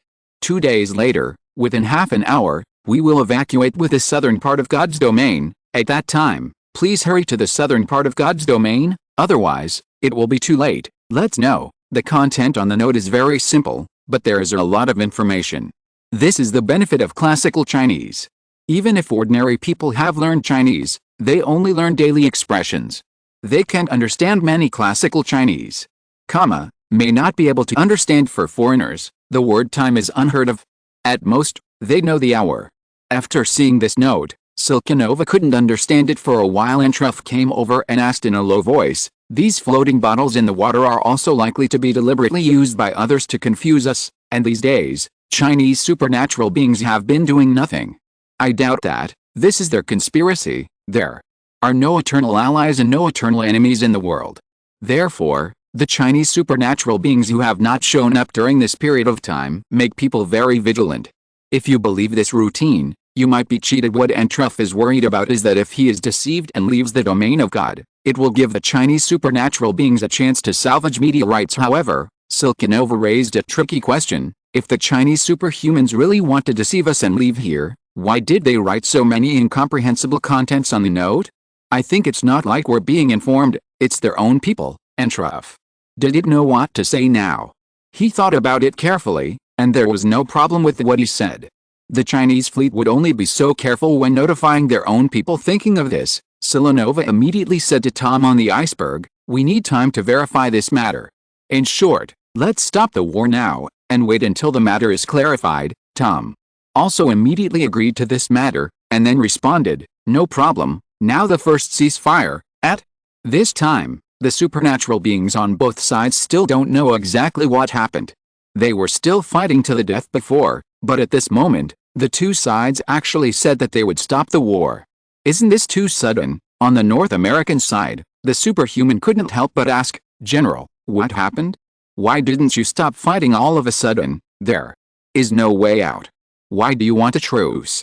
Tom said angrily. After the supernatural beings heard the news, their hearts suddenly fluttered, and they all panicked. This is in the vast sea. If there is no way out, wouldn't they be buried in the sea? Maybe there is no chance of being buried, because after falling into the water, it will basically become the ration of the fish. Is the fleet under attack? There must be no accidents to the fleet. The supernatural beings continued to ask. Tom's face was gloomy, and he said coldly, "I don't know about the loss of the fleet. All I know now is that those bastards have sailed away. This is the news from this Hong Ho fleet." The supernatural beings didn't expect things to turn out like this. In this way, it's too late to know the news now, and the North American fleet has already run away. These gangsters who are greedy for life and afraid of death. God will not forgive them. That's right. Once these people leave, we are still in the sea of silence. How can we go back? In the beginning, we shouldn't have come to salvage meteorites. This is where demons sleep, and God doesn't work here. When I return to North America, I must use the most vicious means to torture the guy who sailed the boat, and even abandoned us at sea.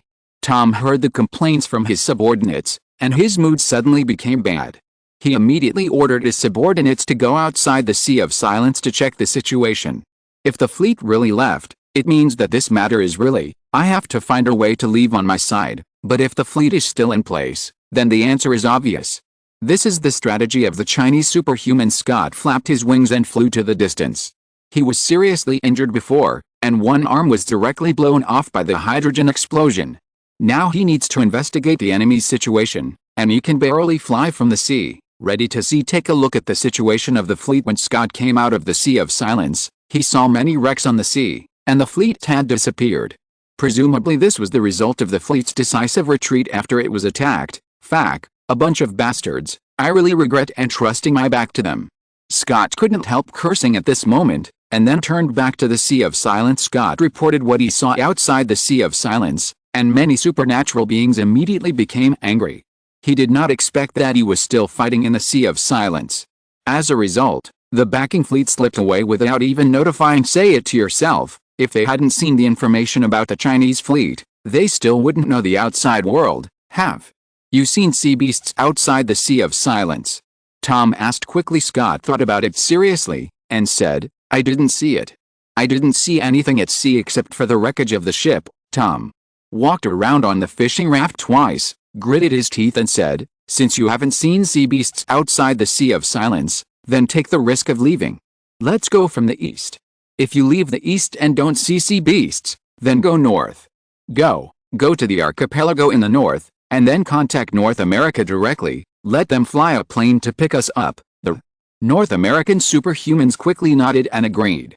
It would be great if they could escape. Tom used his ability to change the direction of the nearby ocean current. The ocean current that was originally from north to south suddenly changed from west to east. The fishing raft was driven by the ocean current and slowly left towards the east. A group of people in Europe looked at Andorf, as if they were asking themselves what to do here. Andorf thought for a while, and said, let's follow up. In addition, Natalie releases ultrasonic waves at any time to detect the situation in the sea. If the supernatural beings in North America can rush out, we will follow. Resolutely retreat back, and then think of a way. Immediately, everyone took their paddles and started rowing, and the pancake boat moved slowly towards the east, following behind the fishing rafts like a follower. When the fishing raft came out of the Sea of Silence, Tom hurriedly used the satellite phone, and was pleasantly surprised to find that the satellite phone is now available. It seems that he has successfully left the range of the Sea of Silence. A lot of shipwrecks. I thought the entire Sea of Silence was surrounded by sea beasts. Now it seems that sea beasts are animals with low IQ. Most of them chased the fleet and left. Let's go on and stay away from Sea of Silence, Tom said.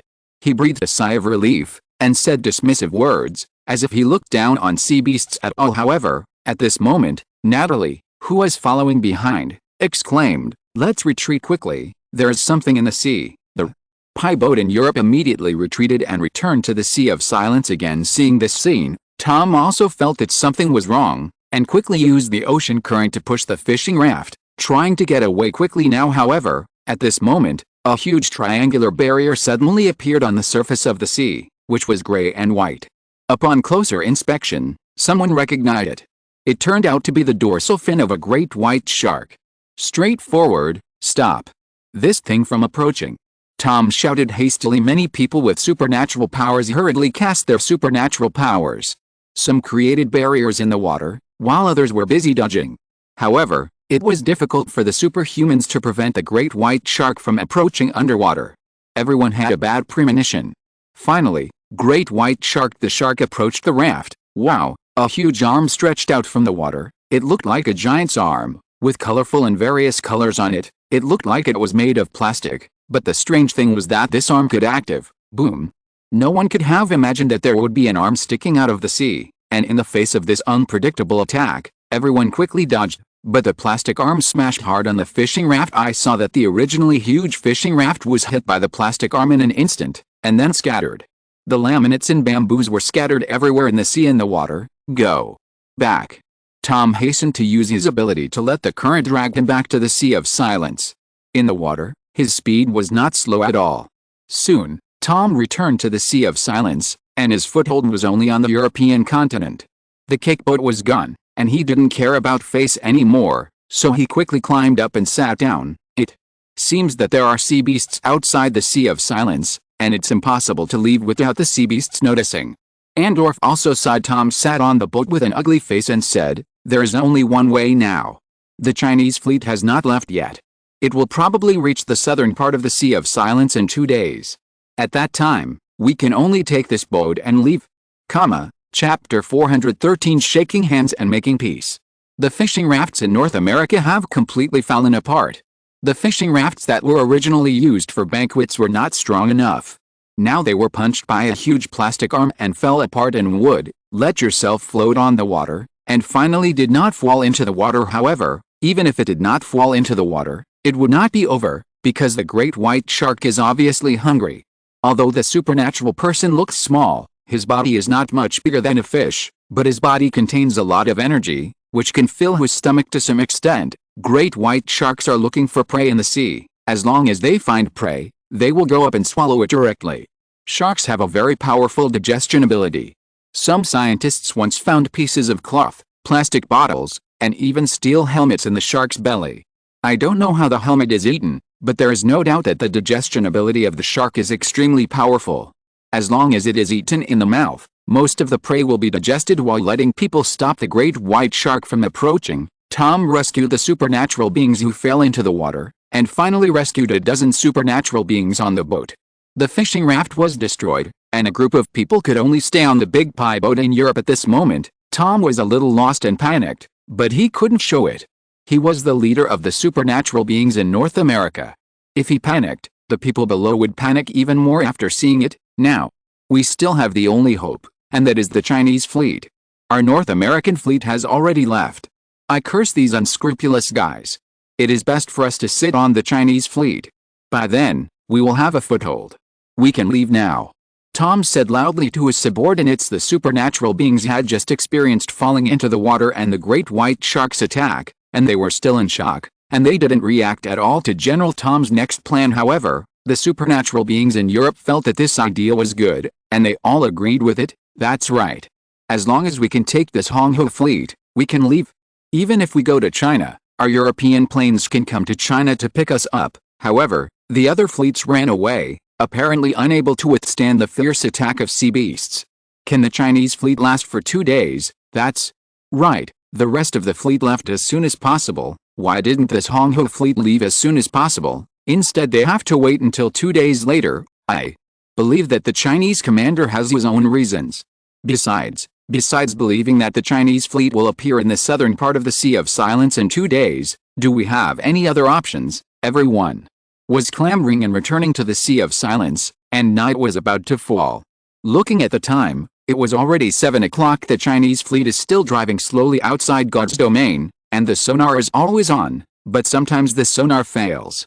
For some areas in the sea, the existence of sea beasts can be seen clearly, but the sonar detects less than the staff guessed. It must be that there is a supernatural ability among the sea beasts that shields the ultrasonic waves, so the sonar often fails to detect the location of the sea beasts, and these sea beasts also took advantage of this opportunity to suddenly surround us. But this time action, who organized it? The commander was sitting in the command room with a cup of strong tea beside him. He was thinking quietly while drinking tea, and he was always listening to the news from the outside world. The staff officer walked into the command room and said, "We are sailing slowly. The sea beast has no intention of attacking, taking advantage of the rare peace now. Captain, you should take a rest." The captain shook his head slightly, took a sip of tea, and said, "I'm waiting for the news. I'm waiting for the news from the headquarters.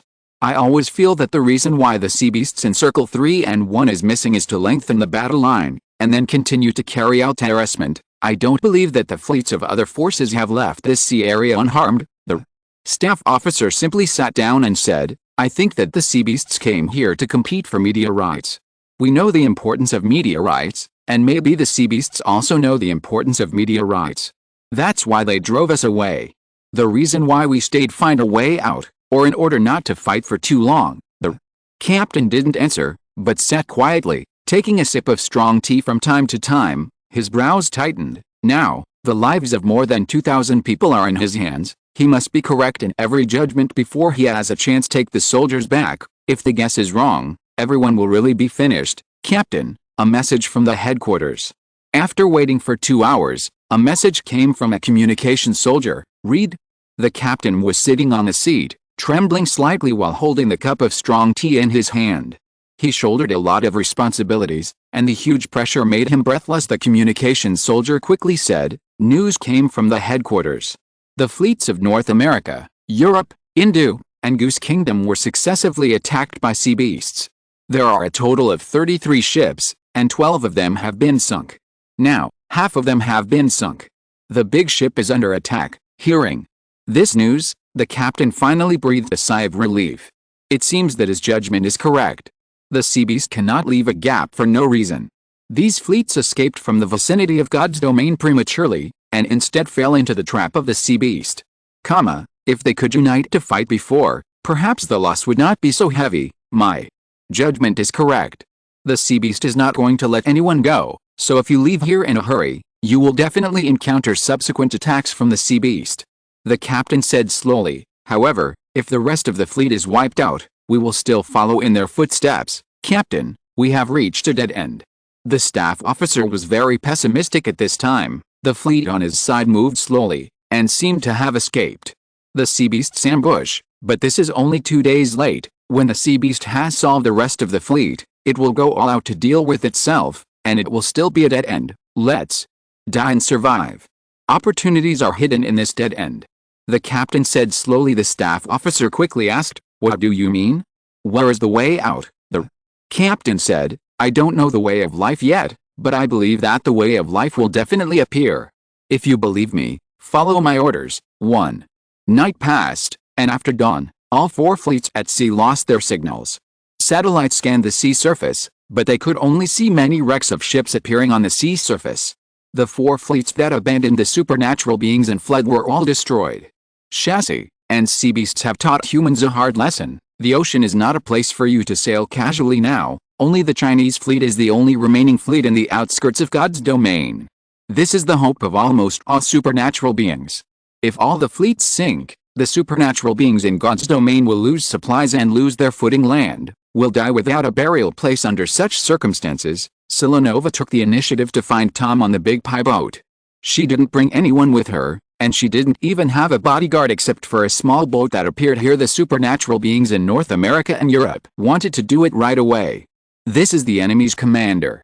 It would be a great achievement if he caught it. However, Silanova cried at this time, "I am not here to fight you, I am here to cooperate with you. I think there is some kind of misunderstanding between us. This misunderstanding is not completely unsolvable, it's open." Tom also spoke, "Come here, I also feel that there is a deep misunderstanding between us. There are no eternal friends and no eternal enemies in the world."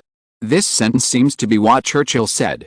Since there are no eternal friends and no eternal enemies, there is only one thing that can exist forever, and that is eternal interests. The prosperity of the world is all for profit, and the hustle and bustle of the world is for profit. Interests drive people's hearts. For the sake of interests, people can fight and fight, and they can also put aside their blood feuds and cooperate. After Silanova sat down, she first said, "I have already asked the supernatural beings in India, and they said that the white man who was caught before was thrown onto the boat by others, that is to say, it was framed. We did not capture your men." Silanova brought up the old incident again, but pointed the finger at others. Tom also nodded, took out a piece of paper from his body, and said, "Andorf gave it to me. It is said that someone sent it specially." Andorf couldn't avoid this matter anymore, so he could only bite the bullet and say, "That's right, someone threw it onto our boat in the dark. He was very fast underwater. We don't know who did it. Now, it's obvious that the fight between us was caused by being instigated by others." Silanova said with a smile. Tom also understood what the other party meant. The war between the two sides was for the benefit of the meteorite. What was missing was a fuse, and the white man who was tortured to death by the Indian man was the fuse. In the end, the battle exploded like dynamite. Intensified. Now, Silanova took the initiative to explain this misunderstanding. In fact, she wanted to cooperate. "I agree, it's because of villains fighting that it became what it is now. I suggest that we cooperate, and we must be on guard against those who make trouble behind their backs." Tom also said hastily. The two parties then reached out and shook hands, and the cooperation was established.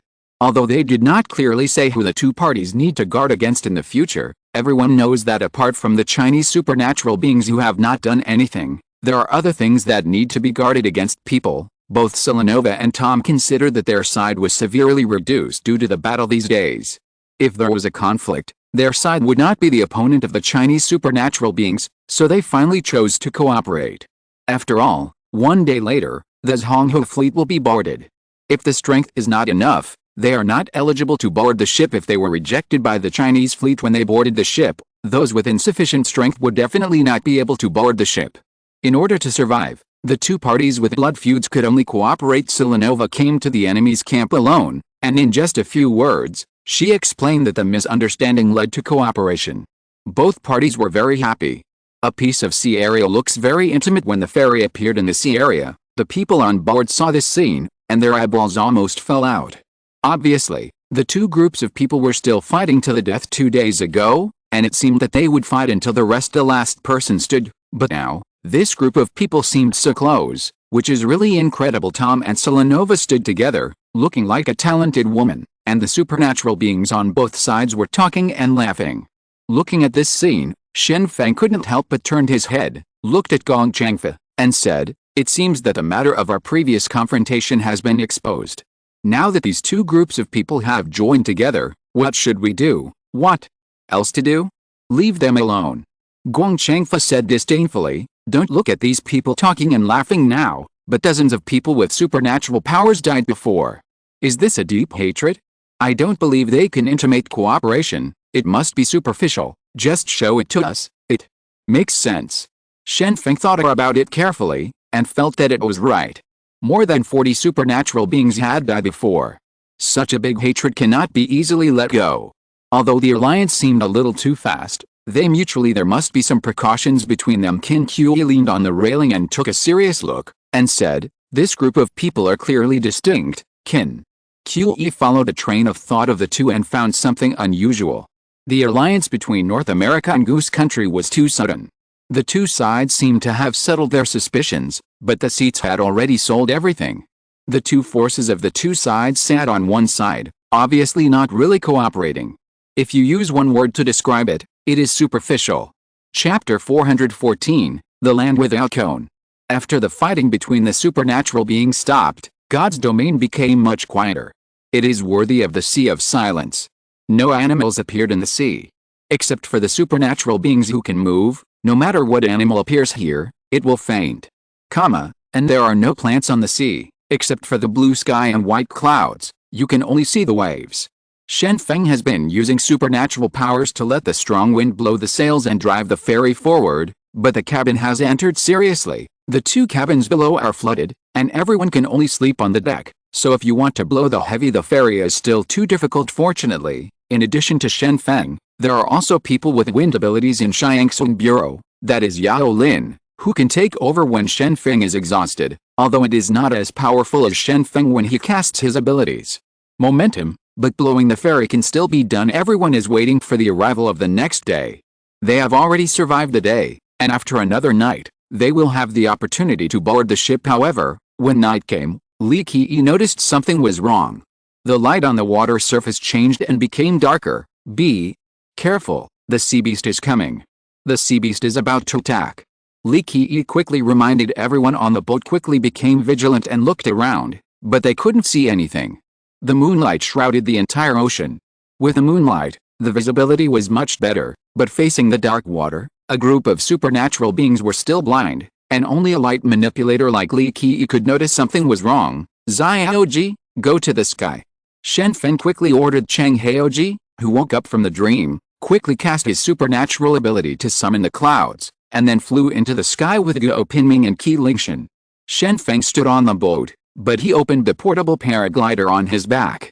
When in danger, Shen Feng can fly to the sky anytime and anywhere. Yao Lin on the side saw Shen Feng's movements, couldn't help being a little envious, and said to himself, "When I return to China, I will also ask someone to make a paraglider for me. If this is the case, I can fly too." Li Qi's guess was not wrong. Several round luminous objects gradually appeared on the water surface, and they were still flickering. It was obvious that they were the eyes of sea beasts. "Let's go." Guang Changfa yelled at Shen Feng, "Hurry up." Shen Feng had no choice but to quickly cast his supernatural ability, summoning a strong wind to sweep in, blowing the sails, and sailing towards the south. But he knew that even a warship could not escape the pursuit of sea beasts, and now the broken ship on his side was half sunk. It is even more impossible to get rid of the underwater sea beasts. When the ferry rushed hundreds of meters to the south, a bright light suddenly appeared underwater. Li Qi noticed this very sensitively, because she noticed that the photons in the air were continuously entering the bottom of the sea. "Abnormal. This is laser light, be careful." Li Qi quickly reminded loudly, but So what if Li Qi reminded him so? There was no shelter on the sea, and there was no other place to stay except for the boats under their feet. Right now, they knew that the sea beast's attack had arrived, but everyone could only scurry around, and they didn't know if they could dodge the underwater attack. Boom! A fiery beam of light shot out from the bottom of the water instantly. No one can hide from the speed of light. The speed of light is currently the fastest speed in the universe. It can travel 300,000 kilometers per second. The speed of sound is almost as fast as the speed of light. Not worth mentioning, even if Shen Feng breaks through the sound barrier, it is impossible to dodge the attack. Help! A member of the Xiangsong Bureau standing on the deck of the ferry was hit by a beam of light on the spot, and the fiery beam of light penetrated his body. The person disappeared, and he was actually wiped out by this fiery beam of light. There was a stench in the air, the smell of burnt protein, which is what comes out when things like hair are thrown into the fire. Seeing this scene, everyone was stunned. They stared wide-eyed at the situation in front of them. A living person actually gasified directly, and even the corpse was not left behind. The one under the water should be an octopus. Guang Changfa said with difficulty. In summer, a warship was sunk by an octopus. At that time, the octopus also used this move. The ferry was already heavily flooded, and it was finally repaired, but it was not strong enough. At this time, the ferry was directly pierced by laser light. Looking down from the deck, one could see through the entire structure of the ship. The fragile ferry has been broken once again. Damn, what are you waiting for? Run! Shen Feng was about to take off. Li Qi looked at Shen Feng's movements and couldn't help but ask, what about me? Give me your hand. Shen Feng was soft-hearted. It's okay for him to run away, but if Li Qi fell into the water, he probably wouldn't be able to survive, so it's better to get acquainted, so I better help her. Li Qi quickly stretched out his hand, and Shen Feng quickly took off, then grabbed Li Qi's arm, and flew her into the sky together. After reaching the sky, Shen Feng saw Chang Haoji floating 70 meters in the air. Beside him were Guo Pinming and Qi Lingshan. Chang Haoji also found out that his brother-in-law had successfully ascended to the sky. He was relieved immediately, and then said, unfortunately, I am only a second-level ability user now. If I were a sixth-level ability user like you, brother-in-law, I can bring. There must be more people than now. 100 or 200 people might be able to bring them to the sky. Shen Feng was constantly hovering in the sky. He couldn't hover in the air. If he stopped moving, he would fall into the water. It's not that you are not allowed to evolve, but you have to lay a good foundation before you can fully control the ability. After evolution, the ability will also go out of control. Shen Feng explained. Shen Feng can produce evolution agents in Yazhao, and Chang Haoji is still the eldest son of Yazhao, so it is very easy to evolve, but even people with extraordinary talents like Xiao Shen can't control themselves' ability, let alone others. If you force yourself to evolve, the ability will get out of control. Chang Haoji sighed, and then looked under the clouds, only to see the ferry slowly sinking, and the people on board did not dare to go into the water, but stood on the boat, waiting for the final sinking of the boat. What should we do? Do we still want to act with these people? Chang Haoji continued to ask. While circling, Shen Feng said in embarrassment, we don't know the location of the fleet now, otherwise, we will fly directly to find the fleet and board the ship in advance. At this time, we have no place to stand on the sea, and we are fine now. But wait a while, if we lose our strength, we will fall into the water. Li Qi was caught by Shen Feng's arm and flew in the sky. At this time, he made a suggestion. Let's watch it first. I feel that the attack of the sea beast just now consumes a lot of energy, and it is impossible to use it a second time in a short time. Shen Feng could only follow Li Qi's advice. After Yu Henggai saw Shen Feng's act of flying into the sky without saying a word, he immediately gritted his teeth with hatred and said, this guy Shen Feng is not loyal. He spread his wings and flew high, leaving us to suffer at sea. This is the day. It's been a long time seeing people. How? Xia Aho was also helpless, and said, who made us unable to fly? If we could fly, we would be able to escape this crisis. Now, we don't know if the sea beasts will attack. Even if we don't attack, the ship will sink. I speculate that the ship will sink completely in 10 minutes. Sun Yan couldn't help but say at this time in the middle of the deck, there is a huge pothole. This is the place where the octopus's supernatural laser light penetrated before. With a diameter of more than 2 meters and such a large hole, it is obviously impossible to block the hole. The ship. There must be silence. And 10 minutes is already the last deadline for falling into the water. Yiming looked at the current bad situation, gritted his teeth, and said, I don't want to wait here to die. I'll go find a life jacket, and those who want to live will go with me. Damn, I've only been married for half a year, and I don't have any thinking that I will soon be unable to go back now. I am not reconciled. Taking advantage of this opportunity, Yiming got into the cabin that was already full of seawater. The seawater in the cabin could submerge up to his chest, and the water continued to swell. Those who didn't want to die immediately followed Yiming's footsteps and went to look for life jackets together. Wearing life jackets, even if they fell into the water, they would not sink for a while, and this was the only thing they could do right now. A group of people found the life jacket on the boat, brought it to the deck, and distributed it to everyone. Even Fang Qinghao, who had a fracture all over his body, was helped to put on the life jacket. However, even at this time, the sea beast's attack is not over yet. More than a dozen tentacles grabbed around the ferry and began to tear it vigorously. The powerful force of the octopus erupted, and the ferry immediately split from it. Everyone was shocked. At this time fell into the water, plop. Some of the people on the boat were thrown into the water by the violent shaking, while others jumped into the water on their own initiative. Crack, click. The huge ferry was torn in half by the octopus, countless planks were broken, and even steel plates and rivets were ripped apart. At this point, the group lost their last foothold. Wearing the life jacket that Yiming snatched out, he can still float on the sea and will not sink to the bottom in a short time. After Shen Feng saw the scene in the sky, he was even more shocked, and murmured, such a big boat, at least 150 meters long, was torn apart alive by the octopus. It's amazing, Li. Qi looked at the sea twice, and explained, don't worry too much, you see, the broken position of this boat is near the big hole that runs through the boat and the few gaps that the swordfish pierced before. If it is weaker, it is impossible for the octopus to break the boat, even. If this is the case, such a powerful force is beyond the reach of human beings. I am afraid that only nuclear bombs can destroy this thing. Shen Feng sighed, it's just some sea beasts. Using nuclear bombs to destroy them is too useless. A nuclear bomb can destroy a city, and no grass will grow within a range of tens of kilometers. If it is used to destroy sea beasts, it is purely a cannon to kill mosquitoes. Li Qi can't help but say. Qi Lingshan suddenly noticed that the sea beast seemed to have disappeared, and quickly shouted, City Master, look below, the octopus seems to have left, disappeared. Shen Feng also quickly looked down, and sure enough, after the ferry was broken, everyone fell into the sea, and a group of people hurriedly grabbed the floating objects in the sea, looking for a foothold, but they were still there before. The big octopus under the water has disappeared at this time. Let's go. If that's the case, we can go down too. Shen Feng was relieved all the Chinese supernatural beings have fallen into the water, and the huge ferry can't stop the octopus attack.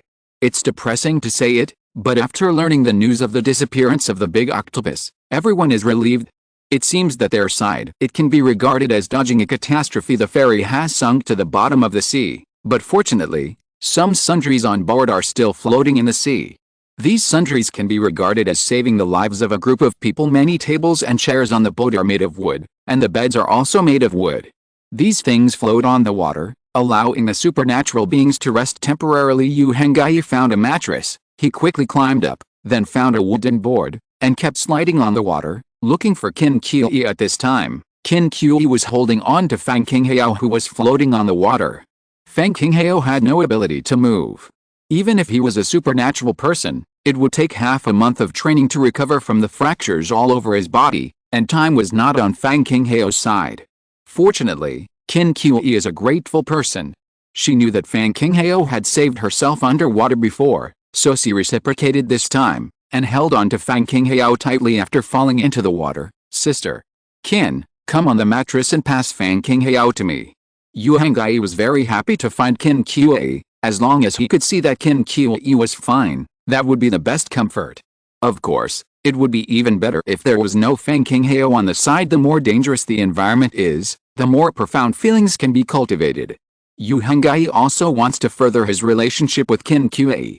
Just think about the current environment, the vast sea, the bright moon in the sky, the underwater. There are dangers everywhere, and the two stay together and rely on each other, so the relationship must heat up rapidly. It's a pity that Fang Qinghao is on the side So it's not easy to raise the temperature. Shen Feng at the side also found a foothold, that is a wardrobe. This ferry is worthy of being the property of a rich man. Even the wardrobe is made of solid wood furniture. It looks very strong after construction. Shen Feng landed on the wardrobe, and Li Keiyi put it down. It's lucky that I can still sleep in a private room.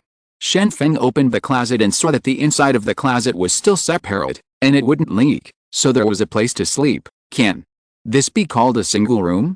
I didn't expect that there would be a day when I would hide in the closet. Li Keiyi said helplessly. Chapter 415 Desperate Journey. When the ferry was attacked by sea beasts, the supernatural beings in the distant sea had already discovered the abnormality, because a ray of light suddenly appeared on the dark sea surface, and this ray was still going straight into the sky.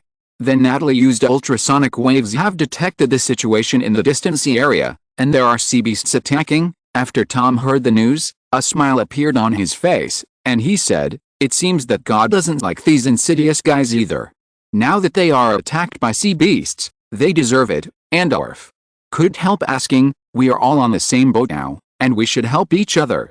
Now it's not appropriate for us not to support each other." Tom was still gloating, but when he heard Andorf's words, he immediately became angry, and said directly, "Stop talking nonsense. Have you forgotten how these Chinese supernatural beings teased us? If they weren't playing tricks, how could we have lost so much before?" Knowing the truth of the matter, Tom still thought that Chinese supernatural beings had always been neutral. After all, this was the other party's consistent style, and everyone was used to it.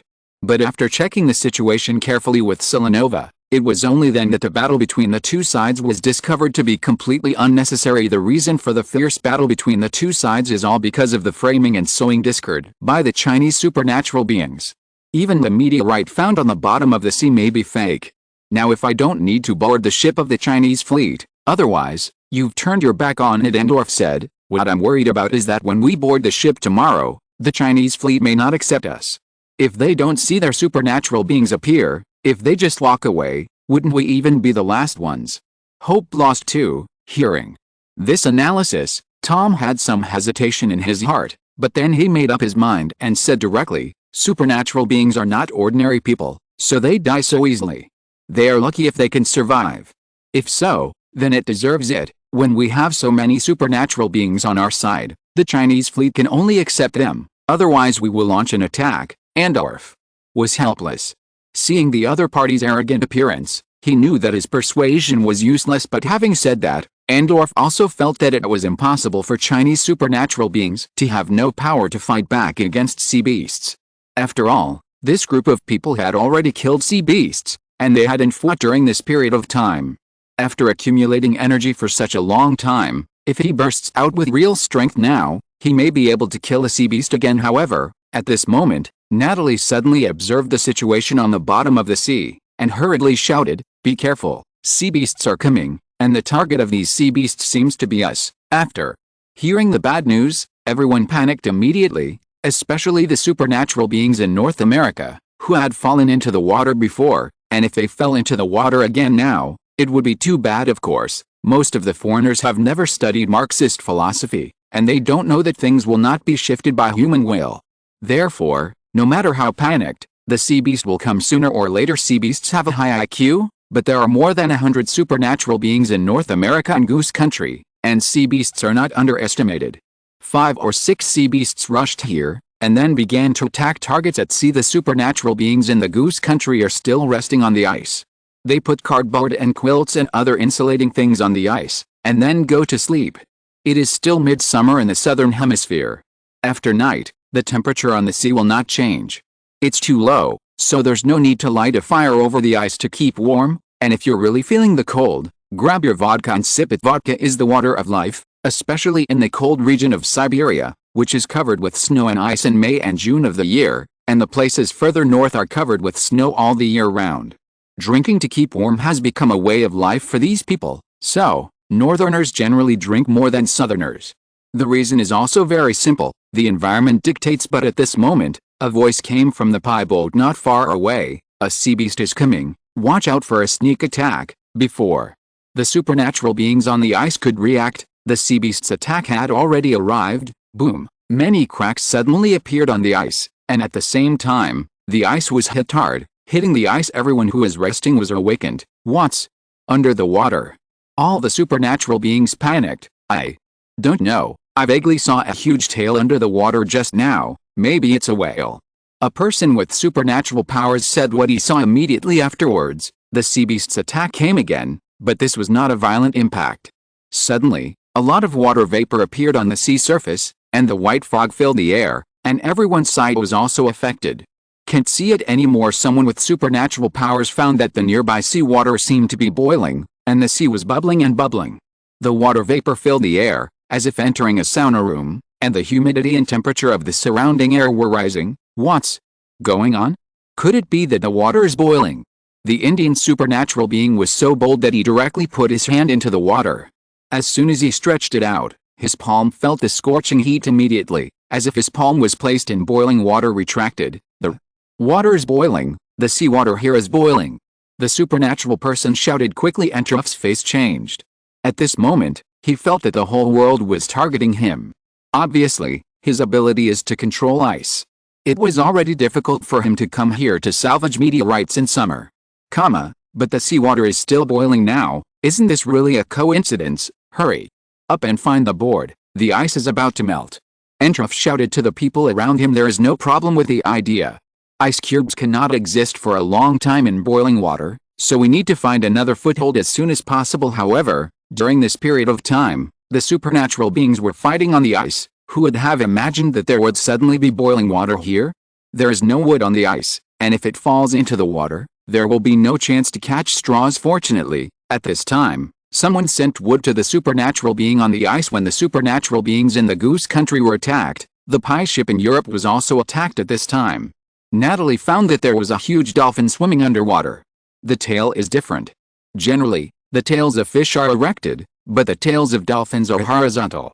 Therefore, when dolphins tease their food, they will use their tails to slap. Some foreign photographers once discovered that dolphins used to use their tails to take pictures of fish on the water surface into the sky, and then continued to beat them after they fell down. And this ability of dolphins is used to slap a ball after being trained in places such as aquariums, and finally becomes a viewing point for humans. Now, the dolphin regards everyone on the boat as food that can be teased at will. The dolphin suddenly dives, then swims upwards, and when it is about to reach the surface of the sea, it suddenly changes direction, slapping the wooden boat with its head, feet, and tail. Boom! The pie boat was originally used for resting and drifting at sea, and its defense ability was not very good. After being hit by the tail fin of a giant dolphin weighing hundreds of tons, the connection point was disconnected at that time, and the pie boat was torn apart.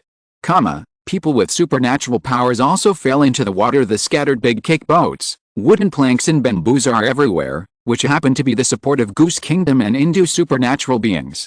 After the ice melted, these supernatural beings could only look for things around them that could be attached to. Even if straw appeared here, that should also be firmly grasped in the hand. This is the hope of living. The seawater was already boiling, and the temperature was a full 100 degrees Celsius. After the supernatural being fell into the water, he was like a fish in a hot pot. No matter how hard he struggled, his body was slowly being cooked. As for the dolphin at the side, it was having a lot of fun at this time. I don't know if it was taking revenge on humans, but it kept beating the supernatural being who fell into the water into the sky. A person with supernatural abilities was swept into the sky by the tail of a dolphin, let out a miserable cry, and flew more than 20 meters in the sky. This height has far exceeded the jumping limit of ordinary people. Fall into the water. Plop! The person with the ability fell into the water, making a crisp sound of water. After such a violent impact, the person with the ability fainted. The dolphins did not lose interest, and continued to slap the supernatural beings on the sea, and threw them into the air one by one. The lucky ones sat on the wooden boards and shivered, watching their companions flying up in the water. They were very worried that they would also die.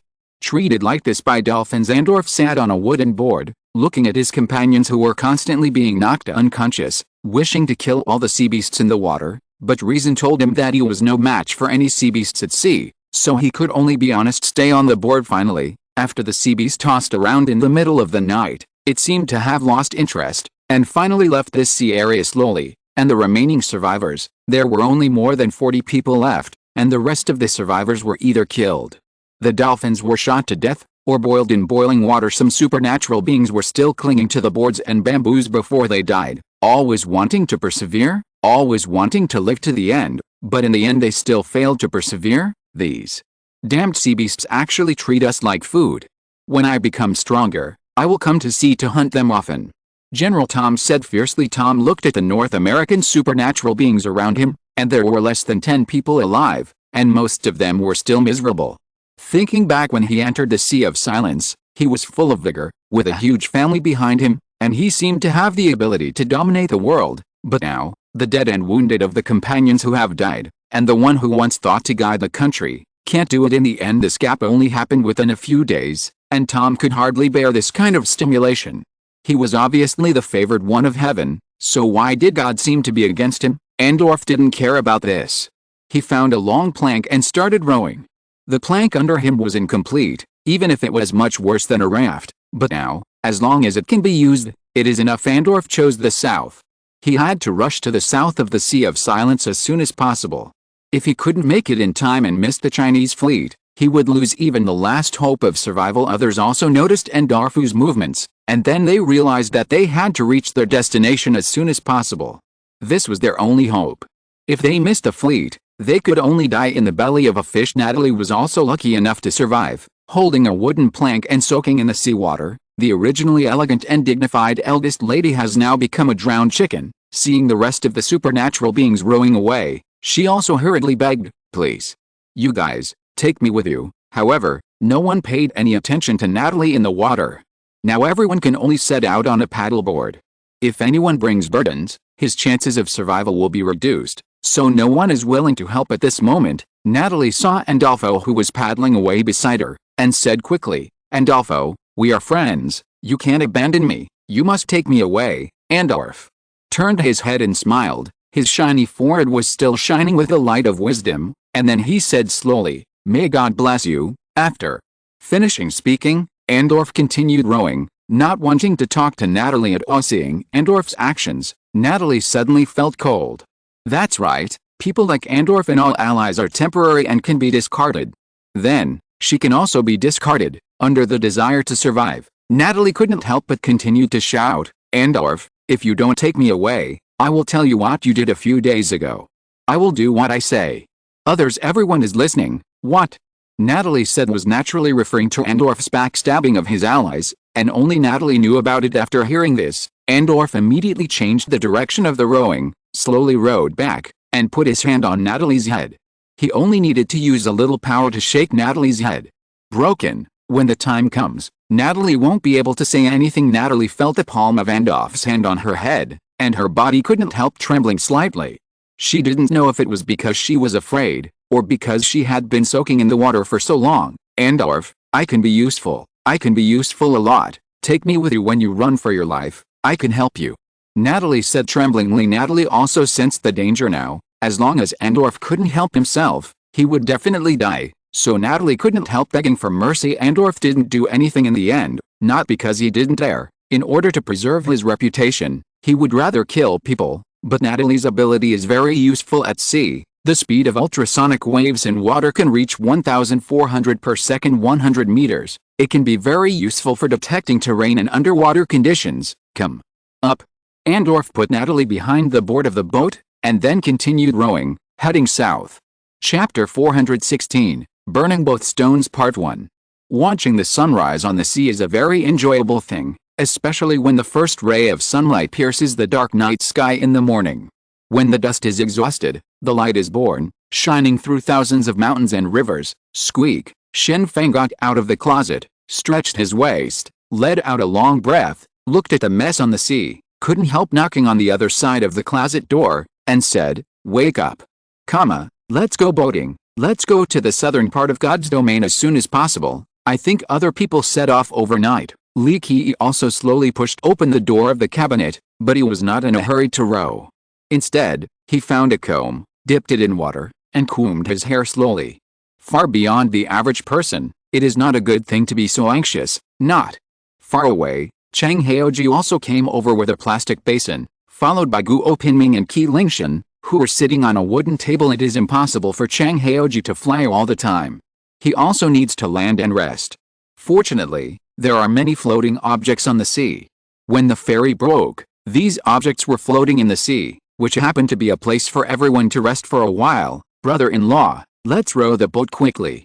If Dr. Lee washes up and dresses up, 2 hours have passed.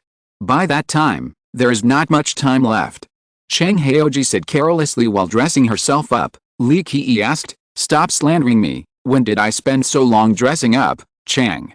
Haoji said with a smile, I heard that women spend a long time in dressing up, just like my sister. After she wakes up, she dresses up casually, but when she arrives at the city lord's mansion, she has to let the secretary help her continue to dress up. In short, the more beautiful a woman is, the more time she spends on dressing up. Li Qi tied her hair back with a headband, turning it into a small bun, and then said, little brother, you are still inexperienced. How can a naturally beautiful woman like me need to be well groomed? Even if she shows up without makeup, that must have fascinated a group of people. After finishing speaking, Li Qi looked at Shen Feng on the side, and asked, tell me, am I pretty without makeup now? How do I know? Shen Feng averted his eyes and didn't look at Li Qi seriously. Why? Don't you dare to look at me? If you look at me, I don't believe your eyes are empty. Li Qi continued to ask with a smile. Shen Feng didn't bother to answer, so he changed the subject and said, get ready to go. Tie the plastic basin and table to the wardrobe. Li Qi, put the board up, we're ready to go. Afterwards, a group of 5 people tied the wardrobe under them with a plastic basin and the table. Li Qi removed the door of the wardrobe and erected it in the center of the wardrobe. Shen Feng supported the other side. Next, Shen Feng summoned the wind blows, and the wardrobe drives slowly, drifting towards the south at sea. The supernatural beings from the Xiangsong Bureau and the Supernatural Power Management Bureau had already left this sea area at night, and they didn't even tell Shen Feng before they left. Obviously, in the disaster last night, Shen Feng's way of doing things alone had caused dissatisfaction among other people. Everyone fell into the water, and only survived after a narrow escape. Among them, one of the supernatural beings from the Xiangsong Bureau was evaporated by the beam of light. Only Shen Feng, relying on the advantage of being able to fly, didn't even fall into the water. I am clean ever since. This situation immediately aroused other people's opinions. We can accept the fact that we fell into the water, but we can't accept that others are living better than us. Why are we all so miserable and you are so lucky? In the end, the rest of the people rushed towards the south without notifying Shen Feng. Shen Feng was not in a hurry. Anyway, the fleet would show up at 12 o'clock noon, so as long as he arrived on time, it would be fine. If the fleet left early, if not, he can still take Chang Haoji to the west. Anyway, they can fly here. It seems that your popularity is not very good. Even the people from the Ability Management Bureau have abandoned you. Li Qi looked at the empty sea and couldn't help but smiled at Shen Feng. Shen Feng heard this, but shrugged helplessly, and said, I don't care about popularity. Anyway, I don't need to look at other people's eyes to act. Chang Haoji sat in the plastic basin, which was not particularly big, and he couldn't even stretch his body, so he had to put his head and calves outside the basin, and found a more comfortable position to lie down. But he said in his mouth, the Power Management Bureau, this group of people are also white-eyed wolves. When I was in Yes How before, my sister gave them a lot of evolutionary bases. I didn't expect them to leave without notifying them. This is human nature. Shen Feng used his ability to push the closet, turned his head and said, the people in the Ability Management Bureau are actually not easy to manage. A captain with a strong wrist will definitely become weaker. Shen Feng thinks that Qin Qi is a kind-hearted woman, but she is not suitable to be the captain. She can become the captain of supernatural beings, mostly because she is relatively old. People in their 30s are always rich in experience. Therefore, at critical moments, Qin Qi would be coerced by her supernatural beings, so she did not notify Shen Feng. In the end, Li Qi held onto the wardrobe door, and the wardrobe door turned into a sail, and the wind blew straight over, pushing the wardrobe forward continuously. At the same time, she said to Shen Feng, I'm worried that the next journey to the fleet will not be so it's easy, and even after we board the ship, the sea beasts won't necessarily let us go, and will continue to chase the fleet. Next, Li Qi didn't continue talking, but Shen Feng also understood what she meant. Li Qi said that even if they successfully boarded the ship, everyone may not be regarded as escaped from the sky. Hundreds of sea beasts gathering in God's domain, this is a paradise for sea beasts, and the fleet has already shown signs of decline in the face of 3 sea beasts. If you go to war with hundreds of sea beasts, wouldn't it be life and death? Shen Feng heard Li Qi's analysis, but did not answer. Instead, he pointed to his ear, and then pointed to the distance. It was obvious that someone in the Xiangsong Bureau could hear him afterwards. Shen Feng took out a long-prepared map from his body, pointed to the Chatter Islands, then pointed to New Zealand, and said in a low voice, "Understood? We don't need to pin our lives on other people." Several people saw the map in Shen Feng's hand, and immediately understood what he meant. It turned out that Shen Feng had already planned his retreat.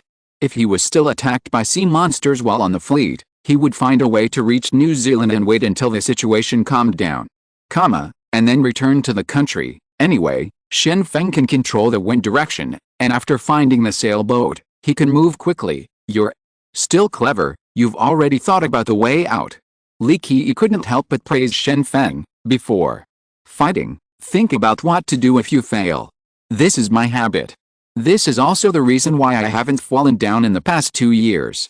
If I can't, I will run away. I have a way out at any time. Shen Feng smiled. Said this is not what Shen Feng is bragging about. When Shen Feng was at Zhang Yang's Jiangxinzhao base, he had already thought about what he would do if he failed. At that time, Shen Feng thought that if he really couldn't recover Zhang Yang, he would take a boat down the river. Next, go directly to Jinling, but in the end, Shen Feng led people to kill the Corpse King, and then recovered Zhang Yang, and this was how he later occupied Yazhao. When Shen Feng came to the southern part of God's domain, he found that more than 80 supernatural beings had gathered here, and these supernatural beings should be the last ones left. There was a black dot slowly approaching in the west direction, without a trace. There is no doubt that this black spot is the fleet in the distance, but, just outside the God's domain, the water surface turns up with waves from time to time, and there are always dark shadows exposed underwater, which shows that there are sea beasts outside the God's domain guard. Shen Feng thought for a while, and said to Chang Haoji behind him, "Fly to the sky, Lao Guo, Qi Lingshan, protect Chang Haoji. You first find a way to leave God's domain, and Li Qi and I will observe the situation first." Chang Haoji was very obedient, and immediately summoned the cloud to come, and took 2 people to the top of the cloud. Guo Pinming and Qi Lingshan quickly said, "Don't worry, the city lord, we will protect the eldest son." Chang Haoji quickly raised his height, and said to Shen Feng while flying, "Brother-in-law, you guys come here too. I will take people to the fleet first, and if there is still room, I will come to pick you up." Chang Haoji flew up to 100 meters in the air in one breath, which is far away from the sea surface. At such a high place, sea beasts are basically out of reach, and Guo Pinming and Qi Lingshan are still protecting him on both sides. Chang Haoji's safety situation is no longer safe. Need to worry. Chang Haoji was flying in the sky, and it was indeed very safe. There were no sea beasts attacking, or the sea beasts may have bad eyesight, thinking that the things in the sky were just white clouds. In short, Chang Haoji was not disturbed during the flight in the sky. The sea beast is coming, let's go. At this moment, a blonde woman suddenly issued an alarm. It is already 11 o'clock, and the outline of the fleet has become more and more clear, but at this time, Natalie discovered an abnormality on the bottom of the sea. Suddenly, more than 20 sea beasts gathered towards her in the distant sea area. Come here, the speed is still very fast. If you wait until the sea beast arrives, then all the people on your side will die. When Andorf heard what Natalie said behind him, he gritted his teeth with hatred, and said, "Are these sea beasts really going to be wiped out? It's too much to not give us a way out." Everyone spread out. Andorf knew that if they gathered together, the target would be too big for the sea beasts, and it would be easier to attack. If they want to reduce casualties, they must be scattered. In this way, the attack range of the sea beasts will also increase. However, after Andorf issued the order, no one around was hiding. Instead, they all rushed out of the god's domain. You must know that there are 2 sea beasts haunting the god's domain. If you rush out now, you will definitely become a sea beast live target. And when these people rushed out, they were still shouting loudly, "Everyone, go out together, rush out now, kill the sea beast, and we can get on the boat." These people rushed out in a hurry, not looking for death, but with their own little calculations. The fleet has arrived nearby. The sooner anyone can get on board, the sooner they can survive, and the sea beasts are now surrounding them. Then the best way is to take a gamble. Bet that the sea beasts in the Sea of Silence are not strong enough to kill all the supernatural beings at once. In this case, sooner or later someone will be able to rush up as long as you rush to the boat and have a foothold. Then everything is easy to talk about. Andorf saw the act of this group of people rushing out desperately, and immediately cursed angrily, "A bunch of bastards, all of them are scum, rushing out at this time. The fleet is still far away. Once the sea beast uses the ability of mass destruction, you will all be killed." Andorf hated the pig teammates around him very much. He clearly obeyed his command, and the casualties could be reduced a lot in a short time. However, a group of supernatural beings rushed out, fearing that they would not die fast enough. They were a bunch of scammers on the issue of life and death. No one can keep calm. The supernatural beings are all dazzled by the hope of survival. Looking at the fleet not far away, they are desperately about to rush out of the sea of silence. However, at this moment, a stench permeated the sea. It was the same smell as in the toilet, and it made people feel sick when they smelled it. The surface of the water was constantly bubbling, and it was obvious that the stench came from underwater. "This is ammonia. Let's stay away from here." Li Qi's face changed, and he quickly reminded Shen Feng that Shen Feng didn't care about the wardrobe under him, so he quickly opened the paraglider on his back, hugged Li Qi and flew away to heaven at the same time. Boom! Fiery flames spread across the sea, and the supernatural being who rushed out of the god's domain made a mistake. The underwater sea beasts not only have the ability to kill on a large scale, but are also very strong. Chapter 417 Burning Both Stones Part 2. There were more than 20 supernatural beings who rushed out of God's domain in the first wave. They were all betting on one thing, that is, the underwater sea beasts could not kill all the people who rushed out in a short time, but the result was very cruel. Ammonia gas suddenly appeared, and then a fire ignited the ammonia gas permeating the sea, and these supernatural beings were burned to death on the spot. Shen Feng was flying in the sky with Li Qi's small waist in his arms. Looking at the tragic situation on the sea, he couldn't help but be surprised. The range of influence of these sea beasts' abilities is too large. People within a few hundred meters are all killed, burned to death, so it seems that going by sea is not a good choice. Li Qi was hugged by Shen Feng, but she felt a little itchy around her waist and felt uncomfortable, but she was still answering Shen Feng's question. The size of the sea beast is here, and its physical strength is no longer comparable to that of land animals. The ability must be very powerful, but these sea beasts also have weaknesses. They cannot go ashore. At this time, figures gradually emerged from the sea surface, and the sea beasts hiding outside the god's domain finally revealed their true colors. I saw a long twisted animal suddenly appearing on the water surface, and it also had limbs. The Chinese supernatural being saw this scene and immediately shouted, "Look, look, this is a dragon." 4. Chinese supernatural beings. Dragon culture has been deeply rooted in the hearts of the people, and almost all Chinese people claim to be descendants of dragons.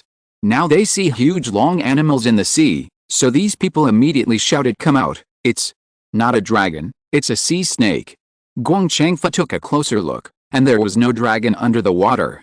It was obviously a sea snake. After all, it didn't have dragon horns on its head, so how could it be called a dragon? Even if people like myself are the descendants of the dragon, we can't recognize our ancestors indiscriminately, boss, but this thing has limbs. Zukai couldn't help but said 2 animals appeared on the surface of the sea, and one of them could be seen by others. It was a crab after enlargement, and it was a swimming crab. Its body was shaped like a shuttle, so it got this name. And the other one is completely different. Its body is like a boa constrictor, and it can swallow snake letters in its mouth, but it has 4 limbs on its body. If it is a lizard, its body is too slender. No wonder people will regard sea snakes as dragons. It looks too much like a legendary dragon. Not only a group of people from the Xiangsong Bureau admitted their mistake and regarded the sea snake as a dragon, but even Shen Feng, who was flying in the sky, saw this thing suddenly appearing on the water, and then decisively admitted his mistake. Is this a dragon? Is this what the ancients saw? Shen Feng couldn't help exclaiming after Li Qi looked at it seriously. He explained, "This is a sea snake. The reason why it has grown limbs, I think, is the phenomenon of returning to the ancestors. In ancient times, in the Cambrian period, it is said that snakes they still have limbs, but after experiencing the mass extinction, in order to save energy, they had to abandon their limbs and drill holes everywhere, but I didn't expect that sea snakes could only grow limbs again in a short period of time." Li Qi guessed that the sea snake had grown claws, which must have happened after it degenerated, that is, returning to its ancestors. Looking at the huge sea snake in the water, Shen Feng couldn't help but sighed and nodded, and said, I see, I didn't expect that snakes can grow limbs. If they can grow horns in the future, wouldn't they really become dragons? Li Qi looked at the situation on the sea, and then said to Shen Feng, if we can fly, we should hurry to the fleet. Flying in the sky is also exhausting your energy. If something abnormal happens, don't you go to the fleet again? Is it also difficult to escape? Shen Feng was not in a hurry, but explained, you can't leave here in a hurry now. The fleet has already moved towards this side. On the other side of the fleet, there must be sea beasts watching around. Even if you get on the ship, you will face fierce battles. But to see the strength of the sea beast in the sky, and if there is a battle next, I can also have some preparations, even. If you know the strength of these sea beasts, what can you do? If you can't beat them, you can't beat them. Unless you use poison, otherwise, sea water is the best buffer. It is impossible for human beings to defeat these sea beasts in the sea. Li Qi shook his head. Said, she felt that these people in the sea could not be the opponents of the sea beast. Afterwards, the two sea beasts outside God's domain started to attack. The degenerated sea snake with limbs was the first to cast its supernatural power. It opened its mouth and spewed out countless ammonia gas, while the swimming crab on the side spewed out fireballs. In an instant, a fiery flame appeared on the sea. The sea snake, which was pretending to be a real dragon, was swallowing flames like the real Dragon King. At this moment only a few people such as Li Qi knew that this fake real dragon was just spraying ammonia. In simple terms, it was farting, but it was just ignited by swimming crabs. However, even so, the flames ejected by the sea snake still posed a threat to the supernatural beings on the sea. The supernatural beings were forced by the flames to go to the sea to avoid the flames. Shen Feng, who was in the sky, saw this scene and couldn't help but if you don't shake your head and sigh. The lack of a foothold in sea combat is still too much for a supernatural being at this time. In the distant ocean, more than 20 sea beasts also rushed here, and began to attack the supernatural beings on the sea, including the dolphins that tormented the European supernatural beings last night. When the dolphins saw when there were many humans in the sea, they rushed up immediately, slapped these supernatural beings with their tails, and slapped them into the sky like a ball. Dolphins are indeed smart, with a relatively high IQ, and can quickly learn some simple addition and subtraction. However, dolphins are always beasts. No matter what others call them, sea elves or others, they are completely different. After the sea beasts began to attack humans, the most prominent one was this dolphin. If a dolphin can only fly one person at a time, then the eel that suddenly appeared next was not easy. A sharp-toothed eel appeared on the sea, and then the temperature of the surrounding seawater rose, and gradually, the sea surface boiled. Wake up, even if it is noon now, the seawater should not be so hot. Such a high temperature, mutton is enough. Pieces of water vapor rose from the sea, and the supernatural beings could only hold on to the wooden boards around them tightly. Once they fell into the water, they would definitely be cooked. After seeing this scene in the sky, Shen Feng couldn't help sighing. What a powerful ability. This eel must only be grilled, not cooked. It's not cooked well. In the area around the eel, even the rest of the sea beasts can't approach it casually, because the temperature of the boiling water is too high. No matter what kind of sea beasts can enter, otherwise it will turn into fish soup in the end. The supernatural beings could only keep dodging the attacks of sea beasts, and the supernatural beings were constantly reducing their staff. There were originally more than 80 supernatural beings, but now there are only more than 30 people left. Among them, less than 10 people survived, and there were even fewer people from other forces. Hao Xiaohu fell into the water. At this moment, Hao Xiaohu is crazily displaying supernatural powers, and his body swelled up instantly, as if he was blowing up a balloon. In fact, this was Hao Xiaohu's life-saving means.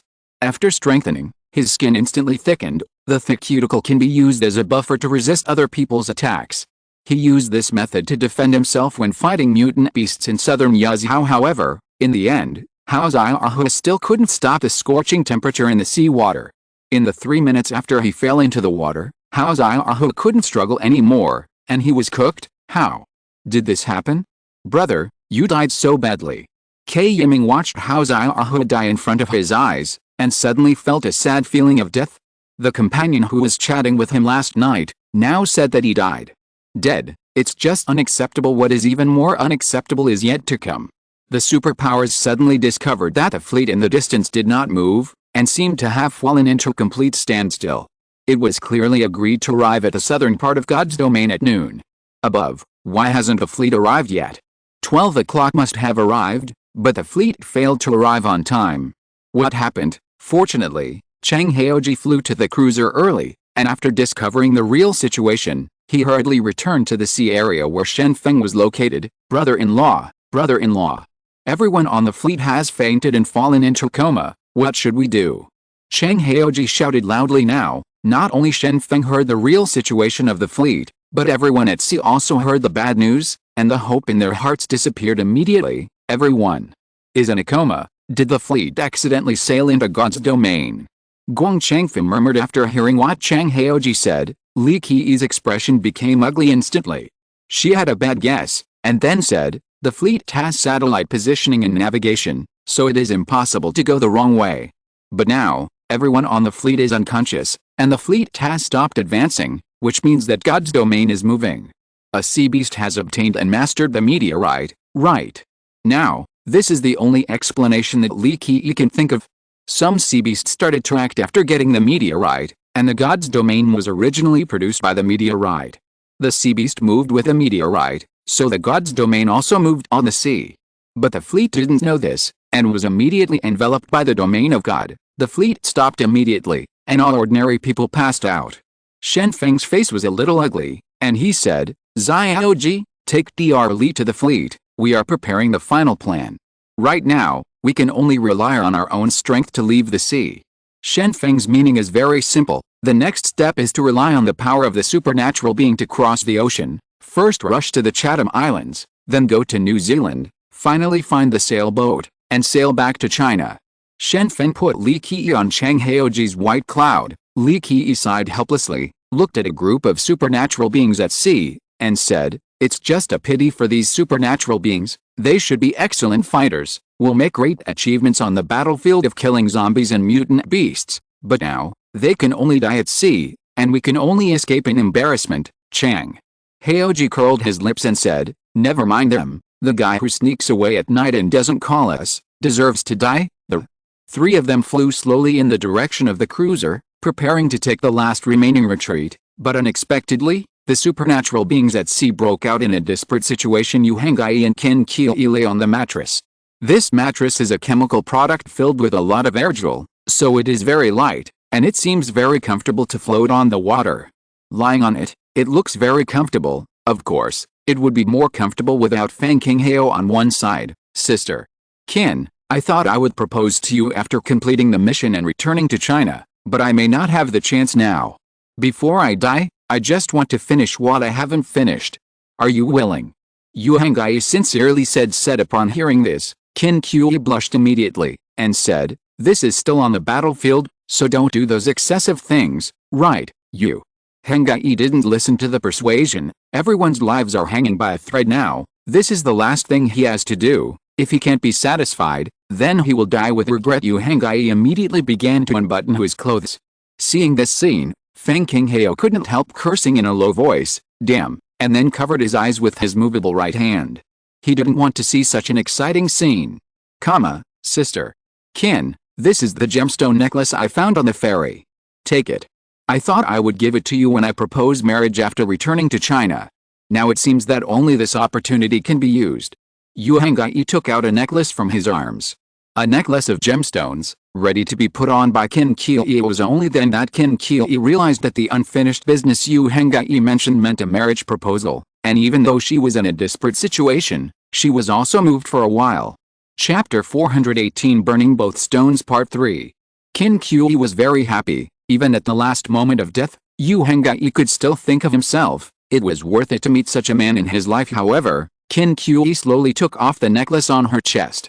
Even though the ruby was crystal clear and the necklace was made of platinum, she still took it off and returned it to Yu Hangai, saying, now I don't want your necklace. I hope that after we get through the crisis, you will give it to me in public, then I will accept it happily, but now, we can't give up fighting. Yu Hangai looked at the gemstone necklace that could not be given away, and said a little depressed, but, we may not survive. Are you not willing to satisfy me? If we can't survive, wouldn't it be more romantic for the two of us to die together? Qin Qi asked rhetorically. Hearing Qin Qi's explanation, Yu Hengai was stunned for a moment, then thought about it and found it made sense. Anyway, the current situation is bad, the sea is rough, and most of them can't survive. It's better to die together. If someone knows if what happens at sea, you will probably be envious, right, sister? Kin, sit still, I'm going to use my power. Yu Hengai's eyes gradually became firmer. Yu Hengai basically didn't use his ability after boarding the ship. The reason is very simple. The range of influence is too large. Except for himself, the gravity in the surrounding gravity area is beyond the ability of ordinary people. Yes, so, in order not to affect others, Yu Hengai has been restraining his abilities, but now, everyone is surrounded by sea beasts, and even the soldiers on the fleet are all unconscious. The hope of leaving the sea has completely disappeared, and Yu Hengai can't control these anymore. Before dying, let's start the final madness. Qin Qi quickly lay flat on the mattress, keeping the force evenly. Feng Qinghao could only grit his teeth, and said in his heart, "It's too bad, I'm going to be tortured by this kid again." Yu Hengai took a deep breath and shouted, 5 times the gravity field, within a kilometer range centered on Yu Hengai. The gravity increased instantly, and many people on board fell into the water directly because of the strong gravity, and then had to face the scorching water temperature around them, which was simply unbearable pain. 5 times the gravity field. This is a move that Yu Hengai can use in his extreme state. The surrounding gravity instantly increases, and within the range of action, all objects will be affected by their own gravity. Shen Feng's side happened to be within the range of the gravity field, and Chang Haoji's Bayun could only carry 3 people. As a result, the gravity field increased instantly, and 5 times the gravity was on Chang Haoji's body, and the Bayun under his feet could bear the weight. Unable to bear the weight, it dissipated immediately, and Chang Haoji and Li Qi also fell into the sea at the same time. Shen Feng was also affected by the gravitational field, and his body became heavy in an instant. The paraglider ribs on his back were made of aluminum alloy, which is supposed to be very strong and light, but no matter what, there are limits to any material, and when the force on the material reaches the critical point, it will break instantly. Dang dang! Shen Feng was surprised to find that the paraglider ribs on the back broke continuously at this moment, and the paraglider lost its balance. Shen Feng couldn't keep gliding in the air, and the whole person fell down in an instant. It's so heavy. Although Qin Qi had made some preparations and tried to lie down as flat as possible, at this moment, she still felt a huge weight on her body, and even her activities would be affected. Feng Qinghao's fractures also worsened. They were all splinted, but gravity acts on the whole body, so the bones that were originally spliced now showed signs of being broken again. Fuck, I haven't died at the hands of sea beasts, I'm going to die at the hands of my own people first. Feng Qinghao couldn't help complaining. Yu Hengai had already exerted his ability with all his strength, and the sea beast that was close to this side also felt that its body was sinking uncontrollably after entering the gravity field. Moreover, the internal organs were directly affected. The reason why the sea beast couldn't go ashore was because it is because of the buoyancy of seawater that the bones and internal organs will not be under too much pressure. Once ashore, sea beasts will not be able to breathe due to their own weight. Like whales, once they are stranded, they will die. Their shortcomings ever since the sea beasts moved away from the gravitational field created by Yu Hengai one after another, and even the dolphins were also quickly moving away from the gravitational field as the sea beasts left one by one. The temperature of the seawater dropped instantly. The original boiling seawater was caused by the sea beast's ability. Now that the sea beasts left, the seawater from a distance was replenished, and the temperature of the seawater dropped immediately. Plop! The 3 people in the sky fell into the water one after another. Although they were wearing life jackets, they were still sinking. After Shen Feng fell into the water, he couldn't help cursing, "You Hengai, you little bastard, it doesn't matter if you are going to die, you have to take us with you, right? If I had known earlier, I would have left you alone." Shen Feng originally wanted to use water walking to let his body float on the water, but in the 5-fold gravitational field, Shen Feng's weight is also 5 times the original, and the strong wind can't support him on the water at all. After Yu Hengai found that Shen Feng had also fallen into the water, he couldn't help laughing. "You still have the nerve to call me? You people are carefree in the sky. No sea beast can go up to the sky to attack you. Now it can be regarded as having the same difficulties, so as not to let you leave us and run away alone." After Shen Feng fell into the water, he quickly slapped the surrounding water to suspend himself on the water. Fortunately, the sea beasts were far away from this sea area, otherwise, He might be attacked by the sea beasts as soon as he fell into the water. Gong Changfa was lying on one side of the wooden board, and Sun Yan was still lying on the wooden board. He just watched his good brother Zukai being photographed into the sky by the tail of the dolphin. Life is not long. Oh my God, do you really want us all to die at sea? Gong Changfa sighed. A tough man actually shed tears at this moment, and Gong Changfa was also stimulated by the death of his brother. At this time, Gong Changfa fully understood one thing, that is, no matter how powerful the supernatural being is, he will eventually die. Andorf in the distance also stayed on the board with Natalie, but due to the increased gravity, the board has sunk a lot, and the warm sea water directly wetted their clothes. We can hold on for a while. In the gravity field, sea beasts dare not approach, but as long as the gravity field is broken, it will be our death. Andalf said in a deep voice, "You are so powerful. It is said that you killed more than 3 million zombies in Germany. You must have a solution now, right?" Natalie asked quickly. At this point, Natalie still pins her hopes on Andorf, hoping that at this time, Andorf can turn the tide. Andorf is very powerful, even in Europe. He is a guy that everyone admires. At this moment, only he can bring some hope. Andorf's face was full of bitterness, and he said immediately, "If it is on land, I can cause an earthquake. In the city, no matter how many zombies are, they will be killed by the earthquake, but now it isn't at sea. An earthquake can only trigger a tsunami at most. If I can't touch sea beasts, my abilities will have no fighting power at all." Hearing this, Natalie was completely desperate. It turns out that no matter how powerful a supernatural being is, when faced with absolute power, he can only sit and wait to die. At this moment, a long cry suddenly came from the ocean in the north. This call is majestic and high-spirited. It sounds like thousands of troops are galloping. The huge sound even makes the nearby waves become violent, and after this call falls in people's ears, it is a feeling in people's hearts. Feeling of fear. When Shen Feng heard this cry, the fear in his mind also rose to the peak.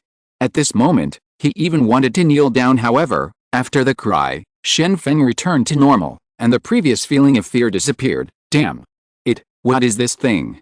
Why does a single cry make me start to fear?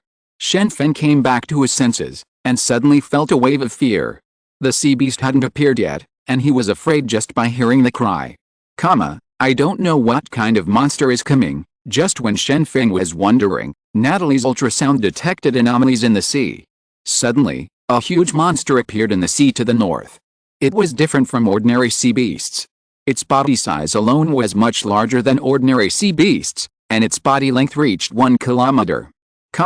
As it moved, other sea beasts were slowly approaching. In the end, more than 30 sea beasts followed this huge monster, as if a mighty general was leading his men forward, and the biggest sea beast slowly floated up, revealing its true face. It turned out to be a huge blue whale. This was the largest animal on Earth, but it is also huge in the end of the world, and it may even be the largest animal in the world. Blue whale. The leader of these sea beasts is this blue whale. Everyone exclaimed. It turns out that there is also a leader among these sea beasts. Such a huge sea beast can swallow hundreds of people in one bite, and humans are even bigger than blue whales. The baleen is even more slender. No wonder the sea beast's actions are so planned. It turns out that the blue whale is in command. The blue whale slowly floated up from the water. Immediately, its huge body appeared in front of everyone like a small island. At this moment, the blue whale uttered another cry. There was another high-pitched and long cry, and fear appeared in everyone's minds again, and the side of the sea beast also changed. The 5 killer whales suddenly swam to the front, and then began to swim side by side. Animals live in groups and never attack humans. Once humans are found in the sea, they will stay away immediately. It is precisely because of this habit of killer whales that they immediately run away from people when they see them, making humans mistakenly think that killer whales are good friends of human beings, because killer whales never eat people. Of course they are good friends. However, this is a clever strategy of killer whales. Killer whales know how scary small human beings are, so they never dare to approach humans. When it comes to the attitude of killer whales towards humans, it may not be so good, especially now. The 5 killer whales then began to charge side by side. During their swimming, the waves were also driven, and their huge bodies swam together, directly creating a huge wave of 50 meters high. Boom! The waves made a deafening sound as they advanced, like the sound of a waterfall falling from the sky and falling into a pool of water. Human voices were also covered by the sound of the waves at this moment. The 5 killer whales actually ignored the influence of the 5 times gravity field, driving a 50-meter-high wave to hit them, and their actions were uniform, as if they had been rehearsed. Seeing this scene, Yu Henggai was very surprised. He didn't expect that. He tried all kinds of tricks on land, but it didn't work at sea. Seeing that the killer whale was coming, he could only hug Qin Jianyi tightly and face the giant with his back. Wave sea beasts in the 5-fold gravity zone will be unable to move freely due to their own weight, and may even cause damage due to the huge gravity. Therefore, sea beasts dare not approach Yu Henggai's gravity field easily, and many supernatural beings also endure the huge gravity in a gravitational field. The killer whales didn't care about this. After swimming side by side, the huge body drove the waves, and the waves supported their bodies. The movement of the waves formed a momentum, and the killer whales took advantage of the momentum in the waves. It actually blocked the effect of gravity. Boom! The 50-meter-high wave swept across the gravitational field in an instant, and all the supernatural beings in the gravitational field were slammed into the sea by the waves.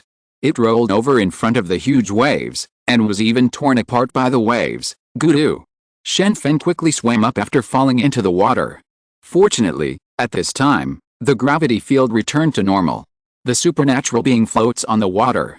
If you're listening to this novel on a channel other than Fanfic World, it means they downloaded and uploaded it without effort.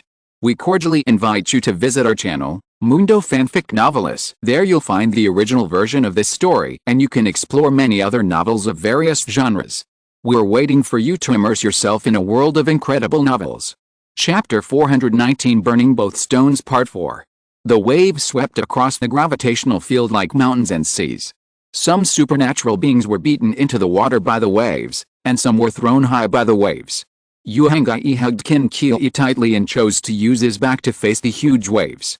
A huge wave of 50 meters beat over and overturned the mattress directly the waves beat over. Yu Henggai suffered a severe impact, and immediately lost consciousness. But even if he lost consciousness, Yu Henggai did not let go of his hand. The gravity field failed to stabilize.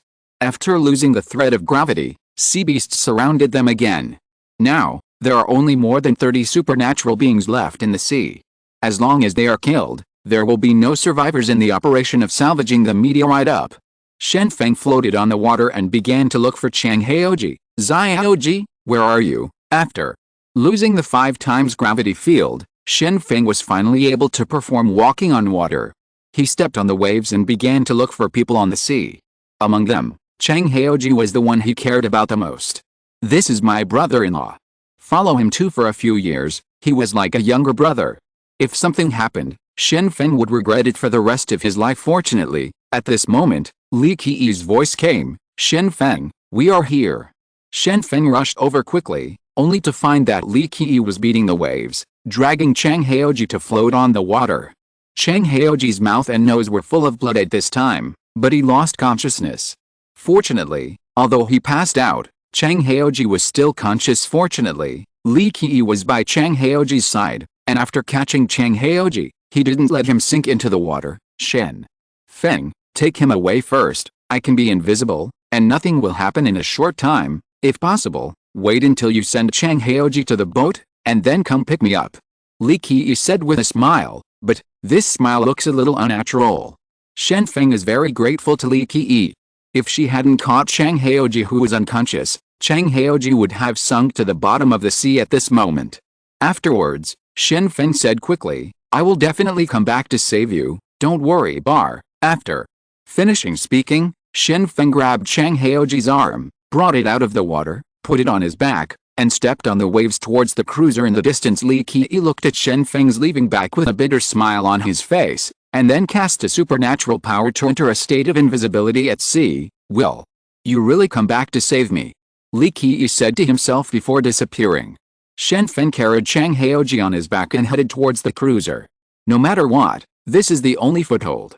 Although the sea beasts are still lying, and the fleet will be sunk sooner or later, if you can delay it for a moment, maybe, the matter can there be a turnaround. Andorf also floated to the surface. He lost his last support. The plank of the boat was completely broken under the beating of the huge waves.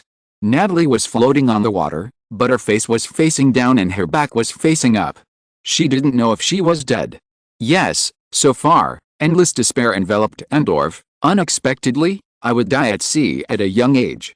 He I thought I could make contributions and become an important figure in human history, but now it seems that this isn't possible. But even so, I will before you die. You must be vigorous. Andorf muttered to himself after saying this, and Dolfo's eyes gradually became firmer. There is nothing human beings fear more than death, and there are very few people in the world who can face death squarely. However, once someone dares to face the bleak life and face the dripping blood, then the courage in the heart will completely burst out. The greatness of human beings is the greatness of courage, and the hymn of human beings is the hymn of courage. After Andorf cast his ability, the water surface suddenly vibrated slightly. This vibration was keenly sensed by the sea beast, and it immediately panicked. Finally, after the blue whale issued an order, the sea beast did not run away indiscriminately, but continued to stay in a daze in the original sea area. The waves in the sea are constantly churning, and the waves are getting bigger and bigger. Huge waves of 5 or 6 meters can be seen everywhere. Andorf is right. If he uses his abilities at sea, it can only cause tsunamis, while in the deep sea that tsunami basically has no effect on sea beasts. For human beings, a 5 to 6 meter tsunami is already a catastrophe, but for sea beasts, it is nothing at all, even tickling. However, at this moment, a loud noise came from the bottom of the sea. Boom! This loud noise was not smaller than the cry of a blue whale, and it was like a landslide and ground crack, sweeping across tens of kilometers of surrounding land. In the sea area, a comatose supernatural being was also awakened by the loud noise. What happened? What happened? Everyone looked around, wanting to see what happened. On the other hand, a large amount of gas suddenly spewed out from the bottom of the sea, and countless gases carried dust to the surface of the sea. In an instant, the surface of the sea was filled with various smells, including rotten eggs and bitter almonds. The smell was so pungent that for a while, the battlefield was filled with a coughing of supernatural beings. Shen Feng, who was running on the sea, turned his head quickly after hearing the loud noise, but found a stench coming from the sea. He didn't dare to stay, but continued to approach the cruiser. When he arrived near the cruiser, he saw Guo Pinming and Qi Lingshan were watching. Protect Chang Haoji. Shen Feng threw Chang Haoji into the air with all his strength, and Guo Pinming quickly caught it. You must take Chang Haoji back safely, do you understand? Shen Feng said loudly, and after speaking, Shen Feng was ready to return to the battlefield. But Qi Lingshan said to Shen Feng, City Master, why do you want to go back? I found a boat on the cruiser, let's go directly. The battlefield is so fierce, we don't want to interfere. Qi Lingshan didn't understand, although he had a chance to escape now, but Shen Feng still wanted to return to the battlefield. Isn't this courting death? My side is weak, and I can't be the opponent of the sea beast. I can't do anything after I go back, so why go back? The most important point is that the attention of the sea beasts is now at the center of the battlefield. Now let others attract the attacks of the sea beasts first, and he is abandoning the cart to protect the handsome, and take the opportunity to leave.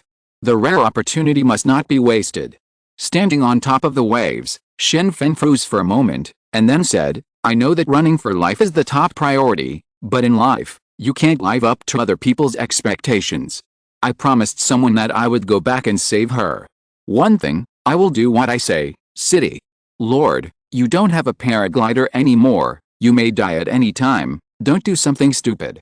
Qi Lingshan continued to persuade. Guo Pinming suddenly took a few lifebuoys off the boat, threw them out with all his strength, and said, City Master, take the lifebuoys with you, be careful. Shen Feng turned his head and smiled, picked up 2 lifebuoys, and headed back to the battlefield. At this time, the sea was filled with all kinds of smells, many of which were pungent, and even Shen Feng could smell them. After the smell, I couldn't help coughing. Fuck, what happened on the battlefield? Why is there such a strong smell? Shen Feng couldn't help but said. When Shen Feng smelled the stench, he still felt a little dizzy in his head. Obviously, he seemed to be physically strong, but now he was very dizzy. Li Qi, where are you? Shen Feng couldn't see Li Qi's figure, so he could only shout loudly.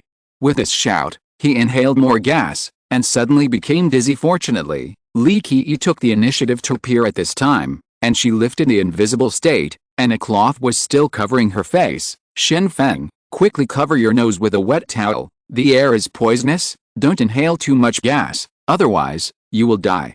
Only then did Shen Feng understand why he was still dizzy. It turned out that he had inhaled poisonous gas, but how could poisonous gas appear in the sea for no reason? It's really puzzling. Shen Feng quickly tore off a piece of cloth from his body, dipped it in water and covered his nose. Although he could not completely block the poisonous gas, he would not easily inhale it. What happened? Why is there so much poisonous gas in the air? Shen Feng couldn't help asking. Li Qi shook his head, and said helplessly, Andorf used his supernatural power, which caused an undersea earthquake, not to mention a tsunami, and also broke the underground rock formation. There is a lot of poisonous gas under the rock formation, and the poisonous gas leaked out. Now, the entire battlefield is enveloped in poisonous gas. When Shen Feng heard about this, he shook his head in surprise. It's really not easy. Andorf, a little beard, actually wants to play a game of burning jade and stone before he dies. Now the sea is full of poisonous gas. Isn't he killing his teammates? While talking, Shen Feng handed the lifebuoy to Li Qi, and Li Qi put the lifebuoy on his body, so he finally didn't have to continue swimming thanks to Andorf's ability. The sea was in chaos, and the sea beasts had no chance to attack humans. Li Qi waited for Shen Feng's return. Li Qi had a different opinion, and she said seriously, I think this is our chance to escape. Many poisonous gases are soluble in water, such as cyanide. Once dissolved in water, it will be a dramatic disaster. Poison. We don't know how to drink water at sea, but sea beasts live in the sea, replenishing water and expelling salt all the time. If these sea beasts don't want to die, they can only stay away from the sea area. Shen Feng hurriedly looked to the north, and sure enough, he found the blue whale as huge as a small island retreating slowly. It seemed that the blue whale had also discovered the danger due to the continuous emergence of poisonous gas from the bottom of the sea. The surrounding sea area has also become highly poisonous. In a short period of time, the sea beasts cannot get close. If they want to escape, now is the most suitable time. This is a blessing in disguise. Let's go. Shen Feng breathed a sigh of relief. He thought that if he returned to the battlefield, he would face a near-death situation. Forcing the sea beast to keep away, the chance of escape has increased. At this time, Qin Qi's voice came from not far away. Shen Feng, give us a lifebuoy, please. You don't need to use the lifebuoy, we need it very much now. Shen Feng turned his head and saw that on the sea not far away, Qin Qi was holding two people floating on the water with difficulty. Two people are at sea and have exhausted their strength. Shen Feng couldn't bear it, so he could only throw the lifebuoy hanging on his body. He can walk on the water, but others can't. Now Li Qi also has a lifebuoy, so he won't sink into the water. If that's the case, then try to help the other party. Shen Feng, thank you. Before we left last night, I was going to call you, but they all advised me not to do so, so I listened to them. I am sorry for you. Qin Kwei is both grateful and guilty. He didn't expect that he didn't call Shen Feng when he was escaping, but he still got help from Shen Feng at the critical moment. Okay, don't talk about the past, let's get on the ship quickly. Shen Feng didn't need Qin Qi's gratitude, and then he was going to take Li Qi to the cruiser. However, at this moment, the satellite phone on Shen Feng's waist rang, and he felt very surprised. Did it mean that the electromagnetic waves in God's domain were disordered? Why are you still on the phone now? Shen Feng picked it up to answer it, but was surprised to find that it was a call from Guo Pingming, City Master. The communication of the fleet has returned to normal, and everyone has woken up. The blue whale is taking the sea beast to the north. The situation here will be normal soon, just wait, the captain said. He will pick you up right away. It's a surprise. I didn't expect the fleet to return to normal. Shen Feng laughed. Now he is completely relaxed. He thought he would take a small boat to New Zealand to take shelter, but now it seems that the fleet has returned to normal. I can go back with the fleet on my side, provided that I will not be attacked by sea beasts when I go back. After hearing the content on the phone, Li Qi became contemplative, and after Shen Feng finished calling, he said, I see, the meteorite has been eaten by the blue whale, so the surrounding area of the blue whale it is within the scope of God's domain, and the reason why the fleet lost its ability to sail is because the blue whale approached, and now that the blue whale is gone, God's domain is also leaving. So, if you want to get meteorites in the future, you have to kill the leading blue whale. Shen Feng asked, That's right. Li Qi nodded in agreement. The fleet that returned to normal then approached the battlefield. The supernatural beings were deeply moved when they saw this scene. Looking around, there were only a handful of supernatural beings in the sea, and there were only about 20 people alive. Back then, when nearly 200 people with supernatural powers entered the domain of the gods, they were full of spirits, but now only 1/10 of them are left with their heads down. The comparison between the two is simply sad. Finally. Survived. Woohoo. The person with supernatural powers couldn't help crying sadly. They, who didn't cry on the battlefield, relaxed now, felt a hope of survival, and immediately shed tears excitedly. Chapter 420 Shocking News. While the southern hemisphere is extremely hot, the northern hemisphere is still covered with snow. Winter has arrived, and this year's winter is even colder than previous years. In the north of Shanhaiguan, the heating has stopped, and the people living here are helpless. We can only burn fire to survive. Fortunately, there are many forests and Daxinggan mountains, so firewood is not a problem in the south. It snowed in many places, and the severe winter came, making people have to stay at home. Chu Chaoyan is correcting documents in the city lord's mansion. Although winter is here, there are still many things to be done, such as road construction, factory construction, transportation, and even heat preservation, all of which need to be done by Chu Chaoyan. Beside Chu Chaoyan stayed in the office. After the air conditioner was turned on, she didn't feel cold at all. The heating kept blowing into the room. Chu Chaoyan only needed to wear unlined clothes to survive the cold winter. Really, I have to make up my own mind about these documents, but I'm exhausted. When will Shen Feng come back? Chu Chaoyan began to complain while correcting the documents, and the secretary beside her didn't dare to answer. Chang Jianyi was about to give birth, so she simply lived in the hospital, where nurses took care of her every day, and Luo Qing followed her every step of the way, so Chu Chaoyan hadn't seen Chang Jianyi for several days. At this moment, someone rushed over. This is a person from the liaison office. Madam, there's news from the south. It seems to be a report from Minister Guo Pinming. Please go and answer it. When Chu Chaoyan heard the news, he was overjoyed immediately, and said, I've been out for a month, and I haven't heard anything about it, and now I finally have an answer. Shen Feng didn't call me himself, and asked someone else to do it for me.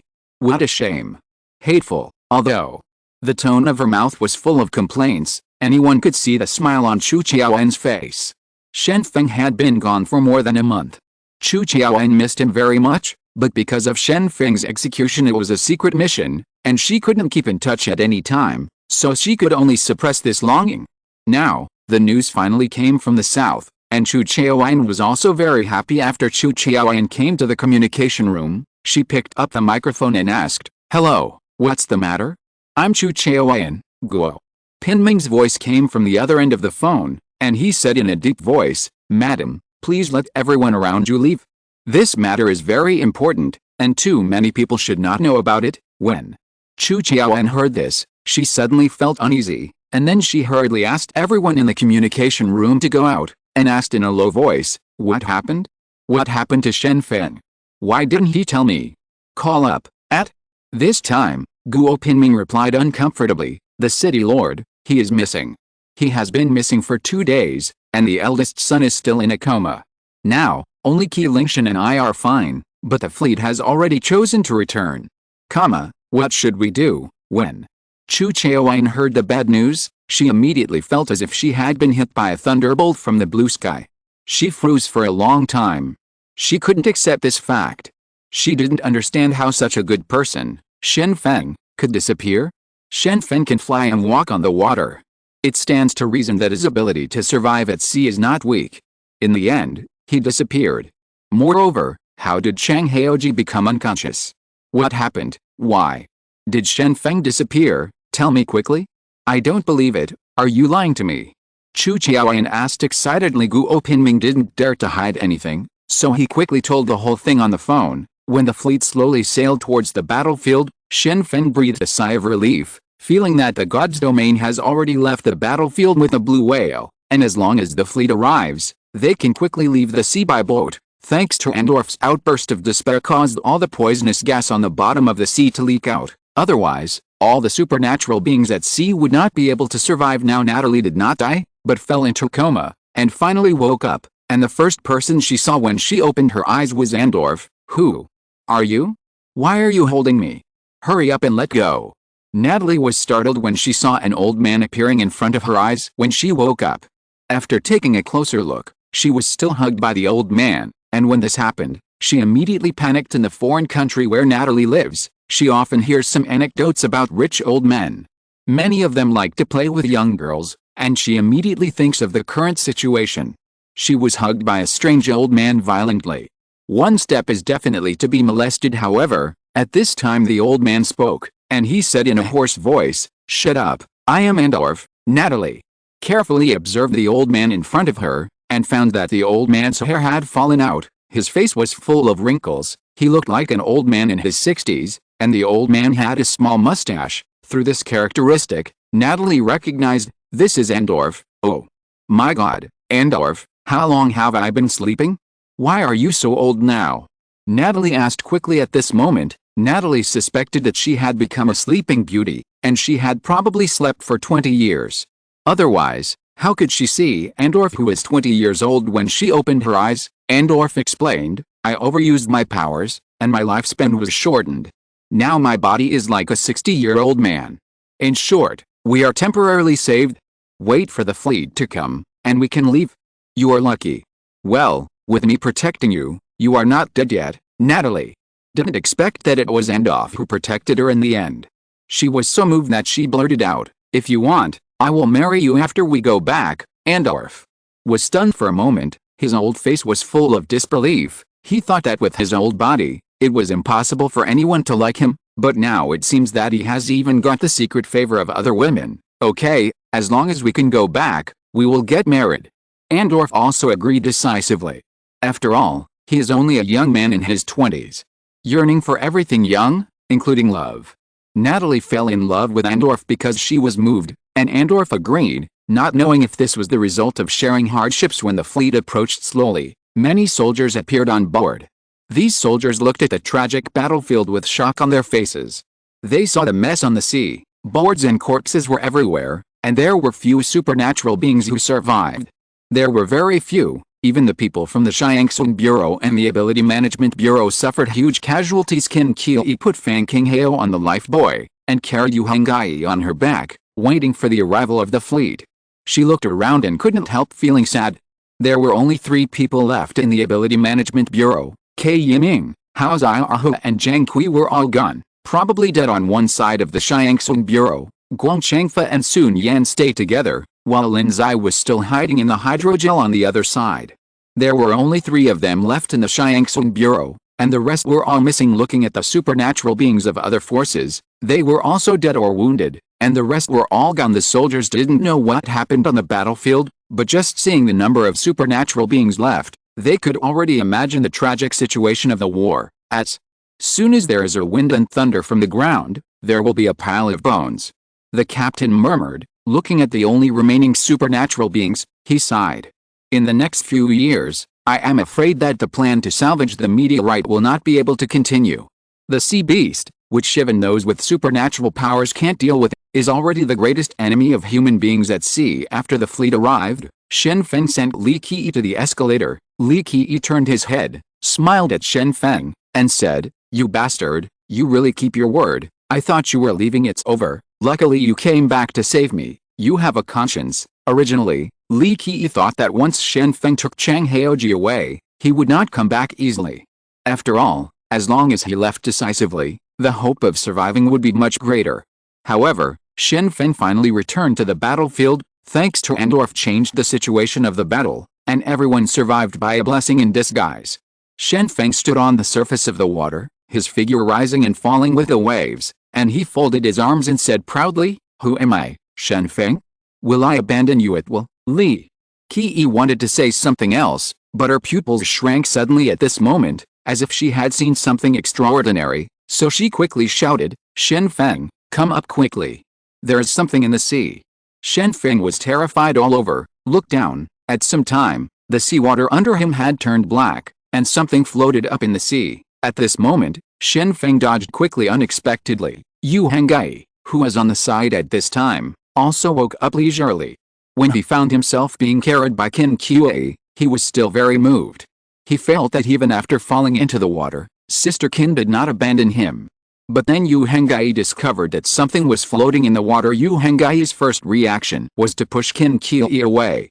He tried his best to break free from Qin Qiuyi's palm, and with a push with both hands, pushed Qin Qiuyi away on the water. While he retreated involuntarily, coincidentally, it happened to bump into Shen Feng, who was about to dodge, and Shen Feng's body was immediately stagnated. In such a split second, a big mouth appeared in the water, and when there was no time, both Shen Feng and Yu Henggai were killed. Swallowed. Li Qi could see clearly that this was the sea snake guarding the periphery of God's domain before. Unexpectedly, the sea snake had been hiding in the sea all this time. Taking advantage of this opportunity, it suddenly launched a sneak attack. In the end, Li Qi went to the boat in a daze, sat down on the ground, his eyes were dull, his whole body seemed to be numb, and he muttered, "Yeah, why did I forget the body structure of sea snakes? Sea snakes use lungs it breathes, not with gills, so sea snakes are not afraid of the poison in water just like humans. How could I forget this? How can I forget this?" Li Qi watched Shen Feng being swallowed by the sea snake in front of his eyes, and then the sea snake disappeared without a trace on the water surface, which greatly stimulated Li Qi. Li Qi's feelings for Shen Feng are relatively reserved, because she doesn't want to make things difficult for Shen Feng, and she is also very grateful for Shen Feng's help. However, it is a man she loves deeply, but in just a few seconds being eaten by sea beasts made her unable to accept the fact. For a while after Guo Pinming saw this scene, he immediately panicked. He quickly found the captain and said, "Use sonar to detect the location of the sea snake, and catch up quickly. Rescue the city lord quickly." The captain also quickly asked people to use sonar to detect, but found that the sea snake was fleeing towards the south at a very fast speed, leaving hundreds of meters away in an instant. "Hurry up, the city lord can't do anything." Guo Pinming roared out almost like a growl. He knew that everything he had now was thanks to Shen Feng, including the abilities he possessed, which was also the use of abilities.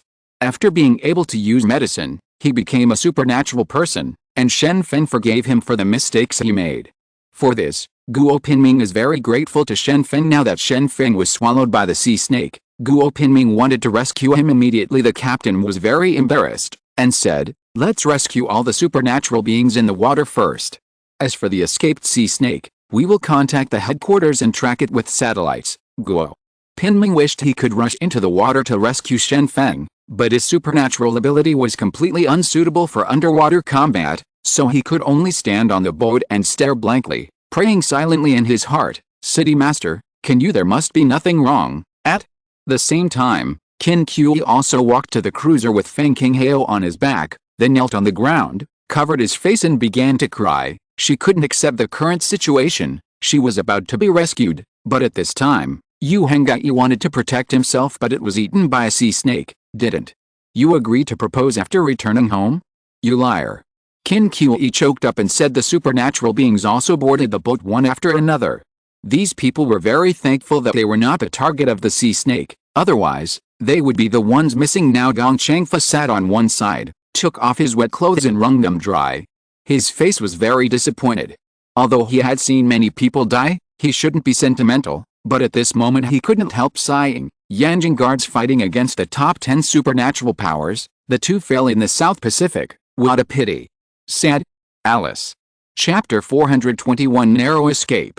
The Chinese fleet sailed in the nearby waters for 2 days, and also contacted the headquarters of Yanjing to scan the sea surface with satellites, hoping to find traces of sea snakes.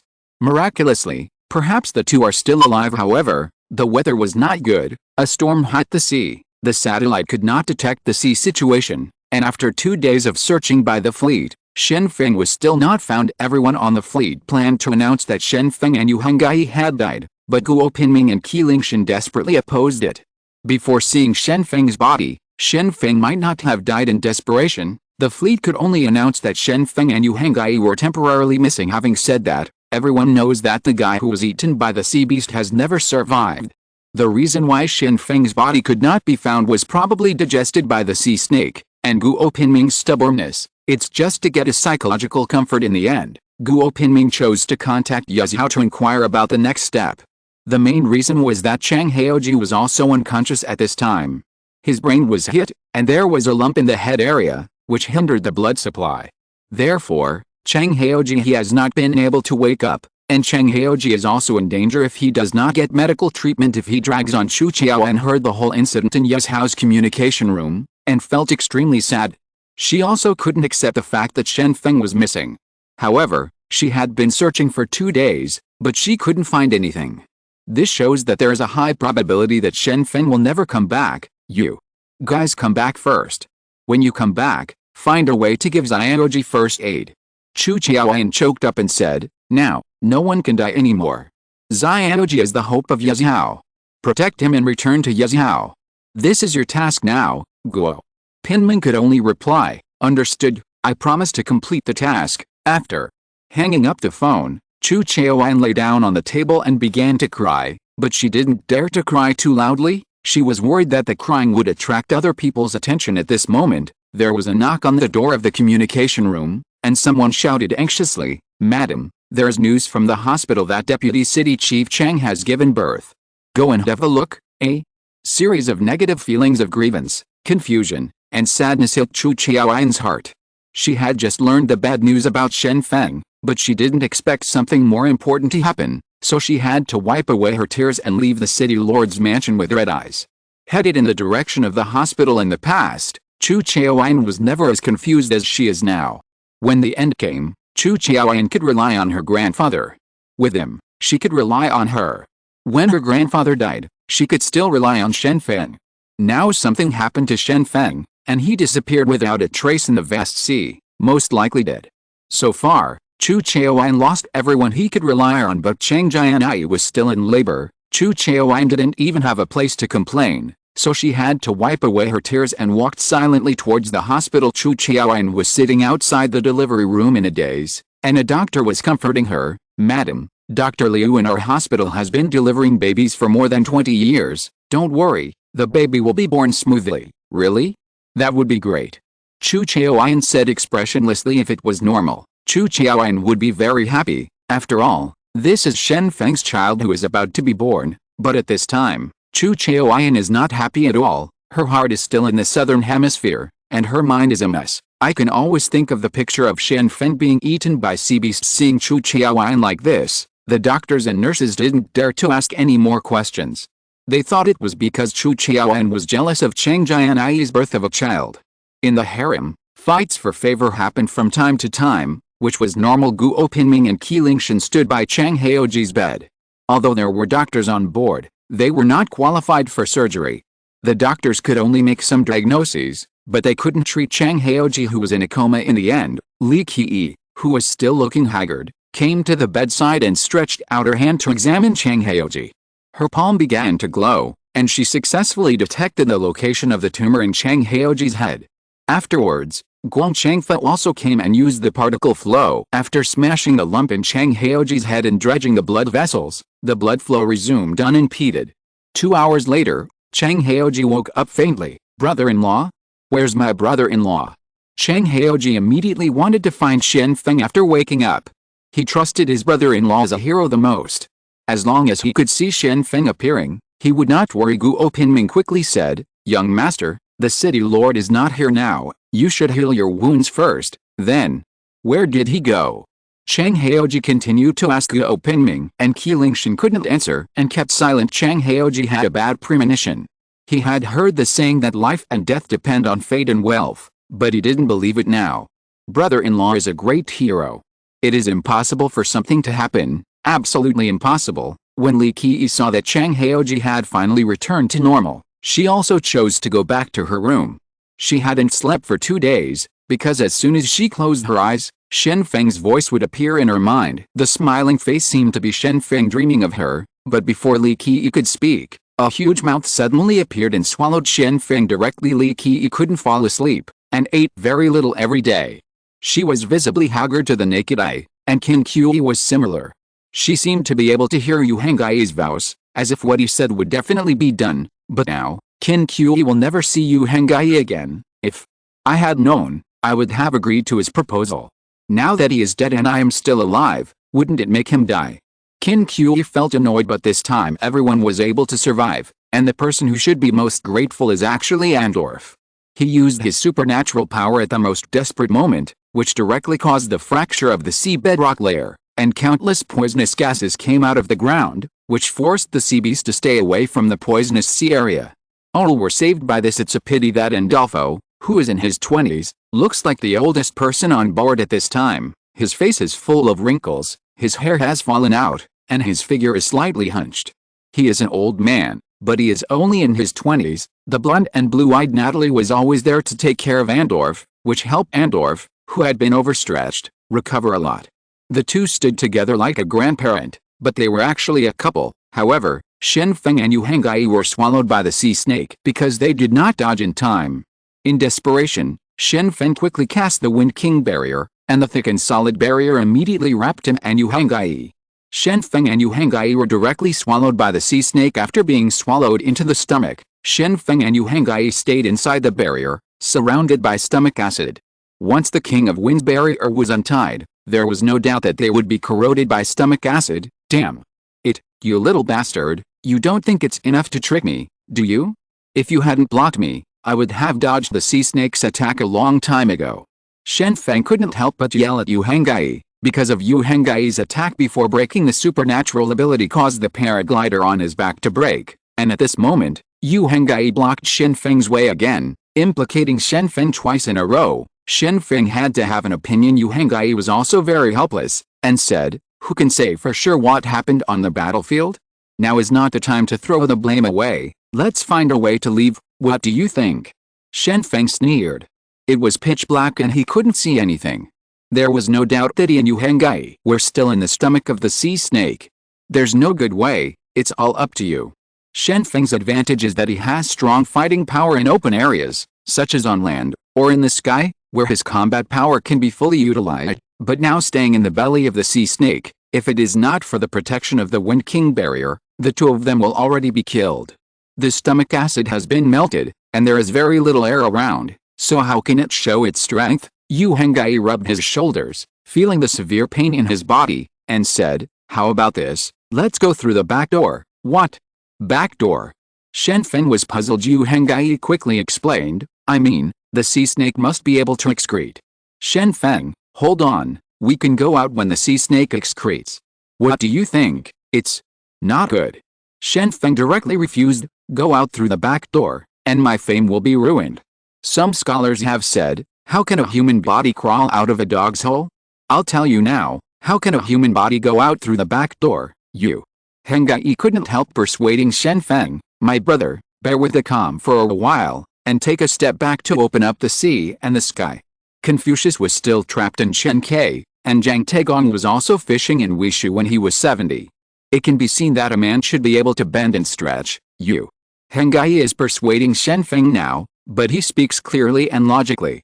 As expected of a 19-year-old young man, his thinking is quick. "You put it simply, I can last for a day or two, but the oxygen can't last that long. After 2 hours, the oxygen in the enchantment will be almost consumed." Shen Feng finally said, "The most deadly problem at present is the lack of oxygen. If there was enough oxygen, Shen Feng would have been persuaded by Yu Hengyi to succeed, but now that the predicament was in front of him, Shen Feng could not help but wait slowly for the sea snake to excrete." Yu Hengyi shook his head helplessly, and said, "Since everyone has said that, there is only one way, that is, I use the supernatural power. Shen Feng, get ready." Shen Feng understood Yu Hengyi's meaning. He was going to re-expand the 5 times gravity field. This guy's ability does not distinguish between enemy and friend. It is really terrible. "Okay, I got it, hurry up and do it." Shen Feng sat in the Wind King barrier, ready to withstand 5 times the gravity at any time. Yu Hengyi didn't talk nonsense anymore. If he wanted to survive right now, he could only use his real skills. Therefore, the 5 times gravity zone appeared instantly, and within a kilometer range centered on Yu Hengyi, the gravity instantly increased, and the first thing among them was huge sea snake. Sea snake never dreamed that after he ate 2 humans in a sneak attack, he would encounter such a thing. Not only were the humans in his stomach not digested, but he was affected by the huge gravity. Instead, gravity is more effective for animals with greater mass. If an ant enters a 5-fold gravity field, nothing will happen. After all, an ant can carry objects that are more than 40 times heavier than itself, but the body increases with a little gravity. They obviously can stand it. However, if it were a giant sea beast, it would be completely unbearable. The sea snake suddenly felt a heavy mountain pressing on itself, and its body fell to the bottom of the sea involuntarily. The most terrible thing was that the lungs of the sea snake were squeezed by the body, and the lungs contracted sharply. and the oxygen that the sea snake could obtain was also rapidly reduced. The sea snake really regretted it at this time. Why didn't it obey the order to retreat? Why did it swallow the human beings? At this moment, the human beings in its stomach began to display their supernatural powers, which directly made the sea snake overwhelmed. The sea snake was constantly rising and falling in the water, but the force of 5 times the gravity was like a shadow, acting on it all the time. No matter how the sea snake moved, it was just struggling in vain. In the end, the gallbladder of the sea snake ruptured, the lungs shrank, and the body almost became flattened. Compared with the previously inflated body, it was already a circle thinner at this time, and it died of lack of oxygen. Sea snakes cannot float to the surface to get fresh air, and the air in the lungs is also consumed. The lack of gills is the biggest cause of death for sea snakes at this time. The oxygen in the Wind King's barrier was almost consumed, and both Shen Feng and Yu Hengyi felt dizzy, which was a sign of lack of oxygen. Okay, the sea snake is dead. Hurry up and lift the gravity field. I can't take it anymore, Shen Feng said hastily. Shen Feng's physical fitness is particularly good, but he can't stand being in the 5-fold gravity zone for a long time. After all, he is not a professional pilot. Yu Hengyi released the power, and the sea snake's body slowly floated to the sea. At this time, Shen Feng released the Wind King barrier.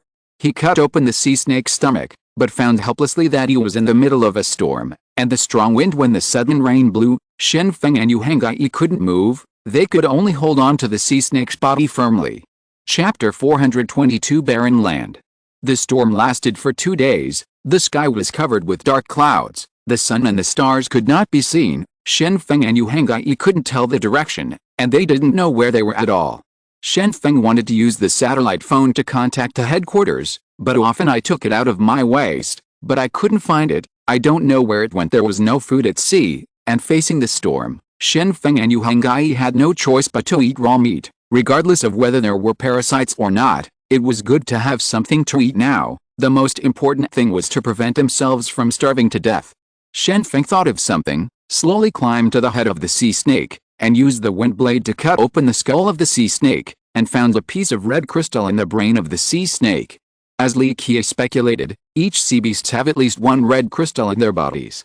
Shen Feng didn't know what the use of this red crystal was, but instinctively thought that it was very precious and might be useful in the future. Shen Feng, you bastard, is hiding something good again. The sea snake was killed by us together.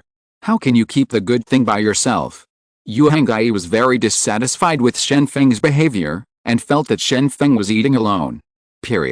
Shen Feng didn't care about this, but said directly, is it okay for you to accidentally hurt me twice before? Just say that my paraglider handle is custom-made and worth 100 taels of gold. You pay me for the paraglider first. If you're sorry, shut up. Yu Hengyi was not convinced, and while holding the sea snake scales, he said, these are 2 different things. Speaking of which, I killed the sea snake. Without my supernatural power, you are already dead due to lack of oxygen. Besides, what kind of thing? How expensive is your paraglider? Is the rib or the cover made of gold? However, Shen Feng had already stuffed the red crystal into his pocket, and said, since it's 2 different things, then this thing has nothing to do with you killing sea beasts. First come, first served. I find it first, and it's mine. Yu Hengyi was still unwilling. Although he didn't know what the red crystal was, but seeing Shen Feng attaching so much importance to it, he also wanted a piece of the pie. However, at this time, many fish suddenly appeared in the distance. These fish did not look big. They weighed more than 10 kilograms, and were 50 centimeters long, but their fins were different from ordinary fish. It looks like wings. After jumping out of the water, it can glide several meters in the air. Hey, flying fish. I didn't expect to see this scene with my own eyes.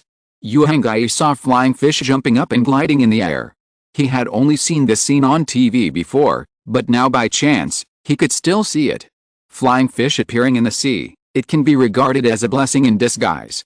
After seeing this scene, Shen Feng immediately felt something was wrong, and said, don't be so beautiful. What if there are so many flying fish that can eat people? When Yu Hengyi heard this, he didn't really believe it, but instead asked, why do you think these flying fish can eat people? I haven't heard that flying fish can eat people. Shen Feng is too lazy to talk to Yu Hengyi. Before the doomsday, the flying fish did not eat people, but after the doomsday, it may not be so. He is ready. Once these flying fish have the movement to attack him, then he will immediately cast the Wind King barrier. Xiao Ming is the most important. Seeing Shen Feng's nervous appearance, Yu Hengyi became careful. Normally, flying fish live in the deep sea, and you can't see flying fish in shallow seas. Moreover, flying fish have the habit of living in groups. If flying fish really know how to eat, he also had to be careful with human words. The flying fish kept jumping in the sea, and quickly approached the dead sea snake. Shen Feng and Yu Hengyi watched carefully, for fear that they would be attacked if they were not careful. The storm is not over yet, the sky is gloomy, and lightning flashes across the sky from time to time, followed by loud rumbling noises. The clothes on Shen Feng and Yu Hengyi are already wet. For more than 2 days in the torrential rain, he did not die from hypothermia. Plop. The flying fish kept jumping in the sky, and a huge school of fish came to the sea snake in an instant, and the waves splashed. When they came to the sea snake, the fish immediately began to tear the sea snake. The flesh on his body did not attack Shen Feng and Yu Hengyi. Look, I'm not wrong, am I? These flying fish don't eat people. Yu Hengyi was triumphant. Look, I'm still right, don't be too happy. Do you know where we are now? Shen Feng said mercilessly. When the sea snake is eaten, we will fall into the water. Yu Hengyi also remembered this serious problem. The reason why he and Shen Feng could still move about in the sea was due to the dead sea snake under their feet. He had survived by eating snake meat for the past 2 days. Helping flying fish, although he doesn't know how to eat people, but if he eats the sea snake under his feet, he will still fall into the water. Shen Feng, hurry up and think of a way, you can't sit still. Yu Hengyi hurriedly urged.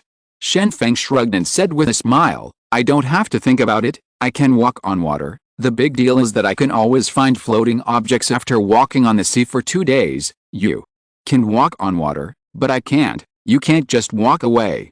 Yu Hengyi was anxious. He couldn't walk on water. If he really fell into the water, the flying fish wouldn't eat him, but the other fish couldn't be sure. It's easy to handle. You are younger than me. Please beg me to be your big brother, and you will hang out with me in the future, and I will find a way to take you away. Shen Feng made a request, that is, to accept a younger brother. Yu Hengyi is also a supernatural being after all. If this becomes his little brother, it will still be very face-saving. Yu Hengyi didn't hesitate, and said directly, brother is on top, please be respected by a younger brother. Although Yu Hengyi is young, the flow of information among young people is too fast. Who doesn't have a little bit of scheming? Yu Hengyi had his own ideas in begging his elder brother so decisively. Heroes don't suffer immediate losses, and now rely on Shen Feng to get out of danger. As for the matter after begging elder brother, let's talk about it later, when I return to China. I won't admit it. Let's see what else he can do. Yu Hengyi thought silently in his heart. Shen Feng squatted on the sea snake, watching a large group of flying fish gnawing on the sea snake. The sea snake was huge, and after degenerating, it grew 4 claws, and the number of flying fish was only tens of thousands. This school of fish wanted to eat the sea snake. Extinction is not so easy. There are also many scales on the body of sea snakes. For sea snakes, scales are the most solid defense, and ordinary bullets cannot penetrate them. It stands to reason that it is impossible for flying fish to bite through the scales. However, after Shen Feng and Yu Hengyi got out of the sea snake, there were wounds on the sea snake's body, and the flying fish started from these wounds, gnawing on the sea snake continuously. What should I do? I think the sea snake will be eaten up in half a day. During this period, if you can't find land, you will really fall into the water.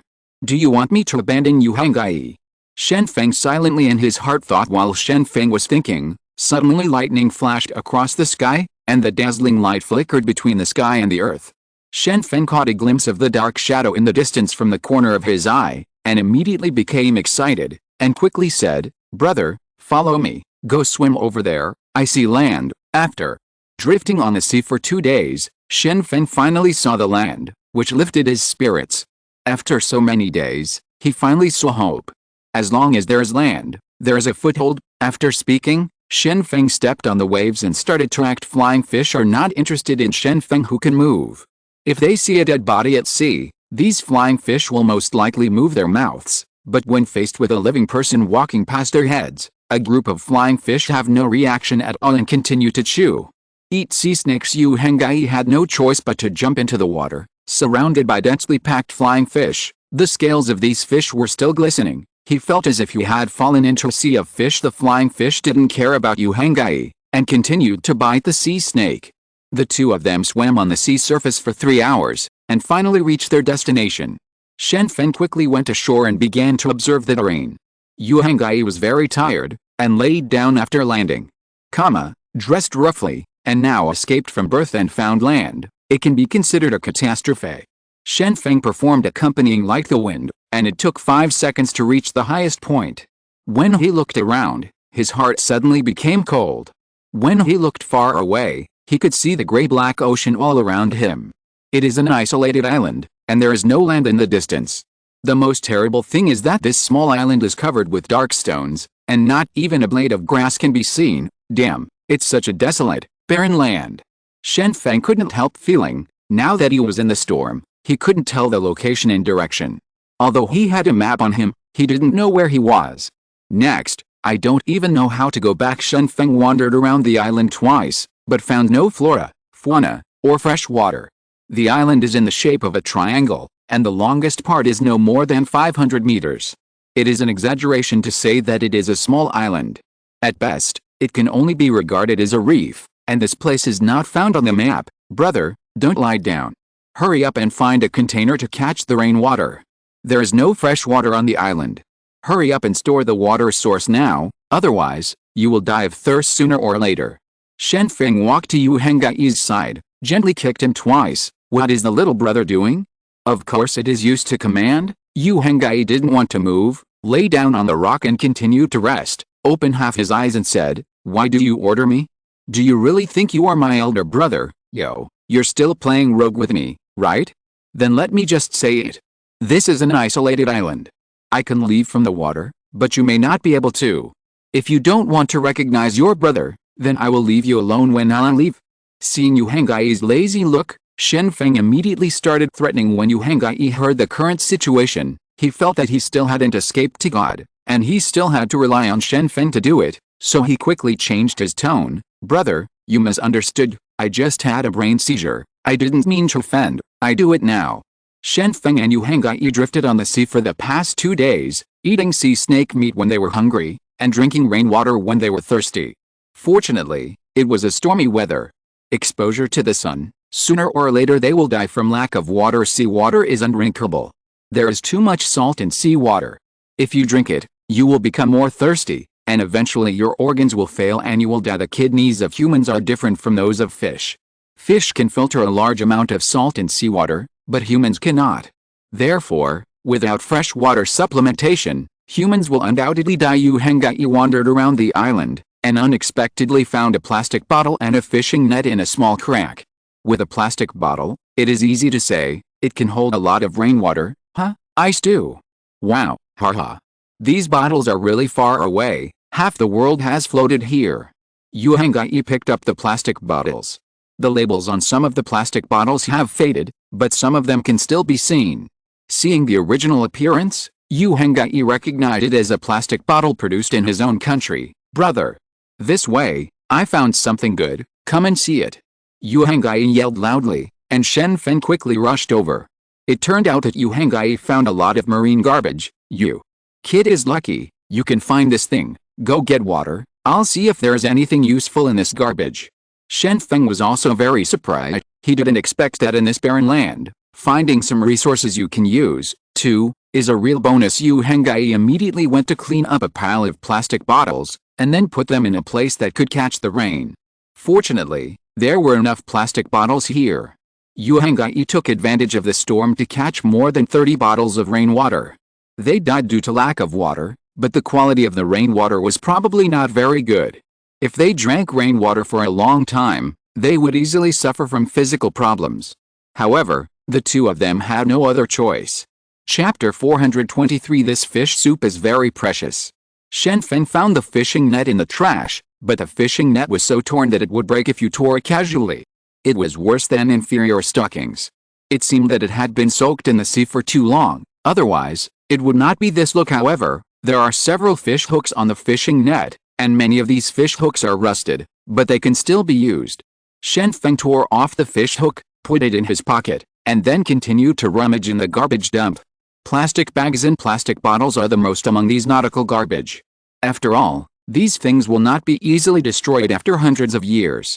Decomposition, among other things, is a lot of foam. Hey, there's still an oil barrel, and it's still airtight. Shen Feng finally found something good. With this tin oil barrel, he can cook soup. Shen Feng has made a plan. Before he can't leave the island, he must survive first. Go fishing for a while and see if someone will come to save him. If it doesn't work, he can only build a raft and leave the island. At dusk, the storm finally subsided, and Shen Feng finally saw the sun appear. It seems that we are still in the southern hemisphere, but where exactly is it? Is it in Australia or South America? Shen Feng said to himself. Shen Feng didn't know where he was, mainly because during the 2 days of drifting, he never saw the sun, and he didn't have a compass on him. Who knows where he was brought by the ocean current? It may be near Australia, or it may be near South America. Brother, the water is ready, but I think it's better to boil it before drinking it. Yu Hengyi walked to Shen Feng's site and said to Shen Feng, on this small island, there are eroded stones everywhere, and it is rare to find a flat bottom. There is only a slightly flat place halfway up the mountain, which became the place where the two stayed temporarily. Put it here. Boil water?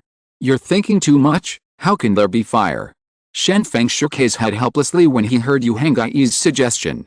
There was nothing on the island except stones.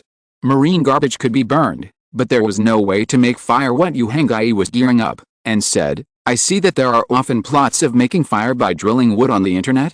Why don't we give it a try? The premise of drilling wood to make fire is to have wood.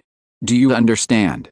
Shen Feng shrugged, then said, I went fishing. If you can make fire, you can try it, but I think it is very difficult. Shen Feng didn't know the importance of flames, but his lighter was gone, and apart from his clothes, the most valuable thing on his body was the red crystal. By the way, I still have a small bottle here. Shen Feng took out his pocket and found a small glass bottle in his pocket, which contained off-white powder. The extraterrestrial elements extracted from his brain have not been used since then, and now Shen Feng still carries them with him, so he can't use them either. This thing should be able to exchange for a big ship, right? Shen Feng thought silently in his heart. Now there are not many supernatural beings on the entire Earth, maybe less than 500 people, and there are hundreds of millions of survivors. Countless people want to become supernatural beings, and supernatural potions have. There is no market for price. Even if you own gold, you may not be able to buy it. Shen Feng picked up a dead fish in the sea, which was half rotten. He tore off the skin of the fish, hung it on the hook, and then threw the hook into the sea. The fishing line was obtained by Shen Feng after he took off his coat. It is summer in the southern hemisphere. Even if he is naked, he will not get cold, but if he cannot get food to supplement his calories, both of them will die. Perhaps the fish skin had an effect. Shen Feng caught 2 fish in succession from the water, but Shen Feng didn't know these 2 fish. They looked colorful, and he didn't know if they could be eaten. Shen Feng looked at the 2 fish in his hands, rolled his eyes, and returned to the flat ground on the mountainside. Yu Hengyi was lighting a fire, but he couldn't find any wood. Naturally, drilling wood to make fire also failed, but he had a new idea. It is to knock the stone to generate sparks on the stone. The spark falls on the dry fishing net and gradually ignites the flame. I didn't expect that the stones here contain iron, so they can be used as flint and steel. Shen Feng was surprised when he saw the rising fire. Yu Hengyi was so good at making fire. After Yu Hengyi raised the fire, he quickly added foam and plastic bags to the fire, and the black smoke rose. Only then did he have time to answer Shen Feng, I'm exhausted, it's dark now, I want to sleep. Gone. Don't worry about going to bed, wait until the eldest brother cooks fish soup for you. Shen Feng said with a smile. Immediately, he cut open the metal bucket, added water and started to boil the fish soup. This bucket was used to hold cooking oil, and the text on it was all in English. Shen Feng couldn't understand it. He could only see the picture of the palm. Come to think of it, this should be a palm oil box. Yu Hengyi leaned on the stone and watched Shen Feng cook the fish soup. He had been eating raw meat for the past 2 days and didn't even drink a sip of hot water. Now he was tempted to see the bubbling snow-white fish soup. 15 minutes later, Shen Feng handed the fish soup to Yu Hengyi and said, come on, brother, have a sip. Yu Hengyi felt strange and asked, why did you let me drink first? Yu Hengyi didn't think that Shen Feng was such a kind guy. He kept all the good things in his pocket before, but at this moment, It's impossible to take care of himself like this, right? Shen Feng patted his chest and said, I am your sworn brother, of course I have to take care of my younger brother. This fish soup is very precious, you should drink it first, brother. Hearing Shen Feng's words, Yu Hengai's heart was also a little moved. Unexpectedly, he casually said big brother, and he was really taken care of. He thought that he would be squeezed after he recognized his big brother, but now it seems that he was actually able to get a big brother. I am so lucky to take care of you, thank you, brother, I'm not being polite. Yu Hengai didn't refuse anymore. He poured down the tin bucket, drank most of the fish soup, picked up another fish, ate it into his stomach, and temporarily relieved hunger. Now, Yu Hengai went to sleep contentedly. Shen Feng put the remaining fish soup aside, watched the fire while carefully observing Yu Hengai's situation. 2 hours later, Yu Hengai had already fallen asleep, and he was still muttering, Sisterkin, hug me, don't hide. Seeing Yu Hengai's current performance, Shen Feng finally felt relieved and said, it seems that these 2 fish are not poisonous, so you can eat them with confidence. Next, Shen Feng put the tin bucket on the fire to heat up, and slowly finished the remaining fish meat and fish soup. He didn't have the kindness to let others enjoy the food first and eat the leftovers himself. The reason why Yu Hengai eat first, in fact, he has no idea. He is a little familiar with freshwater fish, but he doesn't know anything about sea fish. Seeing the 2 fishes caught are colorful, it will be bad if he eats them and gets poisoned, so, with the idea that a dead fellow Taoist would not die a poor Taoist, Shen Feng asked Yu Hengai to eat first. Yu Hengai has always been too inexperienced. He really thought that Shen Feng was taking care of himself, and was moved a bit afterwards. Shen Feng also found a leeward place and began to sleep for the next few days. Shen Feng and Yu Hengai hoped that someone would come to save them, but they waited for several days, but nothing came. For those who pick up trash, no matter what floats in the sea, they must pick it up a week later. Both Shen Feng and Yu Hengai gave up completely. There were no ships on the sea, and there was no hope of salvation at all. It would be better to save themselves. A lot of wood has been floating on the island, but most of them are only the thickness of an arm, and it is completely impossible to build a raft. The fresh water on the island has long been drunk, and it hasn't rained for the past few days. Shen Feng and Yu Hengai can only make their own distillation equipment, distill the seawater and drink it down. Fortunately, there is a lot of garbage on the island, which can continue to burn, otherwise, distilled seawater will not work without fuel. On this day, Shen Feng was fishing on the boulder on one side. The fishing equipment was very simple, a stick, a silk thread, and a hook. What you catch depends on luck, and sometimes you can even catch crabs if you are lucky. Yu Hengai is in charge of boiling water and picking up garbage, but the things that can be picked up on the island are basically garbage. The thickest wood is about the size of an arm, and many of them are still soaked in seawater after more than 10 days of hard work. Both Yu Hengai and Shen Feng lost weight from starvation. It is true that they eat fish every day, but they cannot fill their stomachs. Since they cannot replenish enough calories, the body can only consume the energy in the body. Yu Hengai and Shen Feng's cheeks are sunken, his abdomen is contracted, and his belt can be retracted at least 2 spaces at night. Shen Feng boiled fish soup again.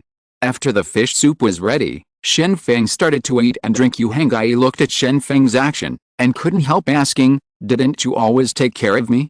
Why did you eat first today? During these days, Shen Feng gave Yu Hengai the fish soup first, and when Yu Hengai finished eating, he ate it second, so that Yu Hengai always ate more than Shen Feng. Facing this question, Shen Feng replied casually, I know all 3 fish caught today. Oh?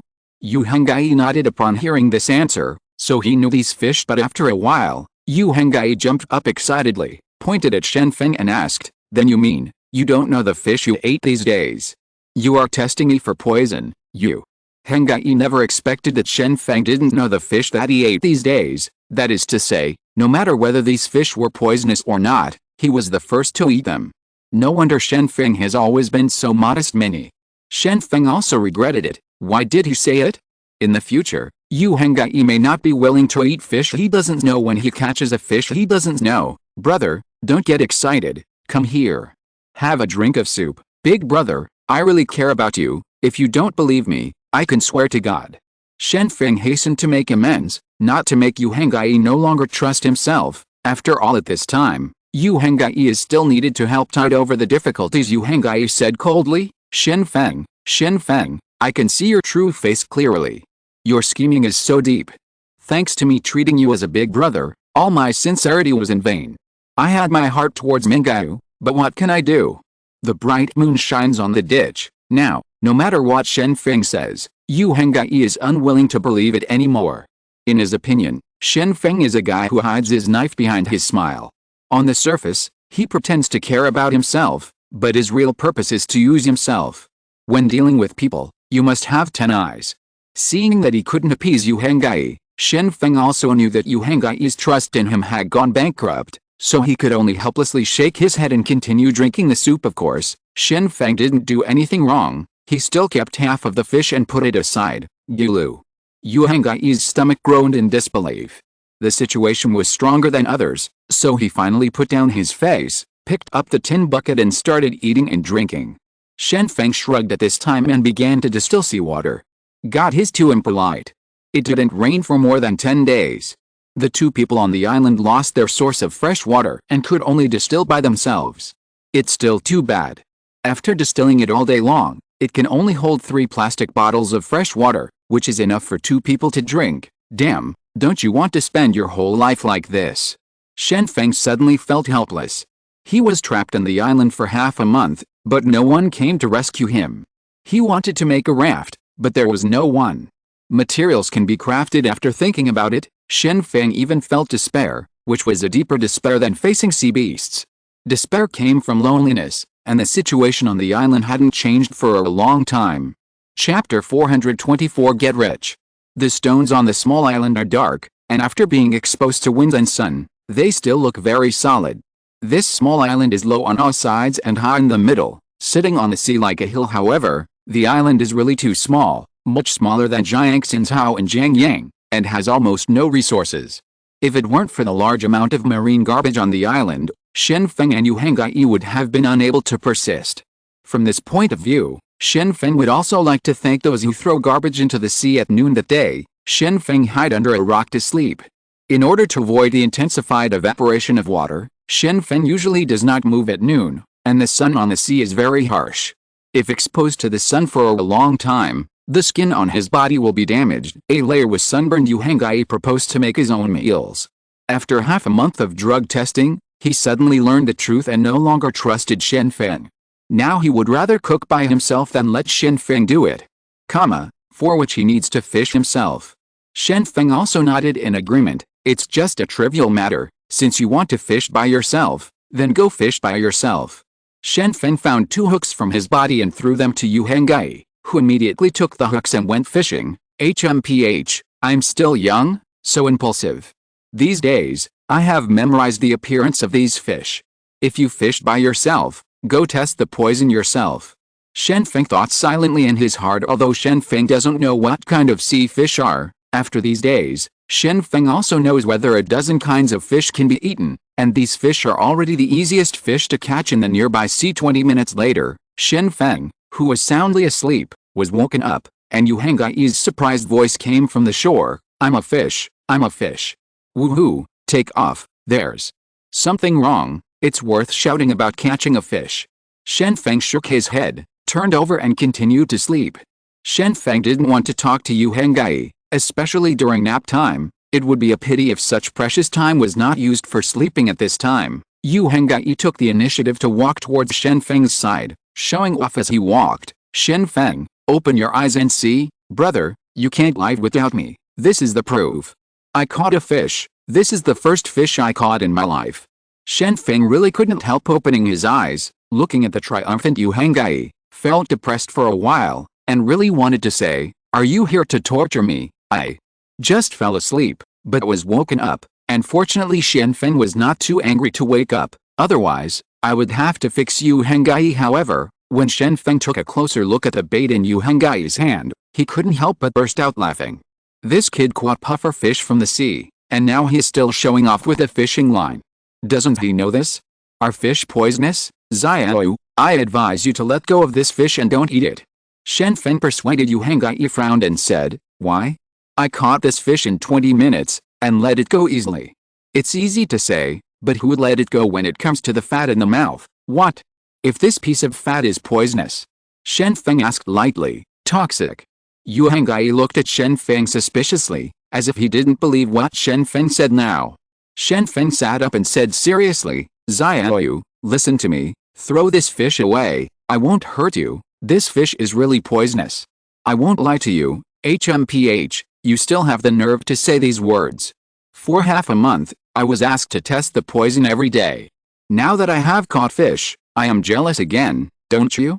I don't believe what you said, now I'll just stew this fish, and you will be greedy then. Yu Henggai turned his head and went to the side of the fire to prepare the stew. Looking at Yu Henggai's stubborn back, Shen Feng could only shake his head helplessly. He didn't expect this kid to be so persistent on the wrong path.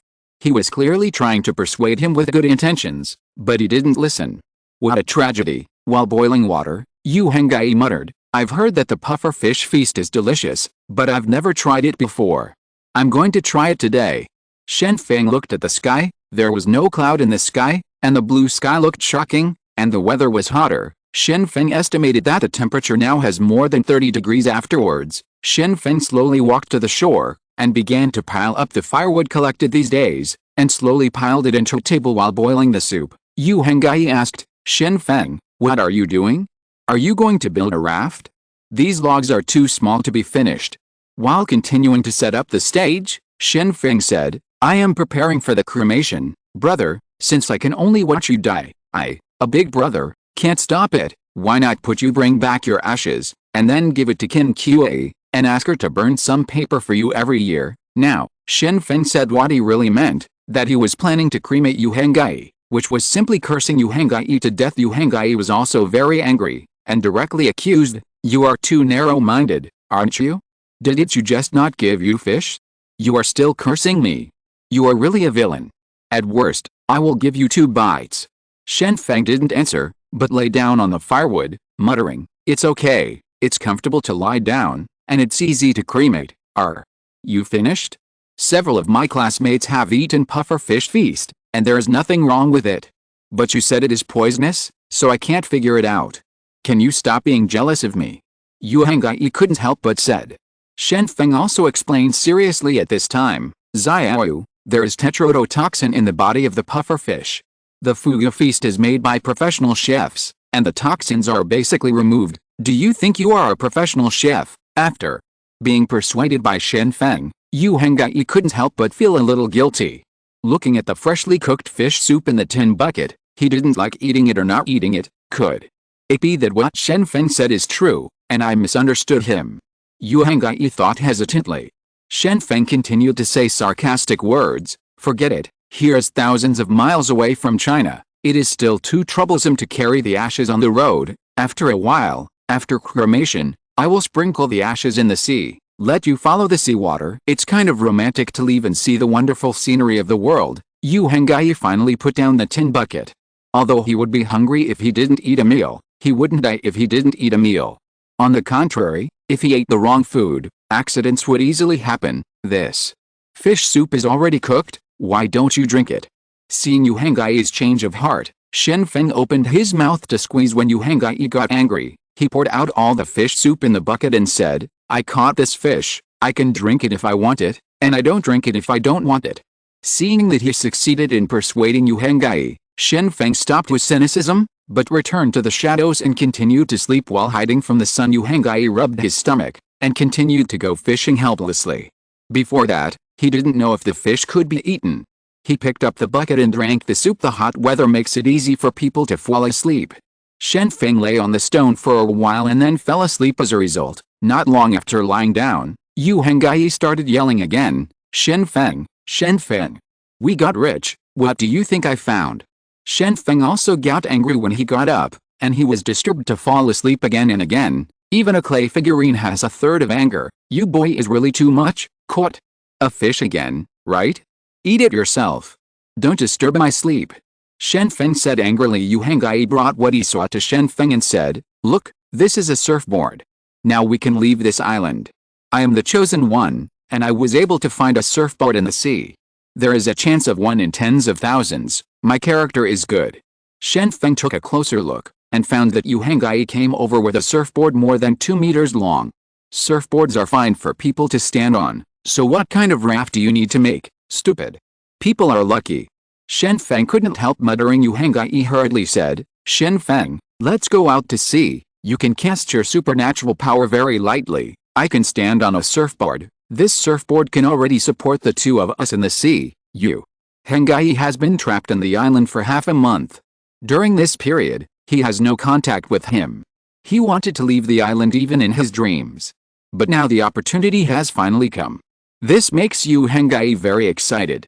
As long as he gets on the surfboard, you can leave the island. Shen Feng curled his lips and asked, do you know where we are? Do you know which direction we should go? Have you prepared the water source? Have you prepared the food? Nothing is prepared, you just think about it. What if we leave the island and die at sea? Yu Hengyi thought for a while, and it was indeed the truth, and then asked, then what should we do next? Shen Feng replied directly, of course, prepare the water source. At least 5 or 6 bottles of water are prepared. If you don't have water at sea, you will die. Hurry up and distill the seawater. When will the water source be solved? When will we go? Yu Hengyi was very excited, and immediately went to distill seawater. The seawater distillation device is very simple. A large plastic bottle is filled with half a bottle of seawater, and the bottom is heated with fire. There is a plastic tube at the mouth of the bottle.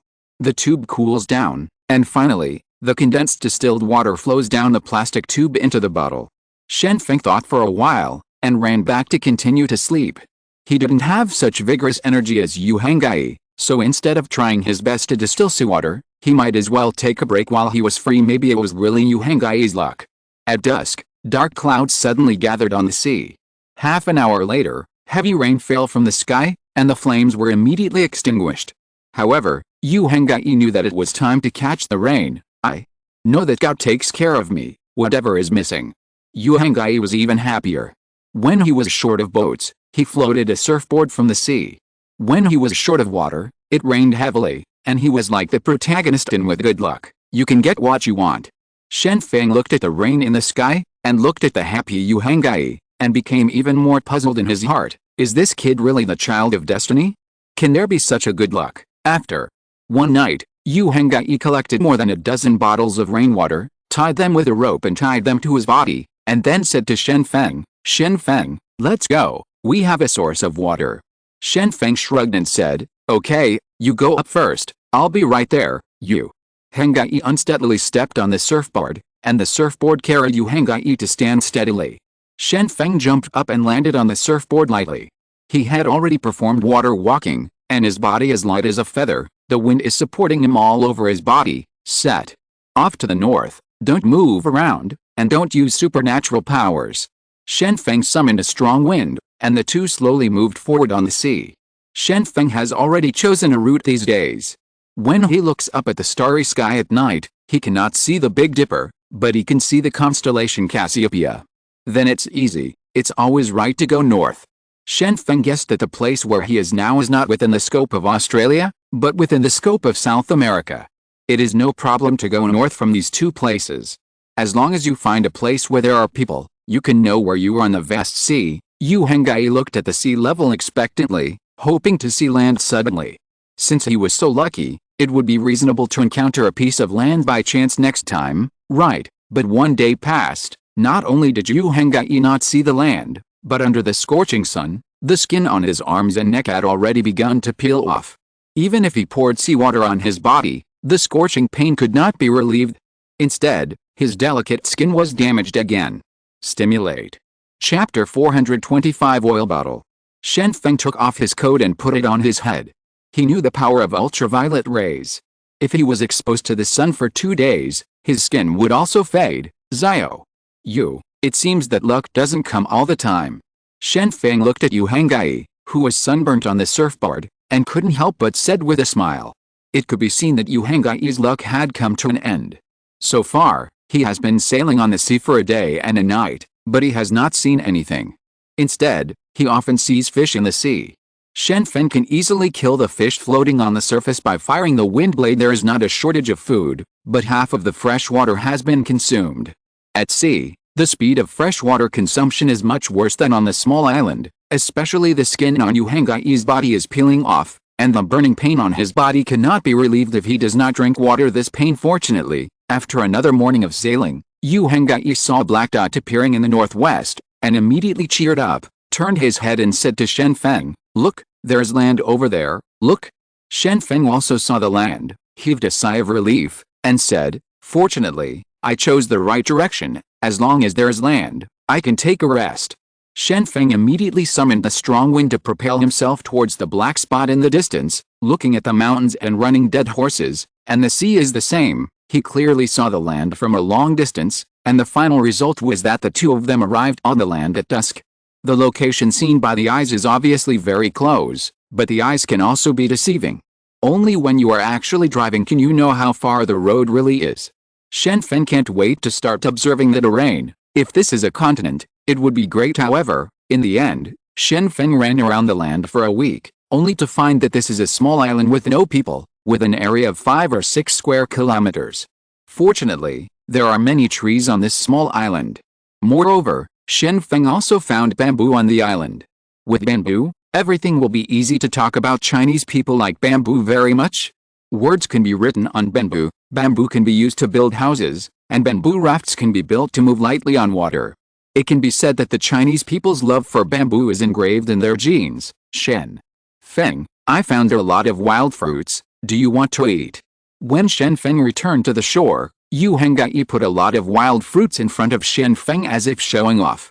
Shen Feng immediately shook his head and said, "I don't eat anything I've never seen before, so I advise you not to eat indiscriminately." Yu Henggai curled his lips and said, "Che, I have good intentions, but if you don't appreciate it, you are not lucky." Yu Henggai put the surfboard on the beach and built a hut with bamboo. Then he lay down in the hut and began to rest while eating the wild fruits he picked. In his opinion, these wild fruits are edible. Shen Feng was also hungry, and wandered around the mountain twice, but found nothing except wild fruits. This small island is really too small, and there are almost no animals. It is also rare for God to favor Shen Feng once. Just as Shen Feng was about to risk eating wild fruits, several seagulls flew across the sky.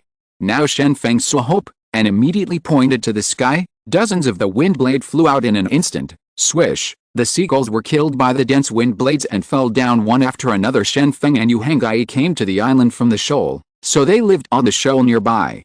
There are many plants nearby, and they grow very luxuriantly. This is his bed. Yu Henggai painstakingly studied how to make fire by drilling wood, but he succeeded in making fire with his hands. It's a pity not to be a savage with such strong life skills. Shen Feng approached the fire with a smile, and took away one of the fire seeds while talking. Seagulls have been eating for so many days, and finally they can eat some meat. Seriously, I picked a lot of wild fruits, and I was half full. You worked so hard to shoot 5 or 6 seagulls back, it's not enough to get between your teeth. This is the gap, your goal setting is still too poor.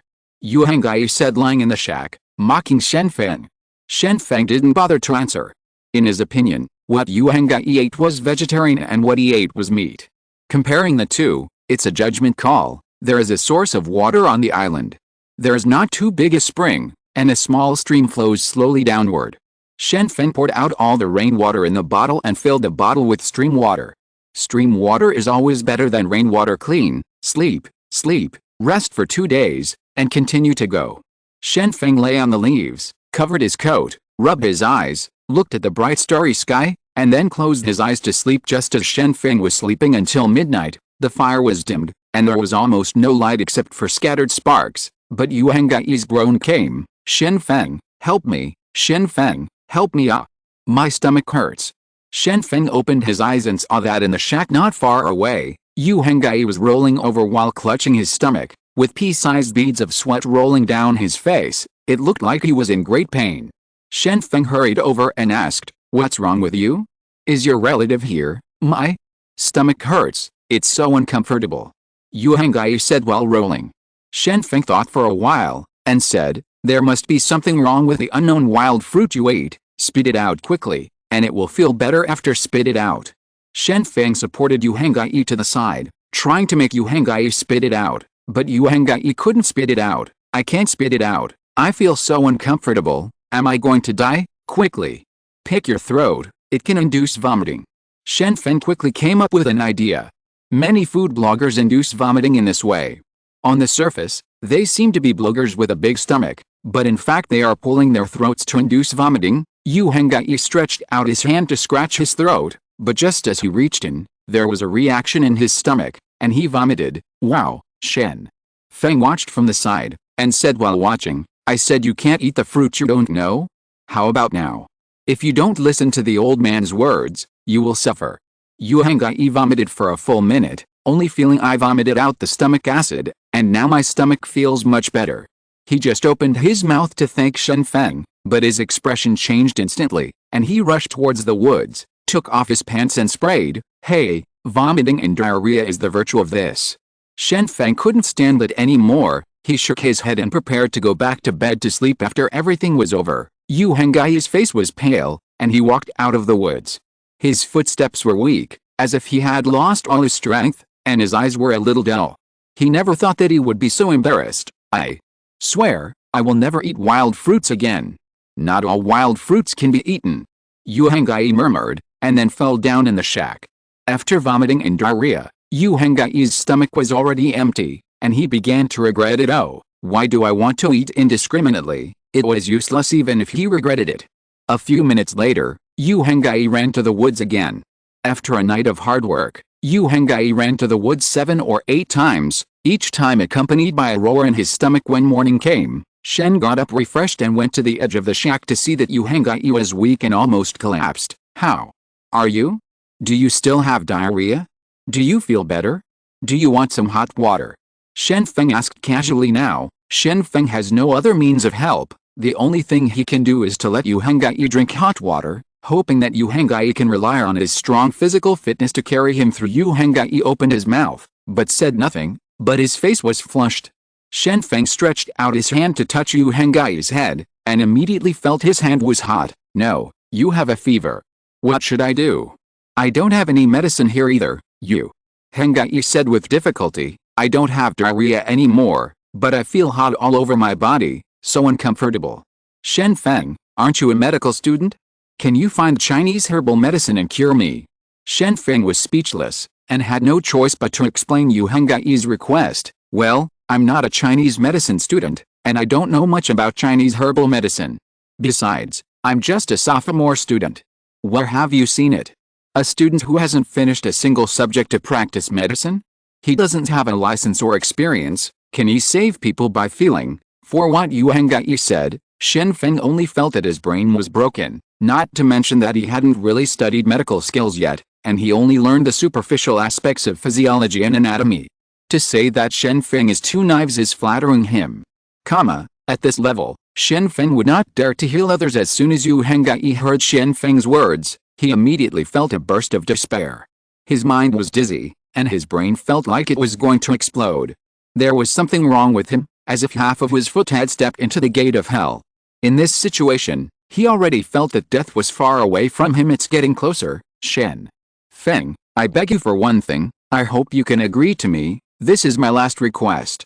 Yu Hengyi said slowly, and then took out a ruby necklace from his pocket. Seeing this scene, Shen Feng quickly declined, saying, Don't do this, don't do this, just ask for it. What gift do you want? How embarrassing for me. Don't worry, I will do my best. This necklace is mine. It's useless. When Shen Feng saw Yu Hengyi took out the necklace and handed it to him, he thought that Yu Hengyi was giving a gift, but Yu Hengyi then said weakly, This is not for you. I hope that after you return to China, you will find Sister Qin and give her the necklace for me. Let her find someone she likes and marry her, but don't marry a scumbag. Man. I can't do it anymore. I can only leave this matter to you. Only then did Shen Feng understand that the necklace was not a gift for him, but something that he needed to hand over to Qin Qa. Forget it, you can deliver your things yourself. I am your big brother anyway. As a big brother, I can't just leave him alone. I'll think of a way, and I won't let you die so easily. Shen Feng still softened his heart. This young man Yu Hengyi is still young. It is always a pity to die in vain on the island. He should do his best to save him. Shen Feng then began to meditate, trying to recall the knowledge taught by the teacher in the previous class, and calculated in his mind, Yu Hengyi has been vomiting and diarrhea all night. He must be dehydrated, and he hasn't eaten seriously these days. Therefore, the balance of water and salt in the body is broken, and the reason for fever is either a cold or a lack of electrolytes. After making speculations, Shen Feng also had some ideas about treating the disease. It is impossible to treat colds, and it is impossible to find bupleurum or ephedra on the island. The only thing he can do is to supplement electrolytes for Yu Hengyi. As for whether Yu Hengyi can carry it through, that is God's will.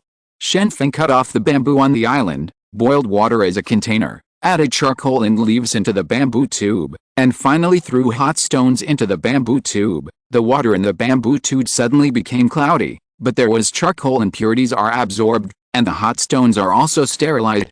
This glass of water looks dirty, but it is drinkable. Come on, Xiaoyu, drink this water. I'll go hunting. As long as you can carry it, you'll be fine. Shen Feng fed water to Yu Hengyi. Yu Hengyi drank the water with the fragrance of bamboo, and immediately lifted his spirits. The warm current entered his abdomen, warming his stomach, which made his tortured abdomen much more comfortable. Shen Feng, thank you. It's all my fault for not listening to you. I'm now a troublemaker. It's all my fault. Yu Hengyi said regretfully. Big brother. Shen Feng said displeasedly, as a big brother, what else can you do if you take care of my younger brother? In short, you will follow me honestly in the future, and don't disobey my orders. This time, treat it as me. Repay your kindness, big brother. Yu Hengyi choked up and said when human beings need help the most, they are always grateful to those who help them. The same is true for Yu Hengyi. When he has a fever and feels weak, it is Shen Feng who boils hot water to take care of him. This makes him very grateful. And Yu Hengyi really regarded Shen Feng as his big brother. Okay, you lie down obediently. Shen Feng put Yu Hengyi in the shack, and then went hunting. There was not even a mouse on the island, and the only prey he could catch were seabirds. Fortunately, Shen Feng has the means of long-range attack, so it is no problem to hide a few seabirds. End of this chapter. Thank you very much for reaching the end. Don't forget to like. Looking for more exclusive content and immediate access? Subscribe to our Patreon.